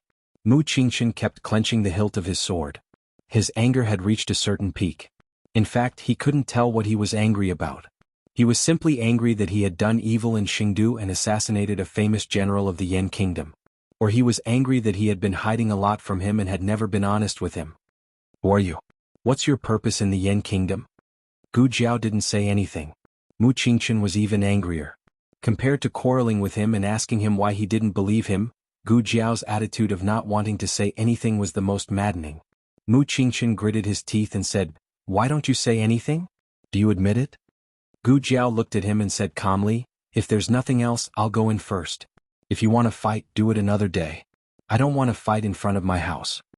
With that, Gu Jiao didn't even look at the sword against her neck. She turned around and pushed open the door. Mu Qingchen said coldly, "Stop right there. If you don't make yourself clear today, don't blame me for making a move on you." Gu Jiao ignored him. Gu Jiao had already pushed open the courtyard door. Mu Qingchen was infuriated when he saw Gu Jiao turning a deaf ear to his threat. He raised his sword and stabbed at Gu Jiao's back. Gu Jiao didn't want to fight with Mu Qingchen, so she just dodged to one side. However, Mu Qingchen was determined to force Gu Jiao to make a move. He quickly made his second move. At this moment, a series of hurried footsteps came from the courtyard and came to the door. "Jiao Jiao, are you back?" Creak. The courtyard door was opened and little Jing Kong's little head popped out. Mu Qingchen's eyes flickered, and he quickly withdrew his sword. However, there was still a trace of sword chi that he couldn't retract in time. The courtyard door was only opened a crack. If he pulled her out, she would be injured. If he pushed her in, she would fall down. In a flash, Gu Jiao stepped forward and bent down to protect little Jing Kong, blocking the sword chi. Mu Qingchen didn't intend to kill Gu Jiao. Besides, he had already absorbed most of the sword chi. It was just a wisp of remnant sword chi. Even so, Gu Jiao's back was still cut open. Her clothes were torn, revealing a small piece of her smooth skin and a circle of cloth wrapped tightly around her chest. Mu Qingchen was slightly stunned. He only felt that the small piece of skin was dazzling. He didn't have time to think about what the circle of cloth wrapped around Gu Jiao's body was. He turned around and his mind buzzed for some reason. Little Jing Kong didn't see Mu Qingchen outside the door. He thought that only Gu Jiao was back. He wanted to call out Jiao Jiao, but Gu Jiao raised her index finger and pressed it gently on his little mouth. Mu Qingchen wanted to turn around, but he somehow restrained himself. He squeezed the long sword in his hand and said in a low voice, "I'll find out the truth and evidence. If it's really you, I won't let it go." After that, he held the sword and stepped into the night with a heavy gaze. Gu Jiao closed the courtyard door and didn't let little Jing Kong see her back. Otherwise he would be worried again. Little Jing Kong tilted his head and said, Jiao Jiao, who was outside just now? I didn't understand what he said. It's nothing. A classmate who sent me back. Gu Jiao touched his little head and asked, why are you here? Little Jing Kong said, the academy is on holiday. My brother-in-law sent me here. Gu Jiao asked, your brother-in-law is here too? Little Jing Kong shook his head and said, he was here at noon but he went out now. He said he'll pick me up tomorrow or brother Chengfeng will pick me up. Xiaoheng must have something important to do since he sent little Jing Kong here. Gu Jiao guessed right. Xiaoheng did go to do something. Gu Qingfeng was there too. Xiaoheng first sent little Jing Kong to Gu Jiao and handed him over to Mistress Nan and Master Lu. Then he went to Qinxiang Pavilion and returned to the inner city with Gu Qingfeng. Gu Jiao didn't tell anyone about her assassination plan in the Imperial Palace, but Xiaoheng could guess it. There were two people who knew Gu Jiao the best in the world. One was Gu Yin and the other was Xiaoheng. The moment Nangong Li left the city to find Gu Jiao, the two of them had their eyes on him. Gu Qingfeng followed his carriage all the way. Xiaoheng first sent little Jing Kong to Mistress Nan and Master Lu. After Nangong Li left Tianqiong Academy, he went straight to the Imperial Palace. Gu Qingfeng and Xiaoheng didn't dare to chase too close. Fortunately, Nangong Li didn't dare to stop his carriage too close to the Imperial Palace. Nangong Li contacted an Imperial Palace eunuch and sneaked into the Imperial Palace by hiding in a box of ingredients. Nangong Li's bodyguard stayed in the carriage and waited. The news of Nangong Li's death didn't spread out so quickly. It wasn't until evening that his bodyguard heard from passers-by that General Nangong was killed in the Imperial Palace. Others didn't know the inside story, but how could his bodyguard not know? Nangong Li went to kill that student from Tianqiong Academy. If something happened to Nangong Li, it must be that student who killed him. The bodyguard hurriedly drove the carriage to report to the Nangong family. It wasn't good to make a move on the street. Xiaoheng spread out the map of the inner city and said to Gu Qingfeng, go east. Gu Qingfeng drove the carriage and said, don't make a mistake. Xiaoheng said, it can't be wrong. They passed through an alley to the east and coincidentally bumped into the carriage of his trusted bodyguard. The trusted bodyguard seemed to have noticed that he was being watched and turned around to pass through another alley.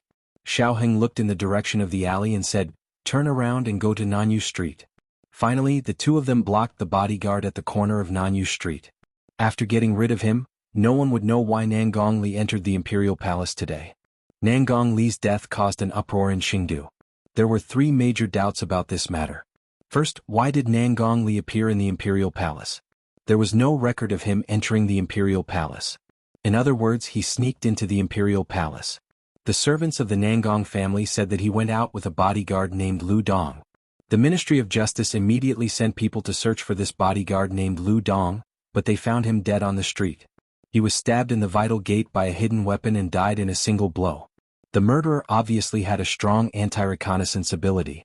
There were no clues left at the scene and no witnesses were found nearby. The case was in a deadlock as soon as there was a breakthrough. The second biggest doubt was the three eunuchs who died at the scene of the crime. Two of the three eunuchs were from the Imperial Kitchen Department, and the other was from the Zhanghe Palace. The three of them didn't interact in private, nor were they close on the surface. It was unknown why they appeared there together. There were sacks and ropes beside them and they looked like they were going to catch something. After the coroner's examination, he speculated that they were killed by Nangong Li's internal force. Why can't it be the murderer's internal force? In the morgue, the Chancellor of the Supreme Court asked the coroner. The Chancellor of the Ministry of Justice was also there. He was also curious about this. The coroner said, I've also examined General Nangong's body. General Nangong didn't have any internal injuries, so I boldly speculate that the murderer doesn't have internal force. The Chancellor of the Supreme Court frowned and said, without internal force he could use a tree branch to kill the famous General Nangong. Old man's son, do you understand what you're saying? You didn't make a mistake, did you? The coroner said, neither servile nor overbearing. I've examined corpses for dozens of years. I don't dare say that I've never made a mistake. If you don't believe me, you can find another coroner to examine General Nangong's body. The Chancellor of the Supreme Court naturally found one. The result was the same as old man's son's. If he didn't need to use internal force to kill General Nangong, then he didn't need to use internal force to kill the three eunuchs. Based on this logic, the coroner deduced that the internal force that killed the three eunuchs came from Nangong Li. Thus, the third suspicious point of the case appeared. Who could have killed Nangong Li so easily without using internal energy or without using internal energy at all? The Chancellor of the Supreme Court, Yang Chang, and the Chancellor of the Ministry of Justice, Dong Wei, investigated for a day and a night without finding anything. The Chancellor of the Supreme Court, Yang Chang, said that Lu Dong is clearly the best breakthrough point. As long as we can ask him what Nangong Li did in the palace, the truth of the case will be easily solved. The Chancellor of the Ministry of Justice, Dong Wei, said, he's already dead. There's no point in talking about this. The Supreme Court and the Ministry of Justice were both outside Duan Men's court. However, the Supreme Court was in the west and the Ministry of Justice was in the east. Seeing that the sky was about to brighten, it was impossible to go back home to rest. They could only go to the Yamen to change their clothes and prepare to go to court to report the situation of the case to the king. When they were about to go their separate ways, Yang Chang saw that Chancellor Dong was deep in thought. He couldn't help but ask, "What are you thinking about?" Chancellor Dong said, "I'm thinking who killed Nangong Li. And he was killed in the palace. This feeling is like what?" Yang Chang asked. Chancellor Dong shook his head, "I don't have any conclusive evidence. However, when I stood at the scene of the crime and looked at Nangong Li's body and the tree branch that was thrown at the scene, I seemed to feel a murderous desire for revenge." This was one of Chancellor Dong's abilities. He was a judge with a keen intuition for cases. His intuition was accurate in most cases. They had once caught a serial killer, but they also had no clue. However, one time the killer and Chancellor Dong met on the street. With just one glance, Chancellor Dong pointed at the person and said, "He is the killer." Therefore, when Chancellor Dong said that the killer was out for revenge, Yang Chang didn't immediately deny it. Yang Chang said thoughtfully, "Did Nangong Li offend anyone?" Chancellor Dong said, "You should ask who among the people Nangong Li offended could easily kill him. Have you carefully observed the shape of the tree branch? Don't you think it looks like a spear?" Yang Chang recalled and nodded, "That's right. The front end is sharpened and the length is similar to a spear." Chancellor Dong said, "As far as I know, only the Xian Yuan family spear technique can have such power without using internal energy." Yang Chang frowned, "You mean? Nangong Li was killed by the Xian Yuan family? Everyone in the Xian Yuan family is dead. The only one left is the former crown princess, who was also crippled of her martial arts. Your inference is not valid." Chancellor Dong pondered for a moment and said, "What if there is someone who is lucky enough to survive?" Yang Chang said with certainty, "There is no what if. Don't forget, all the bodies of the Xian Yuan family were examined one by one. They were nailed to the coffins before they were carried away by Crown Prince Jing and his brother." Chancellor Dong said with a serious expression, "Xian Yuan Cheng. When I saw the murder weapon during the day, I thought of him for some reason." Yang Chang said with amusement, "He is even less likely to be the killer. Among all the men of the Xian Yuan family, he died the most tragic death. He was nailed to the city gate tower by his own red-tasseled spear. Thousands of arrows pierced his heart and he died. His body was hung there for an entire month. Crown Prince Jing spent almost all of his family's wealth in exchange for the bodies of the Xian Yuan family's men. If there was a single survivor, Crown Prince Jing would not have to go to such lengths." Crown Prince Jing, the current Duke of Anghua. Yang Chang paused and patted Chancellor Dong's shoulder. He said earnestly, "Elder Dong, I understand that you were promoted by the Xian Yuan family in your early years. You have always been brooding over the fact that you did not plead for mercy for the Xian Yuan family. However, you should also understand that you personally took over the case. The Xian Yuan family did indeed rebel. As officials of the imperial court, you and I cannot be associated with traitors. We cannot sacrifice ourselves for the sake of righteousness. Today, when you mention the Xian Yuan family in front of me, I will pretend that I did not hear anything. When you are in front of His Majesty, you must keep your mouth shut. Do not offend His Majesty." "Elder Yang." Chancellor Dong called out to him as he turned and walked towards the Supreme Court. Yang Chang turned back to look at him. "What is it?" Chancellor Dong's expression was complicated. "That incident back then, was it really not wrong?" Yang Chang asked, "What incident are you referring to?" Chancellor Dong said, "You know." Yang Chang's eyes darkened. He said seriously, "Elder Dong, you only need to remember that what the top 10 aristocratic families did was righteous. Nangong Li's death caused an uproar among the aristocratic families. Although Nangong Li was not the eldest son of the Nangong family, he was more outstanding than his elder brother. The Nangong family had always trained him as the successor. Who would have thought that he would be killed in the palace? The Nangong family was furious. He pressured the Ministry of Justice and the Supreme Court to find the murderer within 3 days. However, this was impossible. Not to mention that they did not have a clue now. Even if they had a clue, they would not be able to thoroughly investigate this murder case with great fanfare. That was because the emperor's birthday was coming. Everyone in Qing City was busy celebrating the emperor's birthday. At this critical moment, if they caused a commotion about Nangong Li's murder case, wouldn't it bring bad luck to the emperor? Moreover, Nangong Li sneaked into the palace without permission, which more or less made the emperor unhappy. After the emperor's birthday, they would thoroughly investigate in a high-profile manner. Gu Jiao knew nothing about what happened in the imperial court. She went to the academy as usual. Mu Qingchen also came to class. He was still sitting in the second seat in the last row, close to the back door on the right. The first seat was Gu Jiao's seat. Everyone had been used to Mu Qingchen and Gu Jiao sitting at the same table, so no one felt strange when they saw him sitting there. Only Gu Jiao clearly felt that Mu Qingchen's aura had changed.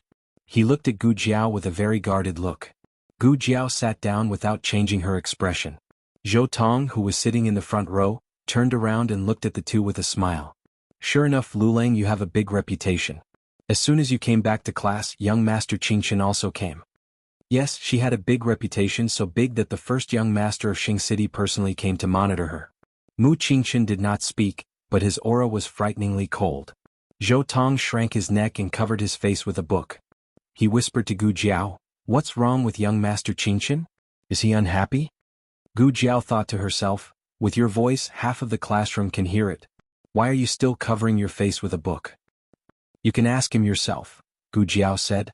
Zhou Tong curled his lips. He did not dare to ask. Zhou Tong changed the topic. "Hey Lulang, did you go to the palace yesterday to see the king? Is the 10,000 taels worth it?" "What 10,000 taels?" Gu Jiao's focus was always on the gold. Zhou Tong said, "It said that the prize for the second place is 10,000 taels. Even the servants of our academy said so." Gu Jiao took out the book from her bag. 1,000 taels. If it was 10,000 taels, she would have buried Mu Chuan alive. No, she also wanted to bury Mu Chuan alive now. Forget it. Since she had taken this opportunity to kill Nangong Li, she would bury him later. The king's birthday banquet was set for the 10th of June. All the officials of the imperial court and above, as well as the aristocratic families in Qing City, had received invitations to the banquet. The day before the banquet, Gu Jiao heard the news she had been waiting for a long time. The state preceptor had returned to Qing City.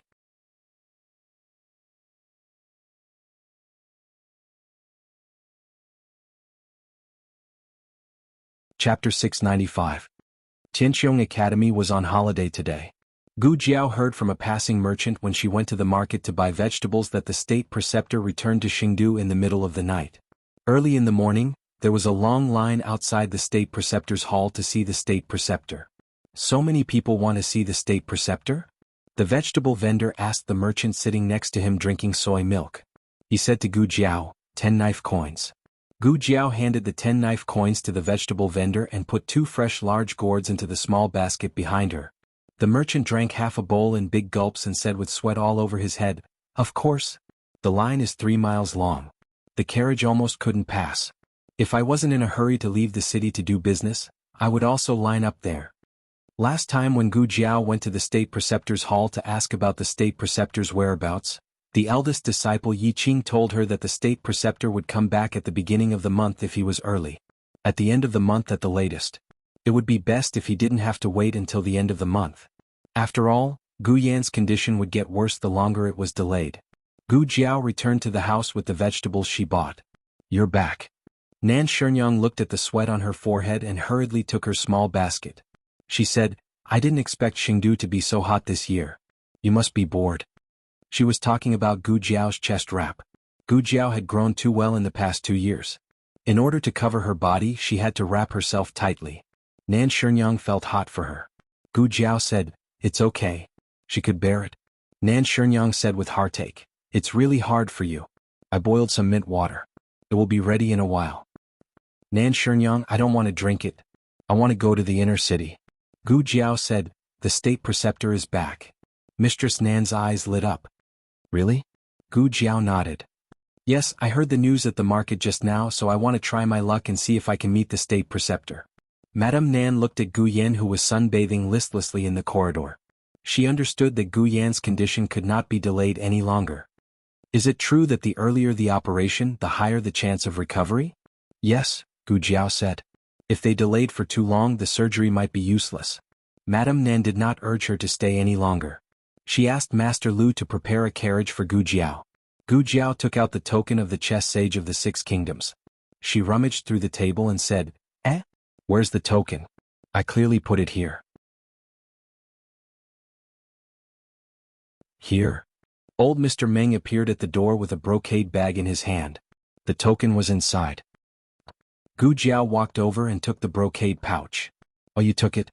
Old Mr. Meng said casually. Well, I just took it. Are you planning to enter the city alone? Yes, Gu Jiao said. Old Mr. Meng cleared his throat. You're not bringing me? Gu Jiao looked at him strangely. Why should I bring you? Old Mr. Meng said, to the state preceptor's palace? Gu Jiao said seriously, the state preceptor knows the chess sage of the Six Kingdoms. You'll be exposed if you go. Old Mr. Meng, the real chess sage of the Six Kingdoms, was speechless. Thinking of something, Gu Jiao said, No, you still have to go. Otherwise, you won't be able to enter the city later. However, old Mr. Meng really needed to enter the city today. He was going to meet someone near the state preceptor's palace. It was on the same way as Gu Jiao. Master Lu had prepared the carriage. Master Lu had planned to use another horse. However, the Horse King beat up Master Lu and his companion. Then, it valiantly came out to pull the carriage. It did not forget to bring Gu Jiao's small medicine box and small basket onto the carriage. It was very considerate of its service. After Gu Jiao got into the carriage, old Mr. Meng got in as well. Gu Jiao put down the curtain and said to the Horse King, It's done. Let's go. The Horse King opened its big mouth, raised its front hooves and rushed out with a whoosh. Old Mr. Meng was caught off guard. He leaned back and hit the wall of the carriage with a bang. The Horse King ran with a whoosh. A gust of wind blew the carriage's curtains high up into the air. The curtains crashed against the walls of the carriage, making crackling noises. Old Mr. Meng was blown out of his mind. He spread out his arms and leaned against the wall of the carriage without any resistance. He felt that he could not even open his eyes. Even the wrinkles on his face were about to be blown flat by the wind. What kind of crazy horse was this? The carriage galloped on the street, overtaking every car it saw. When it stopped to pass through the checkpoint of the inner city gate, old Mr. Meng had been blown into a lion. This time, Gu Jiao did not press old Mr. Meng's head and tell him embarrassing lines. The reason was that the guards let them pass when they saw the token of the chess sage of the Six Kingdoms. Old Mr. Meng heaved a sigh of relief. The Horse King had never been to the Grand Master Hall, so he had to show them the way. After entering the inner city, Gu Jiao sat in the outer seat of the carriage. Chengdu was particularly congested today. The carriage was stuck in the middle of the road not long after. In a room on the second floor of a tea house facing the street, a man in his 30s in a black shirt sat in front of the window, looking at the traffic jam. One of the carriages caught his attention. There was nothing strange about the carriage itself. The horse was the main attraction. The other horses stayed where they were. Only this one was restless, looking around to catch butterflies. What kind of stupid horse is this? The man muttered. His eyes followed the horse and landed on the coachman. The coachman was a young man in green with a red birthmark on the left side of his face. It's him? The man's lips curled up. He actually entered the inner city. Han Shizhi followed his gaze and quickly found Gu Jiao in the carriage. He frowned. Xiao Lulang? Master, do you know him? The man called Master by Han Shizhi was Master Nan's senior, Qi Xian. Qi Xian remained calm and unruffled as he looked at the green-clothed youth sitting in the carriage, who was stuck in a traffic jam. He smiled faintly and said, I told you before that I met my junior sister from the Tang sect last time. There's one more thing I didn't tell you. There's an interesting person around my junior. Xiao Lulang? Han Shizhi was surprised. Qi Xian smiled and said, I think I know who killed Nangong Li. Han Shizhi frowned. Are you saying that the murderer is Xiao Lulang? Qi Xian smiled and shook the teacup in his hand. I can't think of anyone else. Han Shizhi shook his head. How could he kill Nangong Li with his martial arts? Nangong Li has lost an arm, but even so, Xiao Lulang is definitely not Nangong Li's match. Qi Xian said, he defeated a few Shaolin monks last time. I remember that you guys are forbidden to use internal energy in the boxing competition. Han Shizhi said, that's right. Qi Xian smiled and said, how many people in Xingdu do you think can defeat a Shaolin body refining warrior monk without using internal force? Also, didn't the autopsy results come out? Nangong Li didn't suffer any internal injuries. He was killed by a tree branch that was used as a spear to pierce his heart. As far as I know, only the Xian Yuan family spear technique can do that. Han Shizhi was shocked. Qi Xian looked at the young man in the carriage. When I went to see my junior, I fought with this Xiao Lulang. Although he only used one move, I can be sure that he used the Xian Yuan family spear technique. Han Shizhi frowned. There are two suspicious points. First, why did he kill Nangong Li? Second, how did he know the Xian Yuan family spear technique? Qi Xian took a sip of tea. I don't know. This young man seems to be hiding a lot of secrets. Didn't you say that the Han family found out that Nangong Li secretly went to the Zhao kingdom not long ago? Not long after he came back, a few people from the Zhao kingdom came to Xingdu. Don't you think there's a connection? Han Shizhi said, my second uncle guessed that those people from the Zhao kingdom were masters that Nangong Li brought from the Zhao kingdom.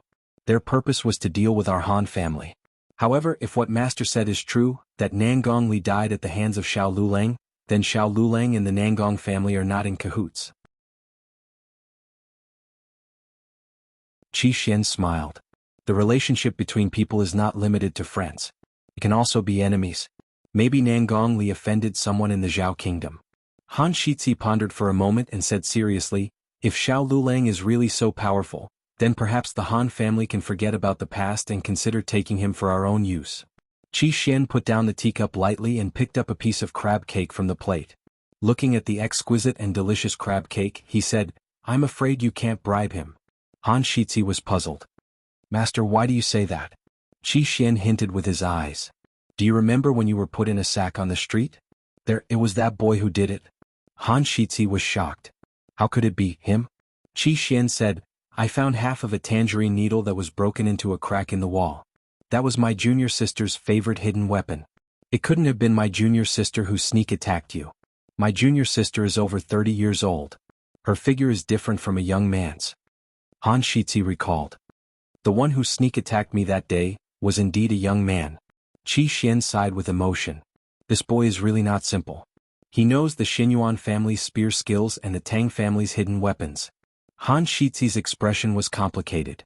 He dared to offend two big families at once. He is indeed not simple. Qi Xian looked at the street that was beginning to clear up. His smile faded and he said seriously, offend? No, he doesn't care about the big families at all.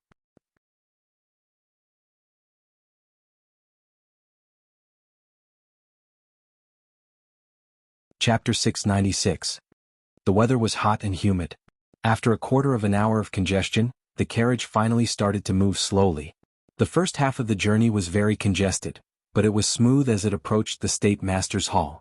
It turned out that the people who wanted to see the State Master had been persuaded to leave by the disciples of the State Master's Hall, leaving only a dozen people who refused to give up. Gu Jiao's carriage stopped opposite the State Master's Hall. She jumped off the carriage, took the token of the chess sage of the Six Kingdoms and walked to the gate. A disciple of the State Master's Hall was persuading the people who refused to leave. The State Master has only seen 3 guests today, and he has already seen 2 of them. If you have a visiting card, please take it out quickly. If not, please go back. You can come back to the State Master's Hall in the future with a visiting card. Oh, a visiting card. Gu Jiao touched her chin. The disciple of the State Master's Hall had never seen Gu Jiao before, but he still asked politely, Young master, do you have a visiting card? I don't have a visiting card, only this. Gu Jiao handed the token of the chess sage of the 6 kingdoms to the disciple of the State Master's Hall.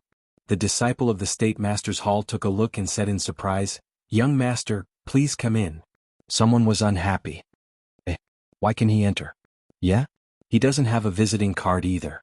We have waited for so long. If anyone wants to enter, it should be us first. The disciple of the State Master's Hall explained, This young master is holding the token of the chess sage of the 6 kingdoms, Mr. Meng. Mr. Meng is an important guest of the State Master's Hall. The people he recommends can enter the State Master's Hall directly. Okay, today's 3 places are full. Everyone please go back. Seriously? We have waited for so long for nothing. Exactly. We shouldn't have come. He looks so poor. Who knows if his token is fake or not? The disciple of the state master's hall shook his head helplessly, as if he was worried that Gu Jiao would thank him. He said, "Young master, don't take it to heart. They don't have a visiting card from the state master's hall, so they can't enter. It has nothing to do with you." Gu Jiao said, "Oh, I'm fine." The little brother was quite considerate. "Young master, please follow me." The disciple of the Imperial Preceptor Palace led Gu Jiao inside. The two of them had just turned around and walked inside when a carriage suddenly appeared behind them. The carriage had just stopped, and a white-robed young girl jumped down while lifting her skirt. It was obvious that she was a little anxious. "Please wait a moment," she called out to the disciples of the Imperial Preceptor Hall. Upon hearing the familiar voice, Gu Jiao and the other disciples of the Imperial Preceptor Hall turned their heads. "It's you?" When the other party saw Gu Jiao, he was stunned. "Why are you here?" Gu Jiao looked at Mu Ruxin, who had appeared in a hurry, and asked, "Why can't I be here?" Mu Ruxin looked at the majestic and solemn plaque above her head. With a slight frown she said, "This is the Imperial Advisor's Hall. You shouldn't be here."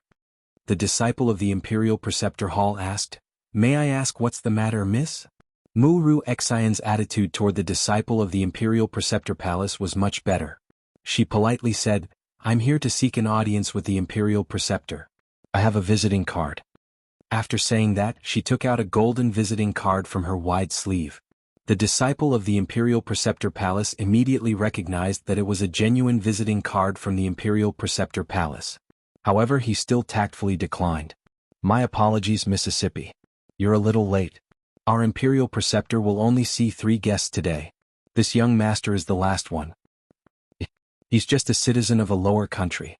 How can he have the qualifications to meet the Imperial Preceptor?" Mu Ruxin raised the visiting card in her hand. Not only did she say this to the disciple of the Imperial Preceptor Palace, but she also said this to the other 2 disciples who were guarding the door. "Look carefully. This is a visiting card from the Chess Manor.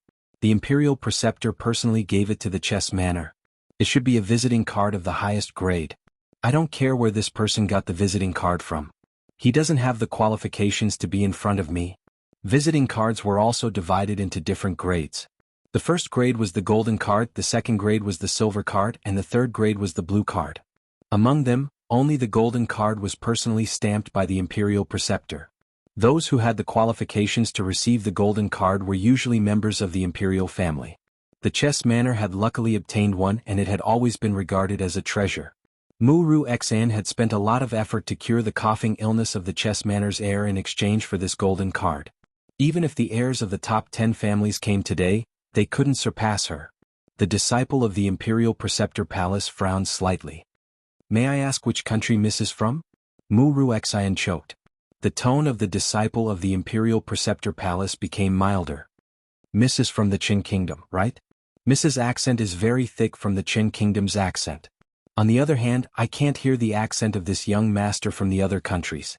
The corner of Mu Ruxin's mouth twitched. Are all the disciples of the Imperial Preceptor Palace so abnormal? Even their accent can be heard. Mu Ruxin was publicly exposed as a citizen of a lower country. She felt humiliated and angry. She glared fiercely at Gu Jiao. "Why is it that nothing good ever happens when I meet someone from the Zhao Kingdom?" She still hadn't settled the debt of slapping her and dislocating her arm. Now, he was here to snatch her qualifications to meet the Imperial Preceptor.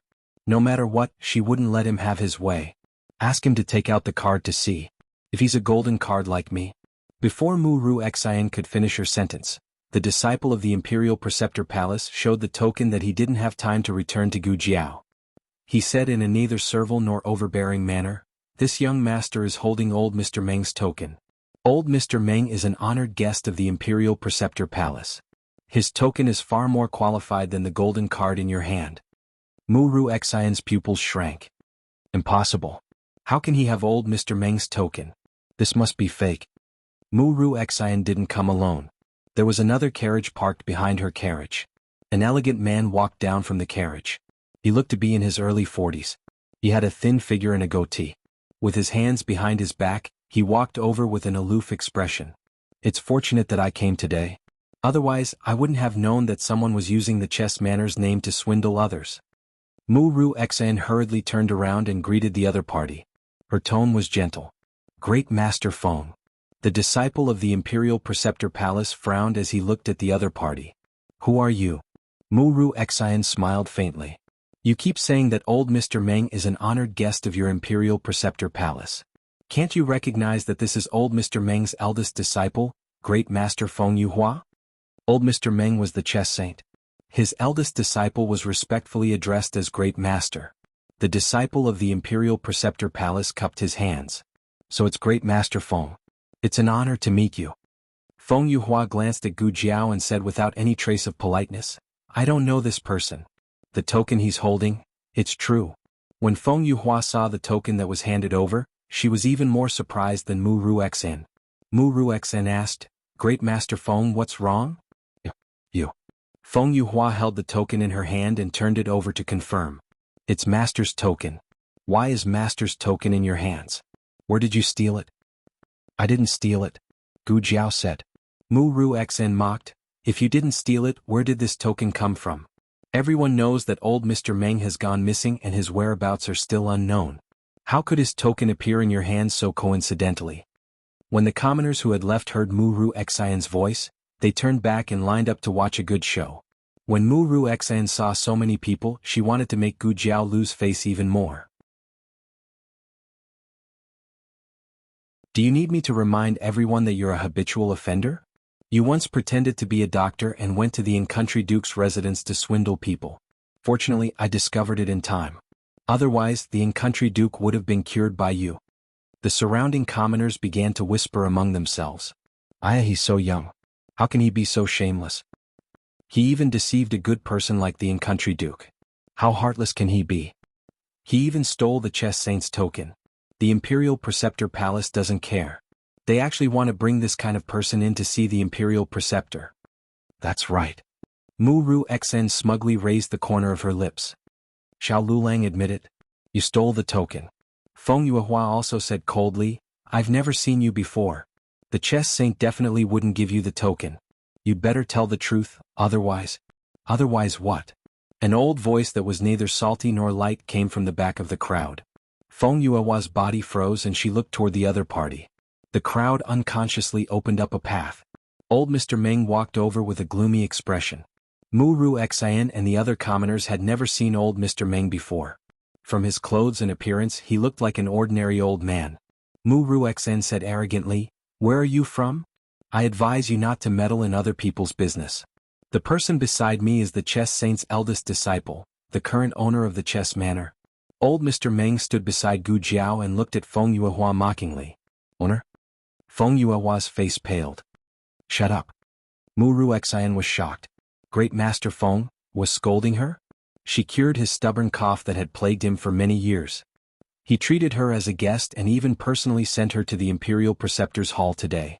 Why did he suddenly? Feng Yuhua broke out in cold sweat. He wiped it with his sleeve and cupped his hands toward old Mr. Meng. He stuttered and couldn't say anything. He was so arrogant just now, but now he was so hesitant. Old Mr. Meng said sternly, Kneel. Feng Yuhua fell to his knees.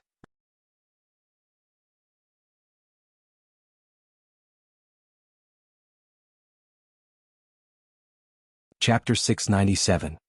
Everyone was dumbfounded by this scene. Master Feng of the chess manor actually knelt down to an old man? Gu Jiao tilted her head to look at Elder Meng. Mu Ru Xan's expression changed greatly. She gradually felt that something was wrong. Master Feng was the #1 person in the chess manor after Elder Meng. To be able to make him kneel, could it be, teacher? Master Feng knelt down with a trembling voice. The word, teacher, was like a hammer that smashed all the confidence and arrogance that Mu Ru Xan had built up because of Master Feng. She looked at Master Feng who was kneeling on the ground and didn't even dare to raise his head. Her heart received a huge blow. So this was the power of the chess saint of the 6 countries? The dignified son of the Feng family actually knelt before a person from a lower country. He was so respectful, sincere, and humble that he didn't dare to show the slightest disrespect. That was the Feng family, the 9th-ranked family. Elder Meng was originally from the Zhao kingdom. He was granted amnesty by the king and settled in Xingdu to become a citizen of Shang kingdom. Mu Ru Xan felt a burning flame rising from the bottom of her heart. It burned her heart and lungs, making her feel both painful and excited.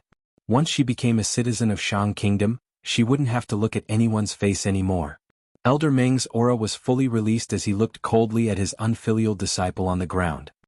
He said sarcastically, "I didn't even know when you became the master of the chess manor." Feng Yuhua's body trembled as she hurriedly explained, "Teacher, that's just nonsense. The chess manor belongs to teacher. The plaque bestowed by His Majesty the King still hangs in the main hall. The first chess manor is bestowed to Elder Meng. How could this student dare to claim to be the master of the chess manor?"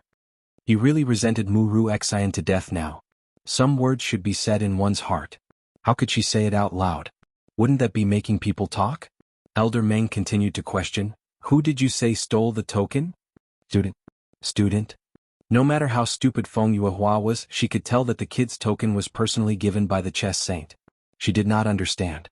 She had coveted that token for so many years and had not even allowed the chess saint to take a look at it.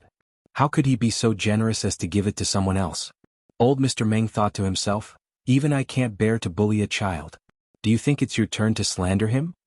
Old Mr. Meng snatched the token from Feng Yuehua's hand and wiped it carefully with his sleeve before handing it to Gu Jiao. "Doll, take it." Gu Jiao, oh. Feng Yuehua didn't feel good at all. "If you want to take the token back, just take it back. Why do you still have to wipe it?"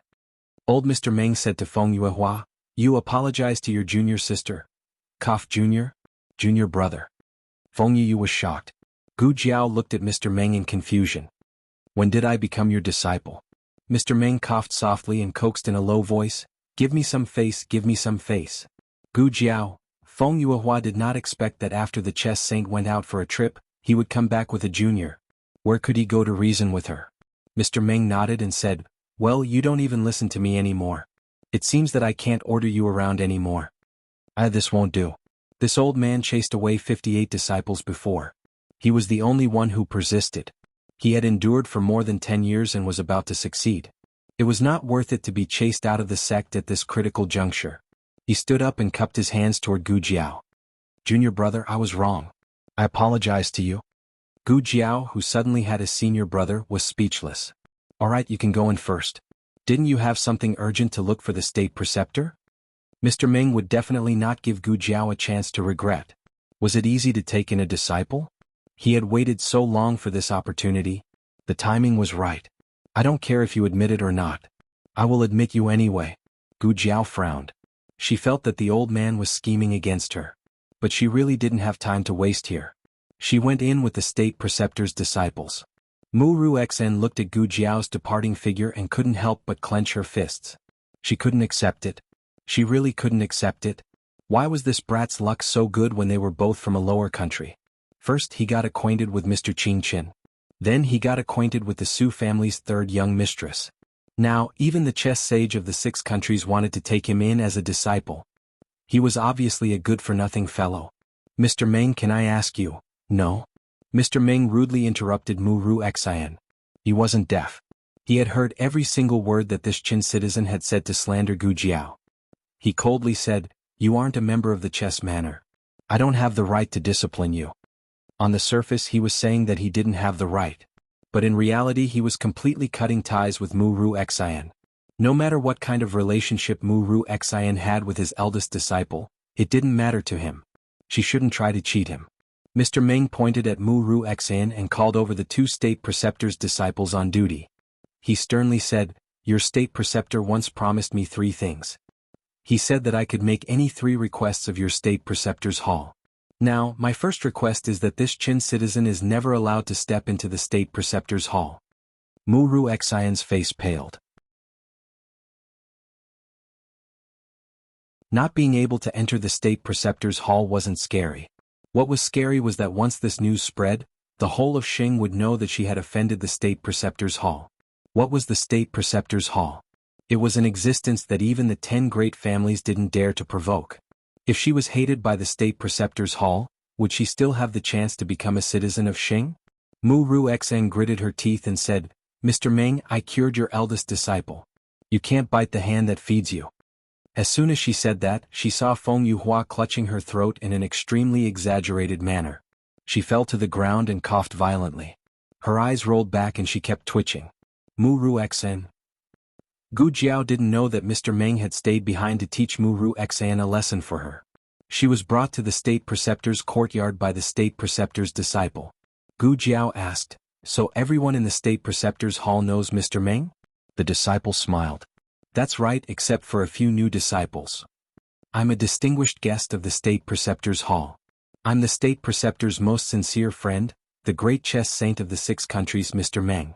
Thinking about the embarrassing lines she had written for the old man, Gu Jiao silently clenched her fists. It's fine. If she wasn't embarrassed, the others would be. The state preceptor's residence was in a bamboo forest. They had to walk across a small arch bridge. The scenery was pleasant and the path was deep and serene. The overall style of this place was somewhat different from the state preceptor's hall. It had a profound feeling. The state preceptor lives over there. The disciple pointed at the purple bamboo forest not far away. So it's the purple bamboo forest. Gu Jiao subconsciously thought it was the green bamboo forest. That's right, what's your name? My name is Yu He, the disciple said. As they talked, the two entered the purple bamboo forest. A cool breeze blew in the forest. The fragrance of the purple bamboo was refreshing. Thinking about Gu Yan's surgery soon, Gu Jiao's mood improved. We're here. The disciple said, "We'll wait here for the people inside to come out." The two stood outside a wooden fence. Inside the wooden fence was a large bare courtyard. Further inside there were 3 small bamboo houses. The door of the middle bamboo house was open, but the bamboo curtain was lowered so it was difficult to see inside. Gu Jiao had no intention of eavesdropping on the conversation between the state preceptor and the guest. However, her hearing was too good. She still heard someone say, "Is this really the only way?" It was the voice of a young man. Gu Jiao didn't hear the state preceptor's reply. Instead, she heard the young man say, "I understand. No matter what, thank you for meeting me." In a moment, the bamboo curtain was lifted by a delicate hand with distinct joints. A young Taoist priest wearing a dark blue Taoist robe stepped out. He put on his shoes on the steps and walked out of the courtyard with a cold expression. Gu Jiao stared at him. She thought that this Taoist priest was too good-looking. Nowadays, not only were monks good-looking, even Taoists were so handsome. Taoist priest Qing Feng. Yui cupped his hands and greeted the other party. Taoist priest Qing Feng slightly returned the greeting. Gu Jiao blinked. He was even more handsome up close. The handsome monk didn't look like a monk. This Taoist priest did have a sage-like aura. Taoist priest Qing Feng also greeted Gu Jiao. Then, without waiting for Gu Jiao to return the greeting, he turned and left. Yui introduced him to Gu Jiao. He's Taoist priest Qing Feng. Before he became a monk, he was a student of Jianan Academy. Jianan Academy was founded by the state preceptor. Yui is the last guest here? A deep and mellow voice came from the bamboo house. In this vast world, it made people's hearts tremble. It was as if their souls had been knocked. Yui bowed to the bamboo house. Yes, state preceptor. He's old Master Meng's little disciple. Oh. The person in the house was surprised. Come in, he said. Yui brought Gu Jiao into the courtyard. He couldn't go in, so he could only watch as she walked up the steps. She took off her shoes and walked through the curtain in her white footwear. In the dim room there was only a small table, 2 cushions and an incense burner. The small table was facing the door. The person behind the table was wearing a black robe with a golden qilin embroidered on the cuffs. He wore a black hat and his face was hidden in the dark. His back was straight and his body was like pine and bamboo. At his level he no longer had to emit any sort of aura. Everything was contained within, returning to one's original state, returning to one's original state. Was this the state preceptor of the Yan dynasty, who was worshipped as a god? Gu Jiao sat down opposite him. The light changed and Gu Jiao finally saw his face. Gu Jiao was stunned.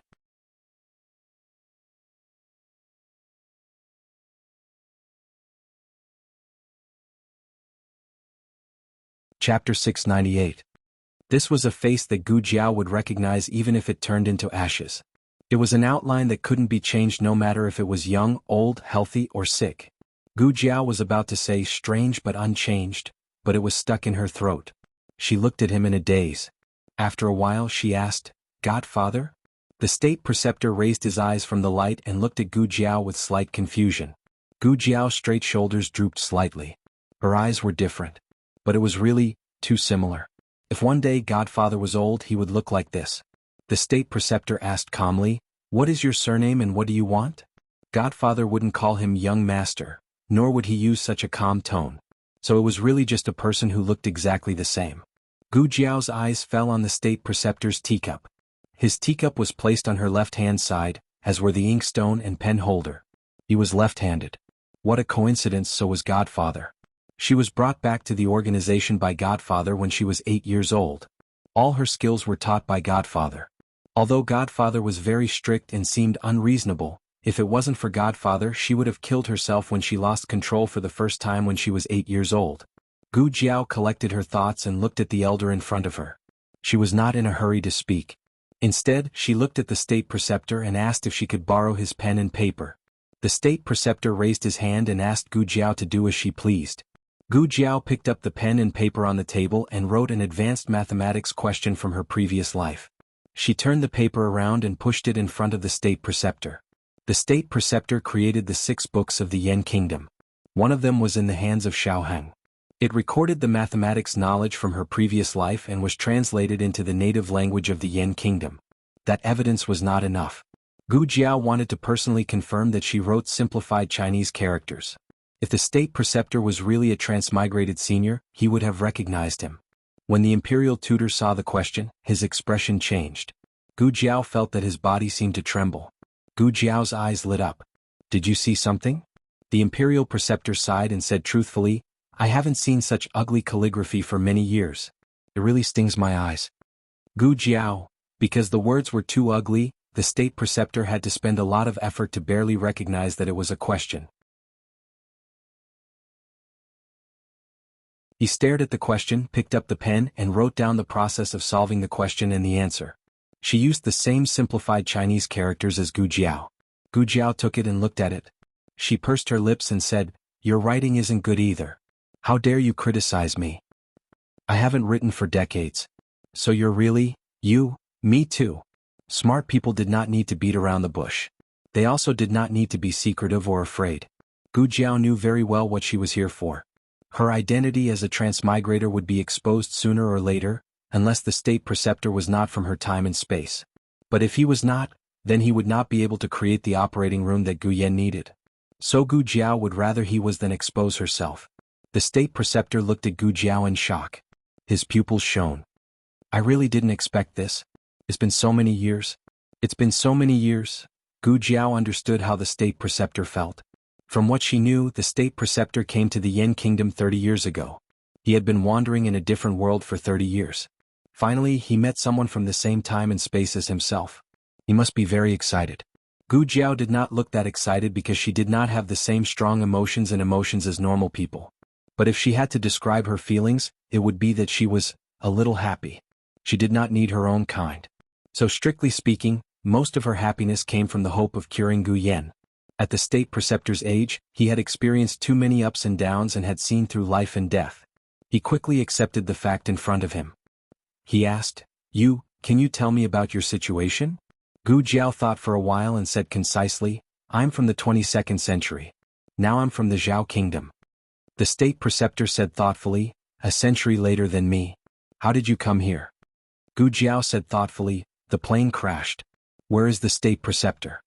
The state preceptor said with a trace of reminiscence, "I was looking for someone. Then I came here." It sounded very specific, but it was a little empty. He still did not explain the reason why he left that time and space. But it did not matter. Gu Jiao did not come here to inquire about the state preceptor's privacy and past. "Then how did you find out my identity?" the state preceptor asked. Gu Jiao could not say that the stolen letter of credence of the Yan Kingdom was in their hands. It sounded a little exciting. Although they were from the same hometown, she could not expose too much. Gu Jiao said, "I heard some of your deeds and felt that you might be like me. But I was not sure, so I tested you first." The state preceptor nodded. "I see." The tea on the stove was boiling. A disciple came from the backyard and sat down. He made tea for Gu Jiao and then left silently. "Then you came to me today?" The state preceptor looked at Gu Jiao. Gu Jiao said, "To be honest, I have a friend who has a very serious heart disease and needs an immediate operation. I want to borrow the operating room of the state preceptor palace." Last time Yi Qing received the person who came to the state preceptor palace to inquire about the operating room was you? You were brought here by Senior Meng? Yi Qing was the eldest disciple of the State Preceptor Palace. When Gu Jiao came to the State Preceptor Palace for the first time, the State Preceptor was not there. It was Yi Qing who received her. Gu Jiao nodded, "That's me." The State Preceptor looked at Gu Jiao meaningfully. Senior Meng said that he met a little girl who was good at chess in the Zhao Kingdom. Gu Jiao, so she still fell for him? The State Preceptor smiled with tolerance. "It doesn't matter. I won't tell anyone whether you are a boy or a girl." After saying that, he stood up and looked at Gu Jiao. "Next time, stick your Adam's apple straight. It's crooked." Gu Jiao touched her fake Adam's apple. "Oh." The State Preceptor said, "Come with me." Gu Jiao followed the State Preceptor out of the bamboo house. Yuhi had already left. Only a disciple who had served Gu Jiao tea just now followed them silently. The State Preceptor looked at the disciple behind him and then looked at the basket on Gu Jiao's back and asked, "Is the basket heavy?" Gu Jiao shook her head. "No, I can carry it myself." The State Preceptor did not insist. The two walked out of the bamboo forest and went all the way to the library of the State Preceptor Palace. "You used to study medicine?" The State Preceptor asked. "Kind of." Gu Jiao said, "I was a surgeon and learned a little Chinese medicine." "Where is the State Preceptor? Are you also a medical student?" The State Preceptor shook his head. "No." Gu Jiao was stunned. "Then the operating room?" The State Preceptor pointed to the front. "You will know when you get there."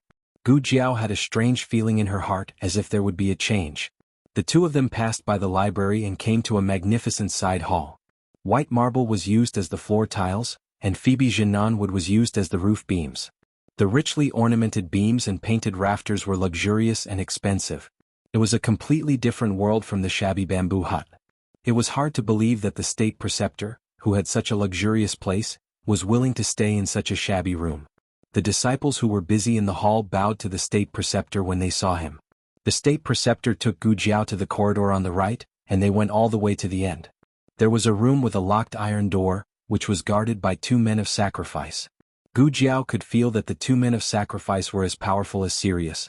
Sirius was the first real master that Gu Jiao met after she came to this strange world, so he became her benchmark to judge the men of sacrifice. "Open it," the State Preceptor said. One of the men of sacrifice took out a key and opened the bronze lock on the iron door. The other man of sacrifice pushed the heavy iron door open. It was not difficult to feel the weight of the iron door just by listening to the dull sound. The State Preceptor entered the room first, and then he turned to Gu Jiao and said, "Come in." Gu Jiao stepped over the threshold. What she saw was an ordinary room that could not be more ordinary. It was empty and there was nothing. Gu Jiao opened her mouth and said, "This is..."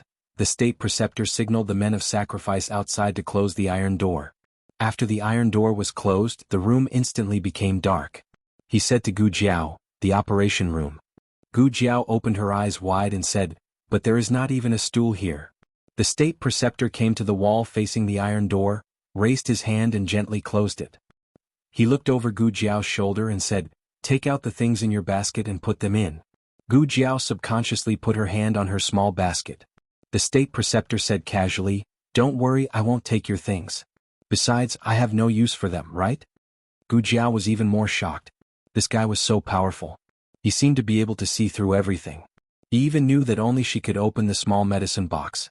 The State Preceptor looked at Gu Jiao and did not force her.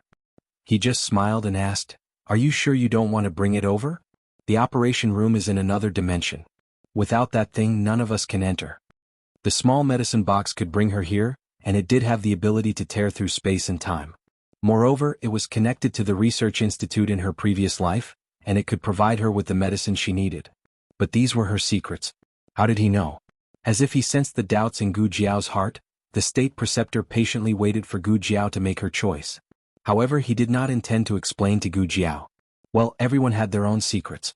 It was his ability to see through them, but it was his freedom to not explain. Gu Jiao walked over and put down the small basket. She took out the small medicine box covered with a cotton cloth and put it in the wall.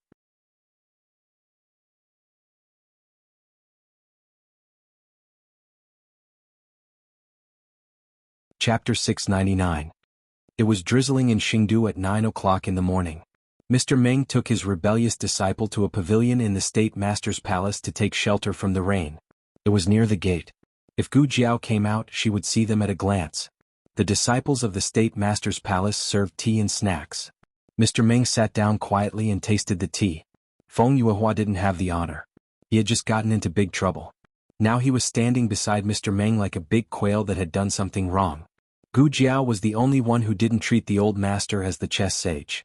The rest of the people, especially the whole chess shop, had all offended the old master. The old master was bad-tempered, irritable, picky, and unreasonable. He often kicked his disciples out. Feng Yuehua was not the first disciple of Mr. Meng, but she was the only one who stayed. That was why she became the first disciple. The reason why Mr. Meng was so confident was that he was a distinguished guest of the state master's palace. Secondly, he was appreciated by the monarch. Thirdly, he was indifferent to fame and fortune. He didn't care about worldly possessions, nor was he afraid of death. He earned money as he lived. It didn't matter if he didn't live. He had no weakness and no ambition. Naturally, he had nothing to fear. Mr. Meng had just finished a cup of tea. Feng Yuehua quickly filled it for him. She smiled embarrassedly and said, "Teacher, where have you been these days? I looked for you everywhere, but I didn't hear anything about you. Your coachman also went back to the countryside. I couldn't find him." Mr. Meng gave the coachman a leave. He didn't want those guys from the chess shop to disturb him after they found out where he lived. Mr. Meng snorted. He didn't want to talk to this rebellious disciple at the moment. What was wrong with her? How could she mix with such a scheming person? Don't say that he was old and shouldn't argue with a little girl. Was this a matter of arguing or not? She bullied his disciple. He was merciful that he didn't beat her up. Yes, from today on the girl was his disciple. He didn't allow her to refuse. Feng Yuehua asked embarrassedly, "Teacher, what's wrong with junior brother? Where did you meet little junior brother? Have you been by junior brother's side all this time?" Mu Ru thought to herself, "He's from a lower country. Which country is he from? Is he from the state of Zhao?" Old Mr. Meng came from the state of Zhao, so Feng Yuehua naturally thought that if he accepted a disciple, he would try his best to take care of the people of Zhao. Old Master Meng snorted coldly, "You have the time to ask about this, but you don't have the time to wipe your eyes?" Feng Yuehua said in a low voice, "Teacher, I know my mistake. I shouldn't have given our Go Club's invitation to Mu Ru Xan." Old Master Meng looked as if he couldn't wait to hack him to death. Feng Yuehua's neck shrank. "I shouldn't have personally sent her to the Imperial Advisor Hall." Old Master Meng still wished he could chop him to death. Feng Yuehua broke out in a cold sweat. Where exactly was she not right? Why don't you say something? Feng Yuehua wiped her cold sweat and said, I shouldn't have had any relationship with her." Old Mr. Meng continued to drink his tea. Feng Yuehua heaved a sigh of relief. "Damn, I finally got it right." Feng Yuehua looked inside the Imperial Advisor Hall and asked curiously, "Why is junior brother looking for the Imperial Advisor? Why hasn't he come out yet?" Speak of the devil. Gu Jiao, accompanied by Yu He, came from the other side of the road. Old Master Meng got up and walked out of the pavilion. Feng Yuehua hurriedly followed and reached out to help him down the steps. "Teacher, please slow down." The four met on the main road of the Imperial Advisor Hall. Yu He cupped his hands and bowed. "Old Master Meng." Old Master Meng nodded slightly and looked at Gu Jiao beside Yu He. "How is it?" Gu Jiao said, "It's going well." Old Master Meng's eyebrows moved, and his eyes were hale and hearty.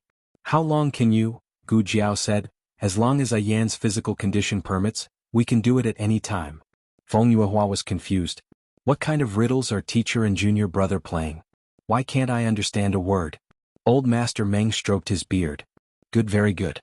It's a worthwhile trip. Let's go back."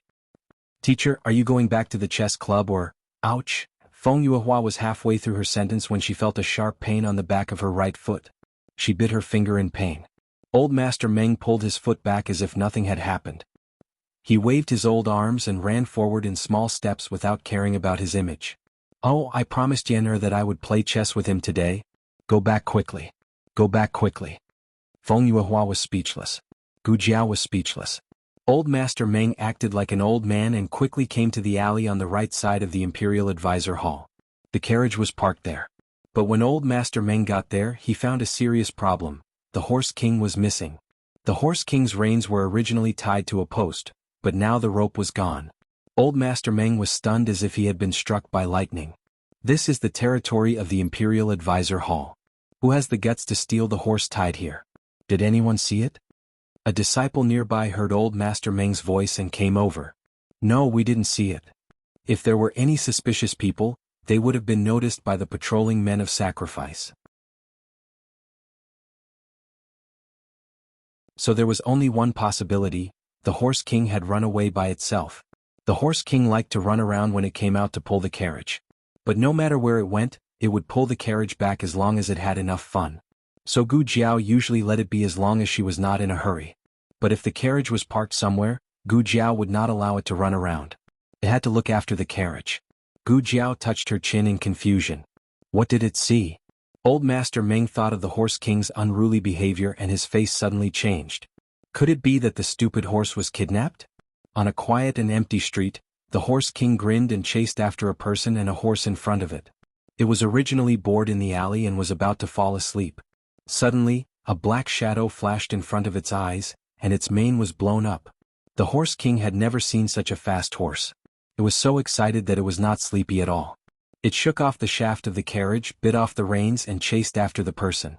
Although the Horse King was only 2.5 years old, it was faster than most adult horses.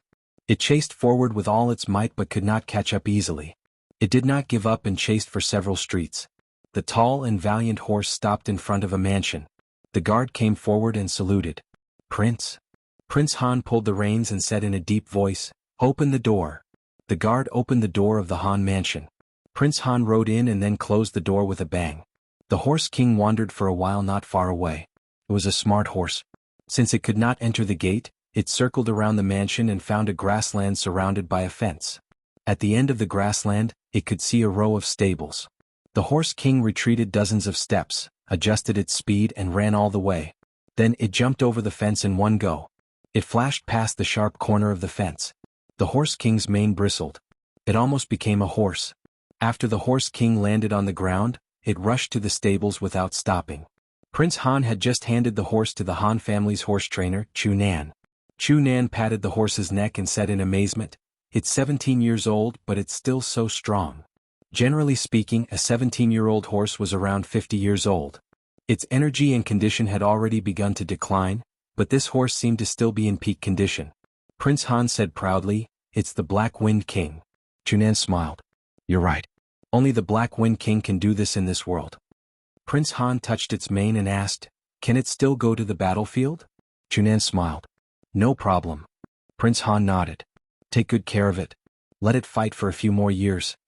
Chu Nan replied, "I know." After Prince Han left, Chu Nan brought the Black Wind King to its own big stables. It could not be kept with the other Black Wind riders, or it would scare the horses. Chu Nan gave it some fine feed and sprinkled some salt. The Black Wind King used up a lot of energy. It was not enough to eat only grass or coarse feed. Fine feed and salt were indispensable.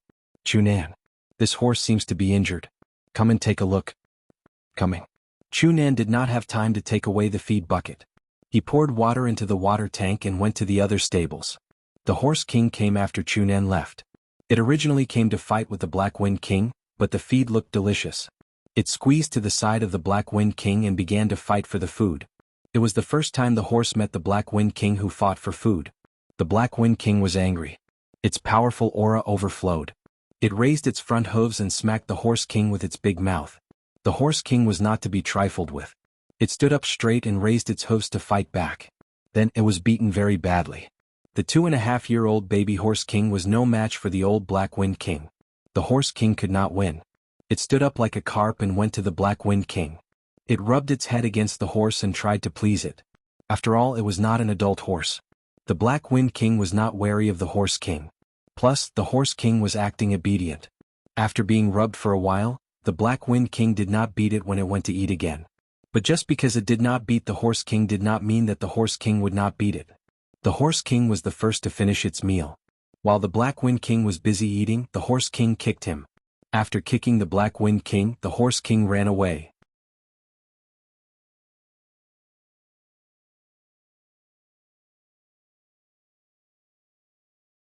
Chapter 700. The Black Wind King had never been so humiliated before. It flew into a rage and chased after the Horse King with a murderous aura. The Horse King couldn't outrun the Black Wind King with its current strength, but it was running with all its might. Its potential was greatly stimulated and the Black Wind King couldn't catch up to it. The more the Black Wind King chased, the angrier it got. It wanted to trample the Horse King to death. The Horse King didn't run to crowded places. It probably understood that it couldn't really cause trouble for Gu Jiao, so it tried to run to empty alleys with few people. As the two horses ran through an empty old street, a blue-clothed man in a carriage in the same direction lifted the curtain and suddenly said in surprise, "Big brother, look at what that is." The man in brown looked forward. "That's the Black Wind Rider of the Han family?" The man in blue said, "That's the Black Wind King, brother." The man in brown was surprised. Why would the Black Wind King run to the street like this? The Black Wind King was the Crown Prince's mount, the most valuable horse in Chengdu. Who didn't know that the Crown Prince treasured it? Why would he let it run out alone? The man in blue said, "Although I don't know why, brother, haven't you always wanted a horse like the Black Wind King? Since the Crown Prince isn't here, why don't we?" The man in brown frowned. "Stealing Han Ye's horse? Are you crazy?" The man in blue's eyes flashed with a hint of calculation. He smiled and said to his brother, "Brother, there's no one on this street. If we don't say anything, who will know that we stole his horse? He didn't tie up his horse and let it run out into the street. Even if we don't catch it, can you guarantee that others won't? Instead of letting others take advantage of it, we might as well take it." The brown-clothed young man looked ahead and asked, "Were there two horses just now?" The two horses ran in a straight line. The Horse King was blocked by the tall and strong Black Wind King. The man in blue smiled. "Yes, brother." The brown-robed man pondered. "A horse that even the Black Wind King couldn't catch up to. It must be a good horse." The blue-clothed man closed the fan in his hand and said, "Then I'll take both horses." The two of them got out of the carriage and used their qinggong to leap onto the roof and vault over the wall. They took a shortcut and circled above the two horses. The two of them exchanged glances. "Big brother. Here." The blue-clothed man tossed a bottle of medicinal powder to the brown-clothed young man. Holding his breath, he took out a handkerchief and poured the powder on it. Then he jumped down and rode on the back of the Black Wind King. The brown-clothed youth said, "I'll leave the other horse to you. Big brother, don't worry. I'm coming." The blue-robed man did the same thing. He also got a handkerchief with medicinal powder on it, and swept it down from the sky. Their handkerchiefs were covered in knockout powder. It was impossible to take down a wild horse like the Black Wind King without using some tricks. As for the other horse, it should be the Black Wind Horse of the Han clan. Although it was not as powerful as the Black Wind King, it was better to be prepared. The two of them rode on their horses and used handkerchiefs to cover the mouths of their horses so that they could inhale the powder as quickly as possible. Even if the horses struggled, they would still be drugged. The effect of the powder was extremely strong. The powder from a fingernail was enough to knock out a cow. However, the two of them did not expect the two horses to be much more ferocious than they imagined. They did not even manage to sit properly before they were thrown off by the Black Wind King and the Horse King. The two of them almost died from the fall. After stabilizing himself, the blue-clothed man took out a porcelain bottle. The brown-clothed youth grabbed his wrist and asked, "What are you doing?" The blue-clothed man said, "Big brother, since the knockout powder won't work, we can only use gunpowder." The brown-clothed youth said coldly, "You're using gunpowder here. Are you worried that others won't be able to trace it back to us?" The blue-clothed man said, "But..." The brown-clothed youth looked deeply at the Black Wind King in front of him and said, "Follow them. Let's go to another place." The blue-clothed man smiled. "Big brother is smart." The two of them chased the Horse King and the Black Wind King all the way. As they chased, they felt that something was wrong. "Big brother. They've run into the hunting ground." The hunting ground was surrounded by fences, but the two horses were not easy to deal with. They actually managed to climb over such high fences. "What should we do, big brother?" the blue-clothed man asked anxiously. The brown-clothed youth frowned and said regretfully, "What can we do? That's the royal hunting ground. Trespassers will be sentenced to death." The blue-clothed man said dispiritedly, "The duck that was in our hands flew away just like that." The Horse King did not know that it had broken into the royal hunting ground. It was the Wild Horse King and the wilderness was its home ground. Therefore it ran into the forest as soon as it saw it. After entering the forest, it really had the advantage of surviving in the wilderness. No matter how complicated the terrain was, it was not a problem for it. After instinctively sensing that the black mud in front of it was not right, it jumped high and landed in a safe place with great precision. The Black Wind King was invincible on the battlefield, but it was not as sensitive to the dangers in the forest as the Wild Horse King. It accidentally fell into a quagmire full of swamps. It could not run anymore, and the horse's hooves could no longer exert any strength. In the swamp, the greater the strength, the more the horse struggled, the faster it sank. In the blink of an eye, the swamp was over its knees. The Horse King ran behind the Black Wind King and looked back curiously. It saw that the Black Wind King had sunk into the swamp. It had an instinctive fear in that kind of place. It knew that it could not get close. It hesitated for a moment, then continued to run forward happily, ignoring the Black Wind King. But after running for a while, it stopped. It looked back at the Black Wind King, who was sinking deeper and deeper into the swamp. The Black Wind King's eyes were filled with grief and despair. The Black Wind King was not afraid of death, but the Black Wind King's destiny was to die on the battlefield, not to be drowned in a pool of mud. The Horse King was so conflicted that it turned around and bit its own tail. In the end, it carefully walked over. It overcame its instinctive fear of the swamp and slowly came to a place 3 feet away from the Black Wind King. That was the limit it could go. An inch forward was the swamp. It shouted at the Black Wind King. The Black Wind King did not move. It slowly collapsed and was swallowed by the swamp. The Horse King sniffed it and stretched out its head to reach it, but it could not reach it. It was always natural selection. It was never easy for wild horses to survive. Their natural enemies were not only the beasts but also the dangers of the jungle. The Horse King had to give up, go around it and leave this place. Gu Jiao and Old Master Meng waited in the carriage while Gu Jiao sat outside. About an hour later, the Horse King ran all the way back. Gu Jiao raised her eyebrows. "Oh, it's back." Old Master Meng lifted the curtain and took a look. He let out a long sigh of relief. "It's really back. I was scared to death." The Horse King came to the front of the carriage, but it did not obediently put on the saddle as usual. Instead, it bit Gu Jiao's clothes and pulled her out.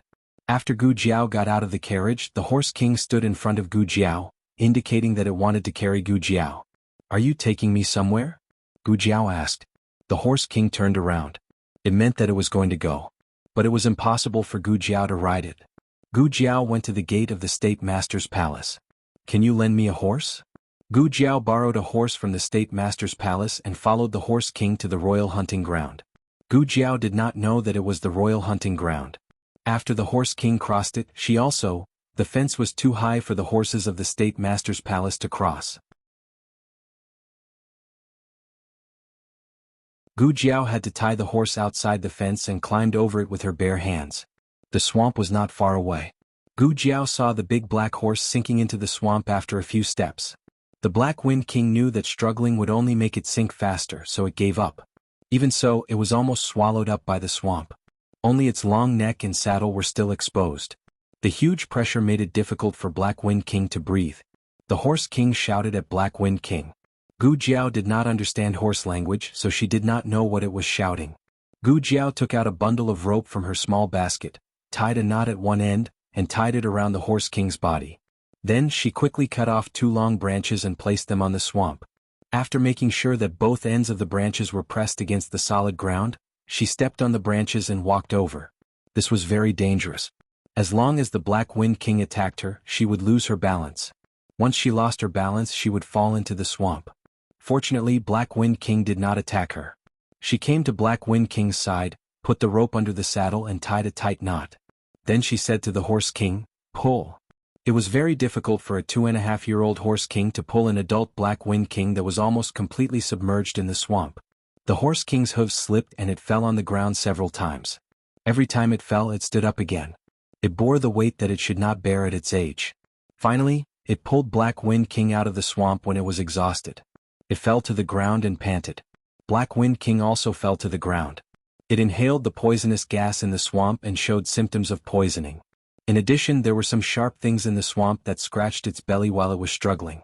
Gu Jiao observed the horse. It also looked like a Horse King. But it had a saddle and horseshoes on its feet, so it did not look like a wild Horse King. Gu Jiao opened the small medicine box and began to clean its wounds.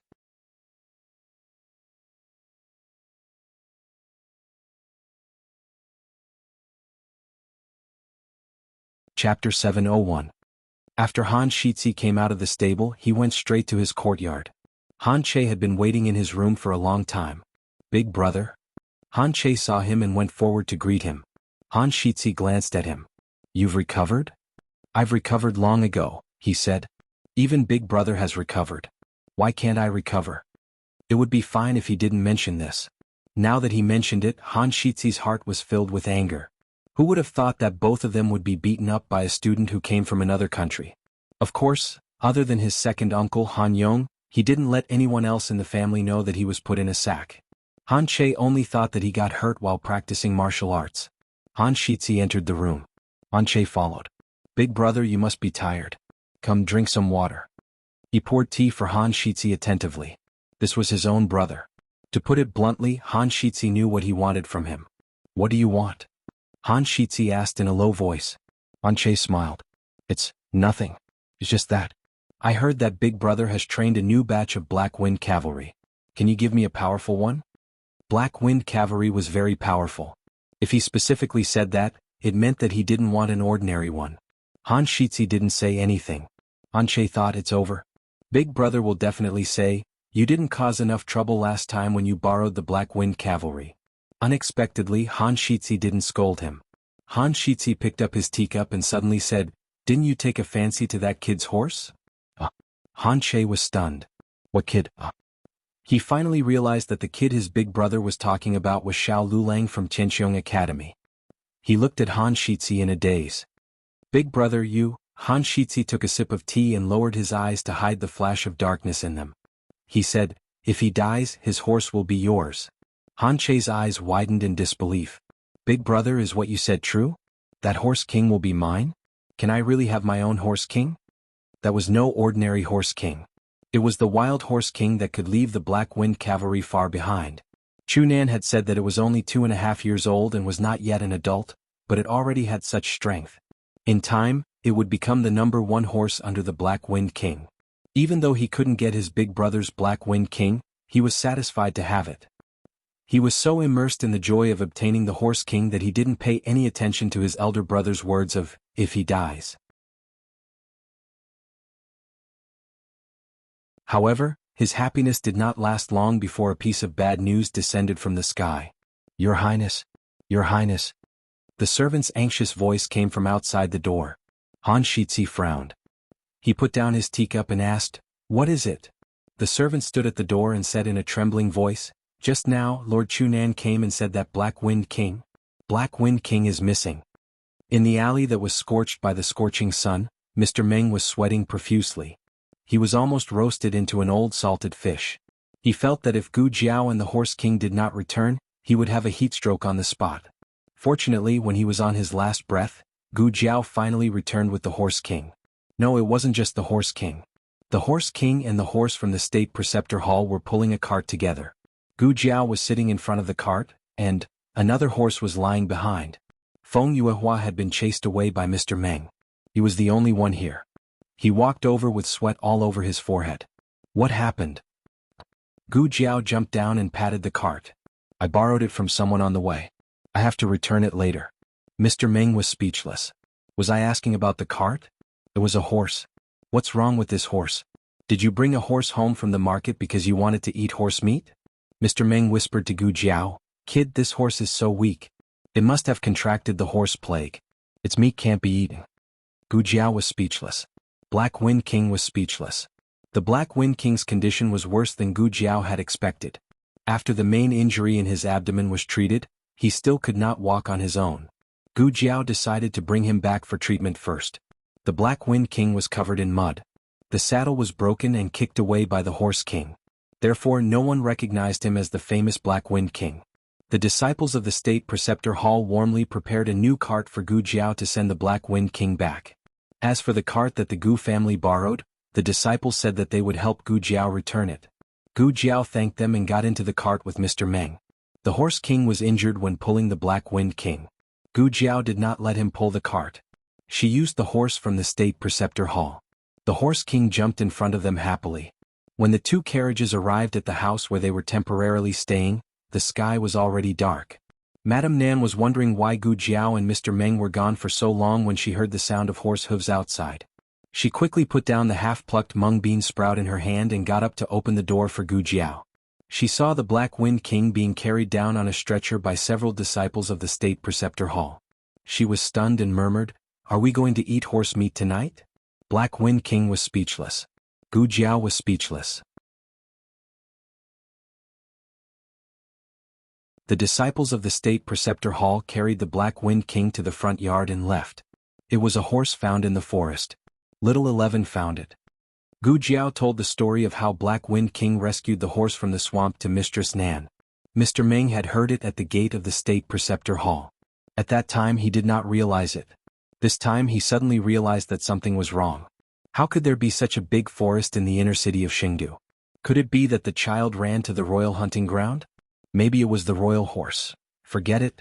The state preceptor hall sent the horse back. If the sky fell, the state preceptor hall would hold it up. Crown Prince Han found the inner city and turned the horse upside down. How could he know that his Black Wind King had already been sent out of the city by a spacious carriage with a big shed? There was a new horse at home. Gu Yan and Gu Xiaoshen came over to watch the fun. Gu Jiao stopped her two brothers and said, "It needs to be washed first. His body is full of poisonous swamp." Gu Xiaoshen went to fetch water. Gu Jiao, Madame Nan and Master Lu worked for half an hour to clean the swamp. Gu Jiao found that in addition to the big wound on its abdomen, there were many small wounds on its body. Gu Yan took the small medicine box and said, "Here you go." Gu Jiao took the small medicine box and put it on the stool.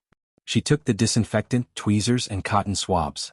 She squatted down and began to carefully clean the wounds on its body. The poison is so serious. It needs to take medicine in a while. If it can't take it, it needs to be put on a drip. Gu Jiao said, "Will it let you put it on?" Gu Yan asked. "If it doesn't, then tie it up." Gu Jiao said. When people were weak, they would become particularly docile. Horses were the same. Black Wind King lay there quietly. It let Gu Jiao do whatever she wanted to it. It didn't even move. Maybe it was because the poison was too serious that it didn't have any strength. Or maybe it was because no one here knew that it was the Black Wind King, so it didn't need to be too brave. Gu Jiao saw that the Black Wind King had some strength. She tried to feed it medicine, but the Black Wind King couldn't take it. Gu Jiao had to take out the drip and put the needles on it. Gu Yan squatted down beside Gu Jiao. He looked at the Black Wind King, who was obediently letting Gu Jiao put the needles on it, and said, "It's so beautiful." The Black Wind King was the same as the Horse King. They were both dark horses, but the Horse King was still a baby. Its hair wasn't fully developed, so it wasn't as shiny as the Black Wind King. Its entire body was dark and robust, yet it wasn't exaggerated. Every single inch of its muscles was restrained yet filled with strength, and it imperceptibly emitted an aura of nobility. "Huh? It's a girl?" Gu Yan saw Gu Jiao put a pink band-aid on it. "Yes." Gu Jiao nodded. She looked at Gu Yan playfully and said, "But it should be older than you. Come call it Aunt Ma." Gu Yan didn't know what to say. Gu Yan pointed at the Black Wind King and said, "I'm older than it." If he didn't admit it, then it wasn't older than him. All of the Black Wind Kings in the Xinyuan family were male horses. Only a little female horse had shown extraordinary strength and speed since it was young. It ran faster than all of its brothers. When it was 3 years old, it surpassed its father. When it was 6 years old, it defeated the previous Black Wind King and became the new leader of the Black Wind Cavalry. It was so strong that no one dared to laugh at it for being a female horse. Gu Jiao and Gu Yan didn't know this. They only thought that it was a poor, sick horse abandoned by its owner because it fell into the swamp. Gu Jiao said to Gu Yan, "Go and rest. Have a good sleep. You'll have the surgery tomorrow." Gu Yan readily agreed, "Okay. You should go to bed early too." Gu Jiao nodded, "I'll go to bed after giving it the 4 drip." Gu Yan got up and went to his room. "Ah Yan, don't be afraid," Gu Jiao said to him. Gu Yan turned around and smiled, "You're here. I'm not afraid." The next day the whole family woke up before the sun rose. Now that the operating theater was settled, Gu Yan could finally undergo surgery. Everyone was looking forward to it. "You'll make breakfast today." Master's wife said to Master Lu, "My cooking skills are not good. I don't want to spoil Jiao Jiao and Ah Yan's stomachs." Master Lu thought to himself, "Do you still know that your cooking skills are not good? Then why did you ask Gu Qingfeng and Jiao Jiao to bring pickled vegetables and dried vegetables to Lulang and Jingkong every day?" Master Lu cooked millet porridge, steamed a basket of meat buns with soy sauce, and fried a few scallion pancakes. The whole courtyard was filled with a crispy aroma. Gu Yan sat down in a daze. He was still a little dazed. He scooped a spoonful of millet porridge and was about to put it into his mouth when Gu Jiao stopped him. "You have to eat on an empty stomach," Gu Jiao said. Gu Yan's stomach growled. He said pitifully, "But today's breakfast looks so delicious." Master's wife was embarrassed. If she had known, she would have done it. Look at how hungry the child was. After breakfast, Gu Jiao and Gu Yan sat in the carriage to the state preceptor hall.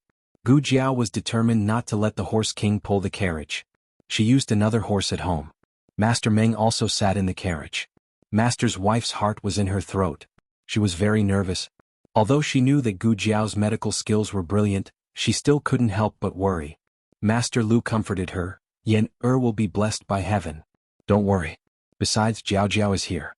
Jiao Jiao won't let anything happen to Yan. I know. Master's wife couldn't describe this feeling. In fact, Master Lu was the king of words.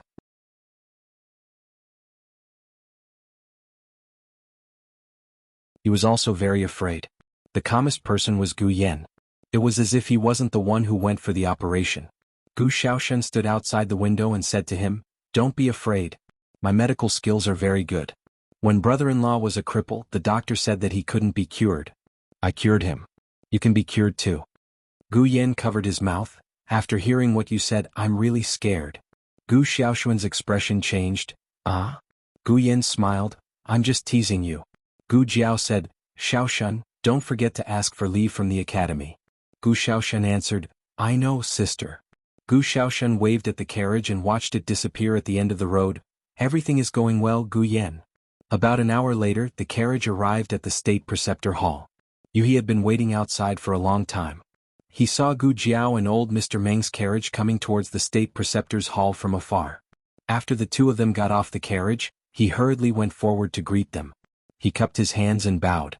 Gu Jiao asked him, Why are you here?" "I'm waiting for you here," He said. Gu Jiao was surprised. "You knew we would come today?" He smiled and said, "The state preceptor said that you would be here before 9 o'clock. Was that guy a god? How could he even guess this?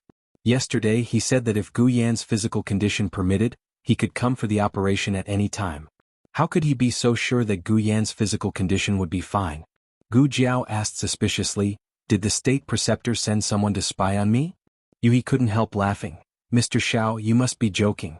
The state preceptor will not spy on you. He can only do divination and know everything in the world." "What a good divination and know everything in the world." "Forget it, now was not the time to verify this. It was more important to perform the operation on Gu Yan." Gu Yan got off the carriage. Gu Jiao introduced, "This is my friend Gu Yan. Yan, this is Yu He, a disciple of the state preceptor hall." The two greeted and bowed to each other. Gu Jiao said, "Little brother Yu He, please lead the way." Yu He smiled, "You're welcome." Because of yesterday's lesson, Yu He directly arranged two disciples to guard Gu Jiao's carriage. Gu Jiao said, "Actually, there's no need. After all, the horse king is not here." Yu He brought the three of them to the state preceptor's side hall. Through Yu He's introduction, Gu Jiao found out that it was the state preceptor's office hall. All his official business was handled in the hall, and the small bamboo house yesterday was the place where he met his friends. "The three guests who came yesterday were very special, so I brought them there." In the past, the state preceptor met with guests every month in the Unicorn Hall, Yu He said. In other words, Gu Jiao was also a special guest. Gu Jiao thought of that Taoish Qing Feng. It seemed that he was also a special guest. She just didn't know what was special about the three people yesterday. Who was the first guest yesterday? Is it convenient for you to tell me? It's okay if it's inconvenient. It was Duke Anghua, Yu He said frankly. Duke Anghua? Meng Lao frowned. What's wrong? Gu Jiao asked. Meng Lao explained, Duke Anghua's mansion and the state preceptor hall are sworn enemies. That year, Duke Anghua was injured so badly that he was a living dead for several years, but he still didn't come to the state preceptor hall for treatment. Gu Jiao looked at Meng Lao. They have a grudge? You can say that. Meng Lao glanced at Yu He. He wasn't sure if it was rude for him to criticize the state preceptor in front of other people's disciples. Yu He tactfully walked to the front. Meng Lao said, Duke Anghua's mansion and the Xinyuan family are in-laws. It is said that the Xinyuan family's rebellion was related to the state preceptor hall. I don't know the details. People have different opinions. In short, someone saw that Prince Jing and the state preceptor had a big quarrel, and then the two sides had a falling out. Gu Jiao thought of the name Nangongli told her before he died. She paused and looked at Meng Lao, asking, It is said that you always play chess with the state preceptor and are treated as a distinguished guest by him. You don't know the reason? Meng Lao said helplessly. He never mentioned the Shenyuan family. Meng Lao, Master Xiao, Master Gu, we're here, Yu-He said in a pleasant manner. The three entered the Kailan Hall. Yu-He led Meng Lao to a side room and said, Meng Lao, the state preceptor asked you to wait here. Meng Lao looked at Gu Jiao and then at Yu-He. Okay, I'll wait for them here. Yu-He then said to Gu Jiao and Gu Yen, please follow me. The three went to the end of the corridor. There were still 2 men of sacrifice standing guard there. Yu-He smiled and said, I'll send you here. The state preceptor is inside. Please.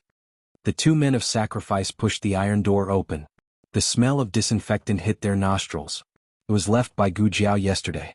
Today the state preceptor was already cleaning the operating room. We're not going to use this room, Gu Jiao said as she looked at the state preceptor who was doing the cleaning himself. The state preceptor turned around. There was gentleness and expectation in his eyes. He said, I'm just trying it out. Gu Jiao took down the small basket and said to Gu Yen, this is the state preceptor of the Yen dynasty. Gu Yen cupped his hands and greeted, State preceptor. The state preceptor said, oh. He looked at Gu Yen and said, he is the patient. He looks very young but he must have suffered a lot from the disease. I'll help you. As he spoke, his expression suddenly became serious. But are you sure you can trust me? Gu Jiao took out the small medicine box from the small basket. Are you referring to my character or my medical skills? If it's the former, I don't care. If it's the latter, I'll rely on myself. After that, she put the small medicine box into the wall. In the next second, Gu Yen only saw light in front of his eyes. However, before he could see the scene in the operating room, he fainted in the arms of the state preceptor. The state preceptor slowly put Gu Yen on the operating table and took off Gu Yen's clothes. There are some things that he'd better not know. Gu Jiao did not refute. She took out 2 sets of surgical gowns. One set was given to the state preceptor, and the other one was changed for herself. Click. The operating light was turned on. Gu Jiao raised the scalpel and calmly stared at the young man under the light. The anesthesia is done. The operation begins.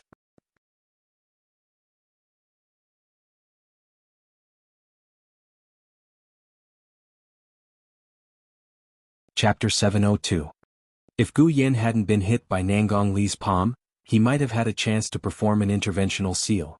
He only needed a very thin sheath tube to pierce from the leg to the heart, and then he could send an occluder into the defect and block the defect easily. But now his defect area was too large, and a small occluder umbrella was not enough to block the defect. There were also some complications, so he could only perform an invasive cardiac surgery. The state preceptor looked at Gu Jiao's disinfection area and said, you don't want to perform an open thoracotomy? An open thoracotomy was to cut the sternum above the heart. It was simple and exposed a large area, so it didn't require much skill from the doctor. However, Gu Jiao chose to make a small incision under Gu Yan's right armpit, which increased the difficulty of the operation by more than 1 level. The open thoracotomy wound is too long, and the postoperative complications such as pericardial effusion are also high. She didn't want to leave such an ugly scar on Gu Yan's chest, nor did she want to cause more damage to his body. The right incision was small and it didn't hurt the bones and muscles. It was difficult for her to operate, but the postoperative recovery and various complications would be reduced accordingly. Moreover, such a small incision could be repaired with the scar ointment from the research institute. Gu Yen still wanted to show off. Gu Jiao inserted the catheter from the incision and established an extracorporeal circulation. After that, the real operation began. In the wing room, Mr. Meng sat on a chair and shook his legs. Yu-He saw that the usually calm chess master of the 6 nations began to shake his legs, and couldn't help but comfort him. Mr. Meng, don't be too nervous. With the state preceptor here, the operation will be completed smoothly. Yu-He didn't know that the real chief surgeon was actually Gu Jiao. All the disciples in the state preceptor's palace worshipped the state preceptor as a god. They believed in the state preceptor. Whether it was medical skills or divination, the state preceptor was always a legend in everyone's mind. I'm not nervous, Mr. Meng said. Then your leg. Yu-He looked at Mr. Meng's right leg that was shaking. Old Master Meng pressed his right leg and asked in a deep voice, what's wrong with my leg? Yu-He looked at his right leg that was pressed down, then looked at his left leg that was trembling uncontrollably. Yu-He, in the Tianxiong Academy, Gu Shaoshan went to the Clear Heart Hall to ask for a leave of absence from today's class. 2 days ago, Teacher Jiang had changed his class. Today it was Teacher Gao's arithmetic class. Why can't Xiao Lulang come? Teacher Gao asked. This was a very serious problem, student. Not only did he keep getting demerits, but he also kept asking for leave. What's wrong with him this time? Gu Xiaoshen said, It's not Xiao Lulang who's sick.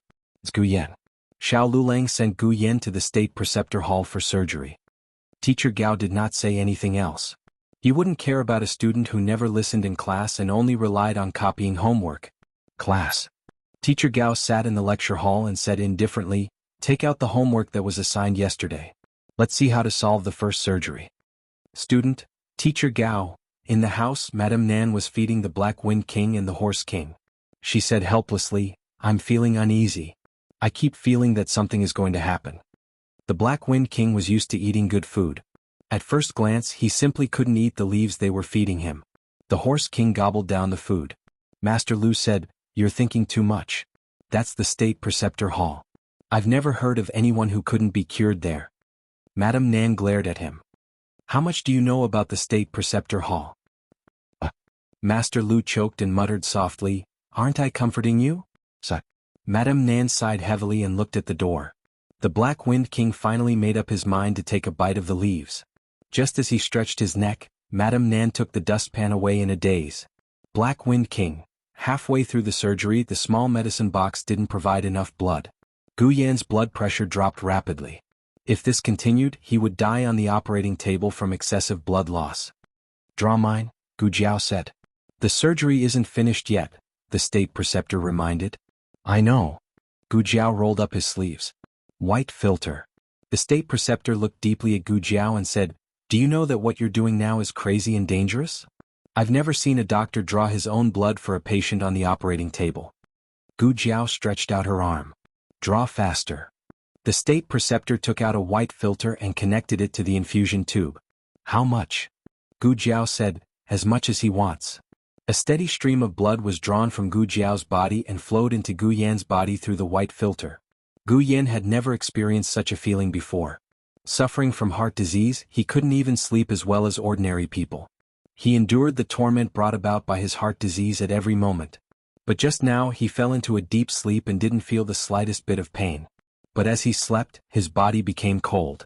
It was as if he was on top of a glacier or fell into an ice cellar. He felt that he couldn't hold on any longer. But suddenly, a warm current flowed into his body. He felt the long-lost warmth and the blood in his body seemed to surge again. He opened his eyes weakly. Sister. Gu Jiao stood beside him and held his hand. She bent down and gently pressed her forehead against his. Gu Yan, you have to hold on. I don't know why I came to this time and space. If I had a mission, one of it would be to cure you. You can't draw anymore. The State Preceptor said, It's 600 milliliters. Normally, you can draw 400 milliliters at most. Gu Jiao said without hesitation, Continue. Gu Yan pressed his forehead against hers and closed his trembling eyes. Hot tears fell. Sister, don't. Why hasn't he come out yet? It's dark. Mr. Ming wandered to the door for the 100th time. He said patiently, Don't worry. No news is good news.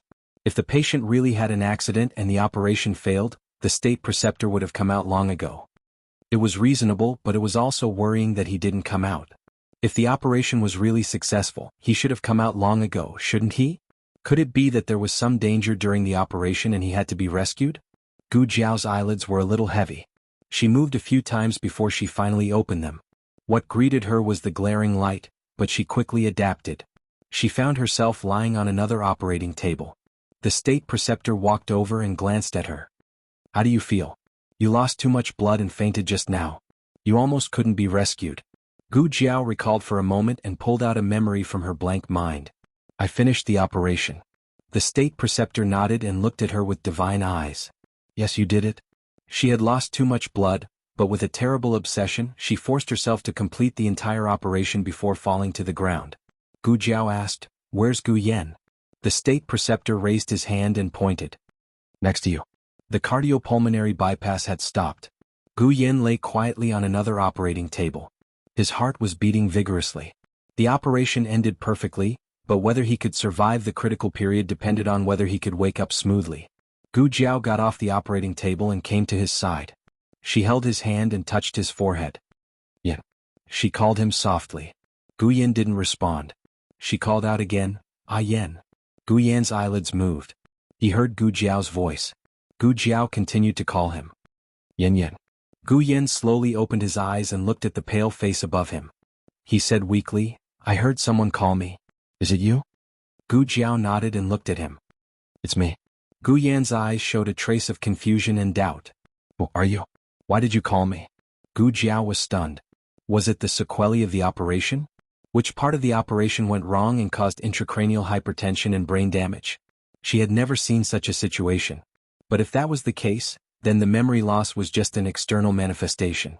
He might have a more serious brain damage. Gu Jiao said, Wait, I'll check for you.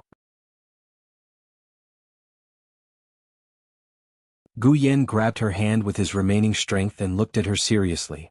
You're so beautiful. Do you need a younger brother? Gu Jiao was stunned again. The little ahog on the top of her head stood up. She looked like a little confused rabbit. Gu Yan smiled weakly and said, If you don't bring me home, the rest of my life is long. Please take care of me, sister.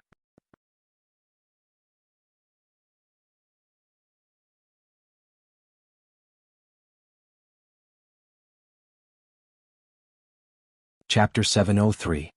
Although Gu Yan's operation was over and the tubes in his body were removed, he couldn't immediately be tired from the journey. The state preceptor let him stay in Qilin Hall to rest for a few days. Gu Jiao didn't refuse. He arranged a comfortable and spacious room for them with 2 beds for Gu Jiao to accompany them. He also arranged for 2 maids to stand guard outside the door, ready to listen to the 2's orders at any time. Gu Yan paid the price for his naughty actions after he woke up. Gu Jiao called old Master Meng over to take care of him. Gu Yan had an aggrieved expression. He didn't want the old man, he wanted his sister. Gu Jiao went to cook millet porridge for Gu Yan. 12 hours had passed since the operation. The anesthetic in Gu Yan's body was almost metabolized. He didn't have to worry about a lot of negative reactions in his digestive tract and could eat a little liquid food. Qilin Hall had a small kitchen specially used by the state preceptor. Normally, outsiders were not allowed to enter. Gu Jiao was an exception. This was what the state preceptor had specially instructed before he left. The 2 maids originally wanted to do it for her, but Gu Jiao said there was no need. When He came over, he saw Gu Jiao's figure busy in front of the stove. He didn't know why, but he suddenly paused. This kind of youth undoubtedly made him feel unfamiliar. Although the 2 hadn't seen each other many times, He saw a very cold side of the youth. He seemed easy to get along with, but in fact, his bones emitted a rebellious unruliness. It was very difficult for him to connect the rebellious youth in his impression with the person in front of him. The youth seemed to have an extra layer of gentle aura. It was very faint, but it really existed. Xiao Gongzi? He called out tentatively. He simply suspected that he had recognized the wrong person. The faint gentleness between Gu Jiao's eyebrows disappeared without a trace. She returned to the appearance in Yuhi's impression. Yuhi was stunned, then he smiled and said, Young Master Xiao, Lord State Preceptor asked me to come and see if you need anything? No, everything's fine. Gu Jiao said, Why aren't you sleeping? It was the middle of the night. Yes, it's the middle of the night and the State Preceptor is still thinking about the 2 of you. Old Mr. Meng really has a lot of face. Lord Imperial Tutor sleeps late, Yuhi said. Oh. Gu Jiao continued to cook the porridge. Yuhi said, Young Master Xiao, you can leave these things to the servants. If they can't do it, you can ask them to go out and buy it.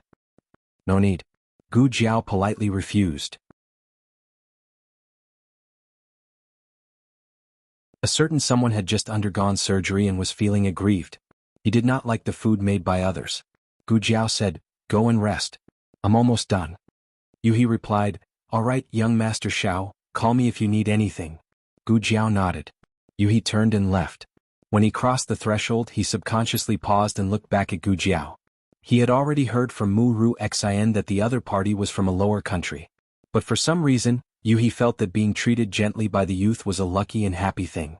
After Gu Jiao finished cooking the porridge, she went to Gu Yan's room to recuperate. This room was opposite old Mr. Meng's room during the day, so it was convenient for old Mr. Meng to take care of him. Although Gu Yan had slept all day, he had just undergone a major surgery and was extremely weak. He was still a bit sleepy. But he could not sleep until Gu Jiao came. Gu Jiao brought in the porridge and let old Mr. Meng go back to his room to rest. Gu Jiao went to the bed and sat down. she looked at Gu Yen who was lying on the bed and asked, "Do you feel uncomfortable anywhere?" "It hurts a bit," Gu Yen said. "Where does it hurt?" Gu Jiao asked.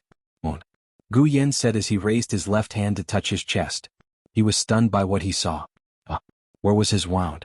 Gu Jiao curved her lips and calmly looked at him, looking for the wound on his body. Gu Yen looked confused. "Where is my wound? Did I have a fake surgery?" Gu Jiao laughed and pointed at his right armpit. "Here." Gu Yen suddenly understood. "No wonder I was wondering why it hurts here." But wasn't she going to open his chest? Why did she drive to the right side? The heart was not on the right side. He was weak at the moment and couldn't say much. But there was still a tacit understanding between the twins.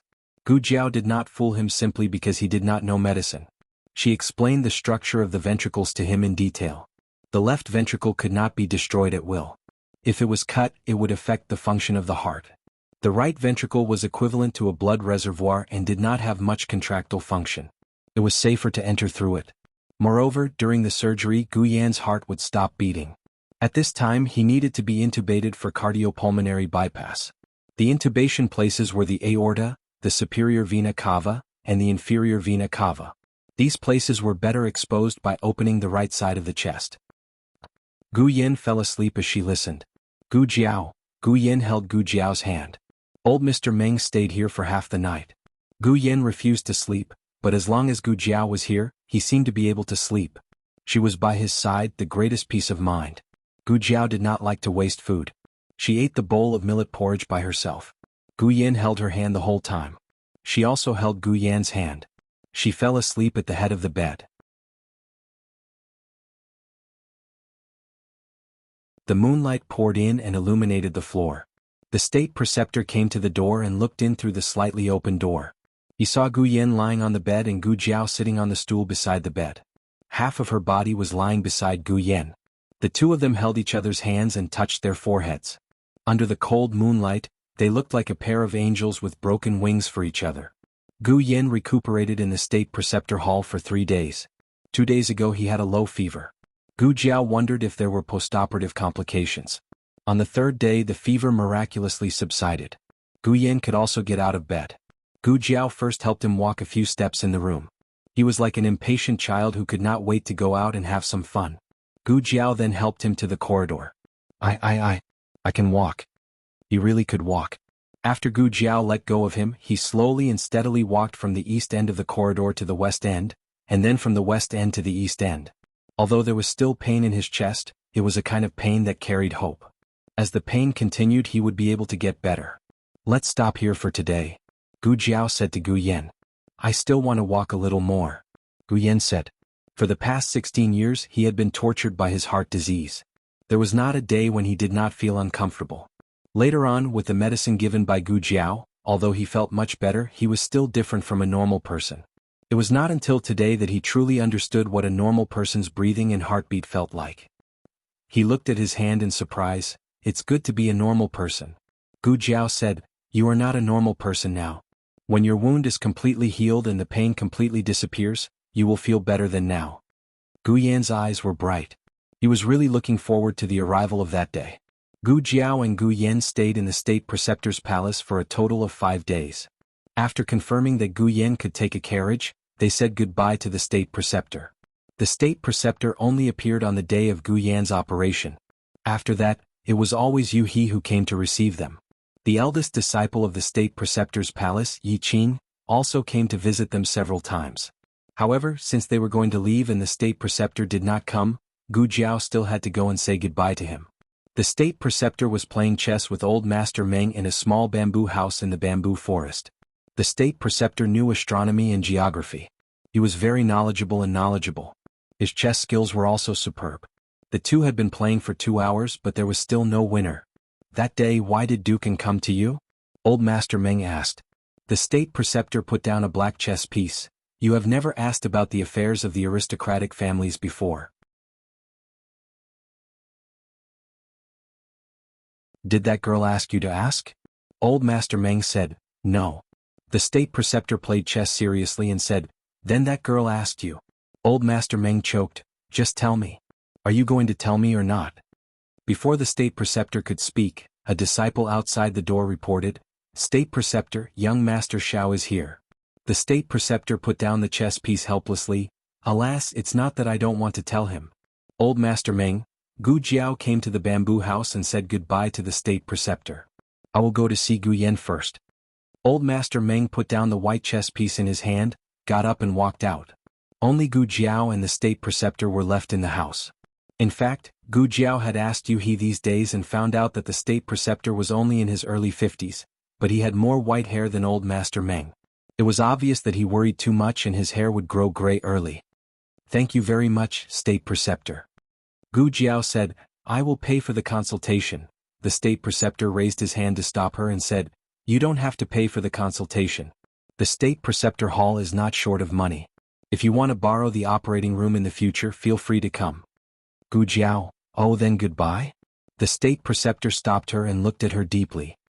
He said meaningfully, Little girl, don't you have any feelings about the operation this time? Feelings? Gu Jiao touched her chin and thought seriously, Am I really that awesome? The State Preceptor.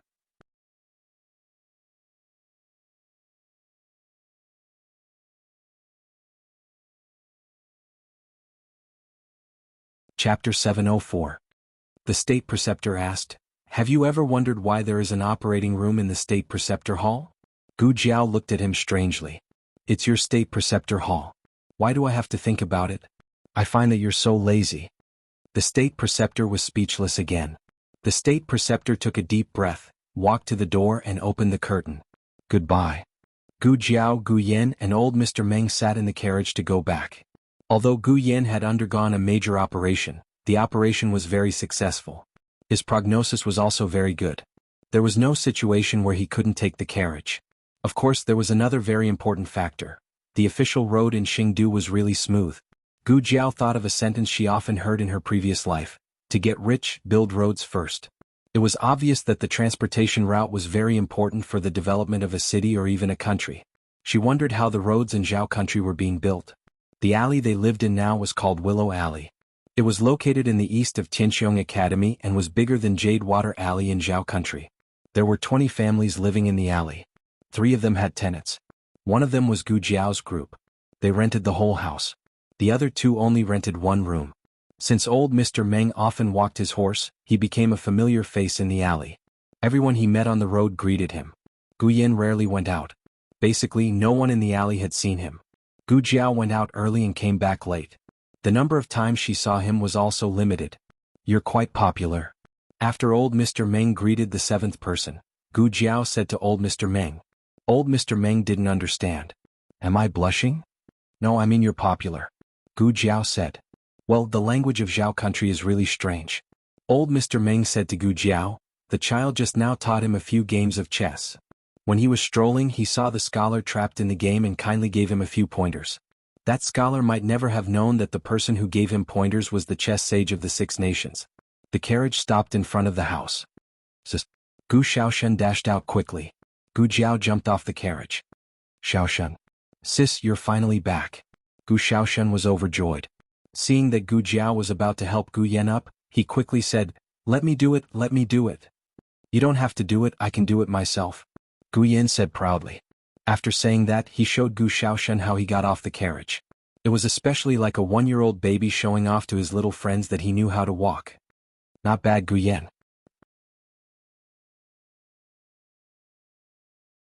Gu Xiaoshen gave him a thumbs up. You can even walk by yourself. One dared to show off while the other dared to show off. Madame Nan and Master Lu both put down their work and came out to welcome them. Seeing that the 2 children were fine, the stone in their hearts finally fell to the ground. Actually, on the 2nd day of the operation, Master Meng had sent a disciple from the State Preceptor Hall to report to them that they were safe. But if they didn't see it with their own eyes, they would feel uneasy. Madame Nan held Gu Yan's arm and looked him up and down. She said with satisfaction, Not bad, your complexion is much better. Your glabella isn't black anymore. Gu Yan. Madame Nan, are you sure that the glabella isn't poisoned?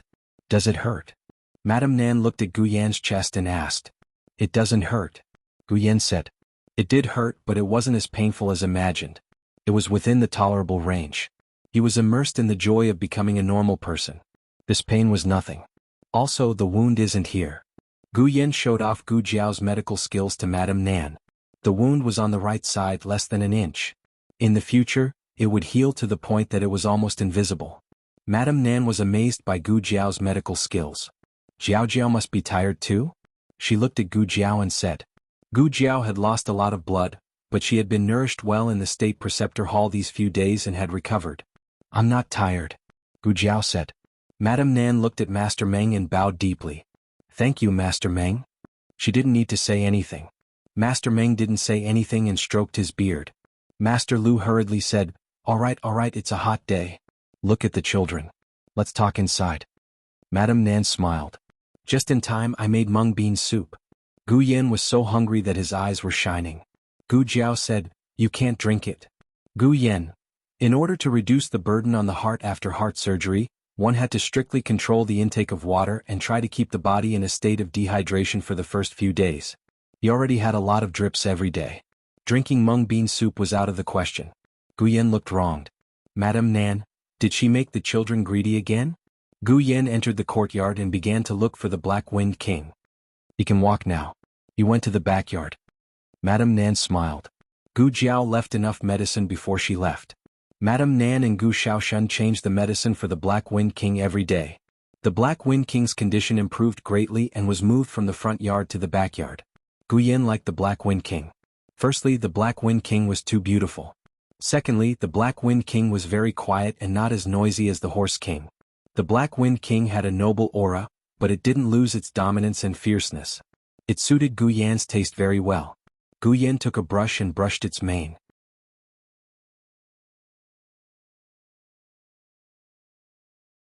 The Black-Winged King didn't kick Gu Yan away and let him brush it meekly.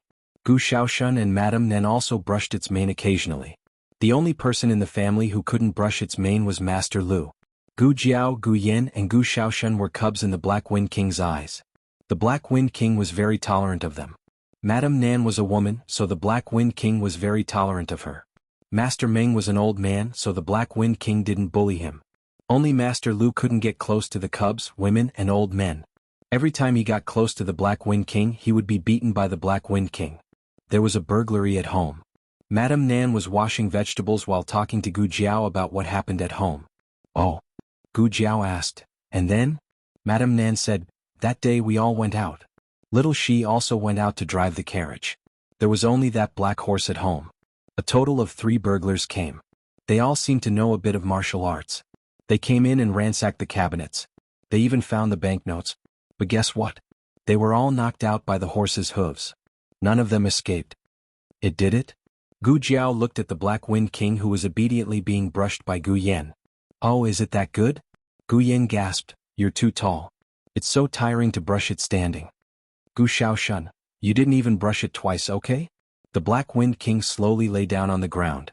Gu Yen moved a stool over and continued brushing its mane. On the other side at the Han residence. Crown Prince Han had lost the Black-Winged King for 6 days. He wanted to find the Black-Winged King all the time, but there was no news of it. Could it have been killed? Crown Prince Han couldn't be blamed for thinking this. The Black-Winged King's achievements were too terrifying. Everyone in the capital wanted to get the Black-Winged King, and no one didn't fear it. It couldn't be certain that one of the rivals had secretly tried to kill it. Crown Prince.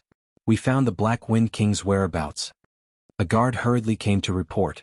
Crown Prince Han hurriedly let him in and asked, where is the Black-Winged King? The guard cupped his hands and said, in the outer city in an alley near Tianxiong Academy. I think it's called Willow Alley. Someone saw a horse that looked like the Black-Winged King. After lunch, everyone in the family went to take a nap. Gu Jiao couldn't sleep. She had been focused on taking care of Gu Yen in the State Preceptor Palace and didn't train much. Now that she was back at home, she naturally had to practice everything she had learned. The backyard was quite spacious. The Horse King was already sleeping on the ground, snoring. The Black-Winged King stood there vigilantly. It would occasionally take a nap, but it was always standing. Gu Jiao started with something simple. She practiced the whip for a while. Then she took out the red tasseled spear and practiced the spear technique that the beautiful monk had taught her. When Gu Jiao practiced the whip, the Black-Winged King didn't react. However, when Gu Jiao started practicing the red tasseled spear, it stopped taking a nap. It just stared at Gu Jiao until Gu Jiao finished practicing. Gu Jiao was sweating profusely. She walked over with the red-tasseled spear and patted its head. The Black Wind King came over and sniffed the red-tasseled spear. Gu Jiao asked curiously, "Do you like this red-tasseled spear?" The Black Wind King stuck out its tongue and licked it. It continued sniffing as if it was confirming something it had seen before. This was the first time Gu Jiao saw the Black Wind King showing interest in something at home. Gu Jiao didn't take the red-tasseled spear away. She just stuck it in the ground.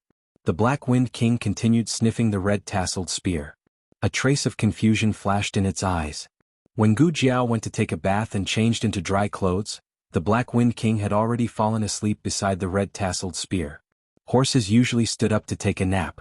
They would only lie down to sleep when they felt extremely comfortable and safe.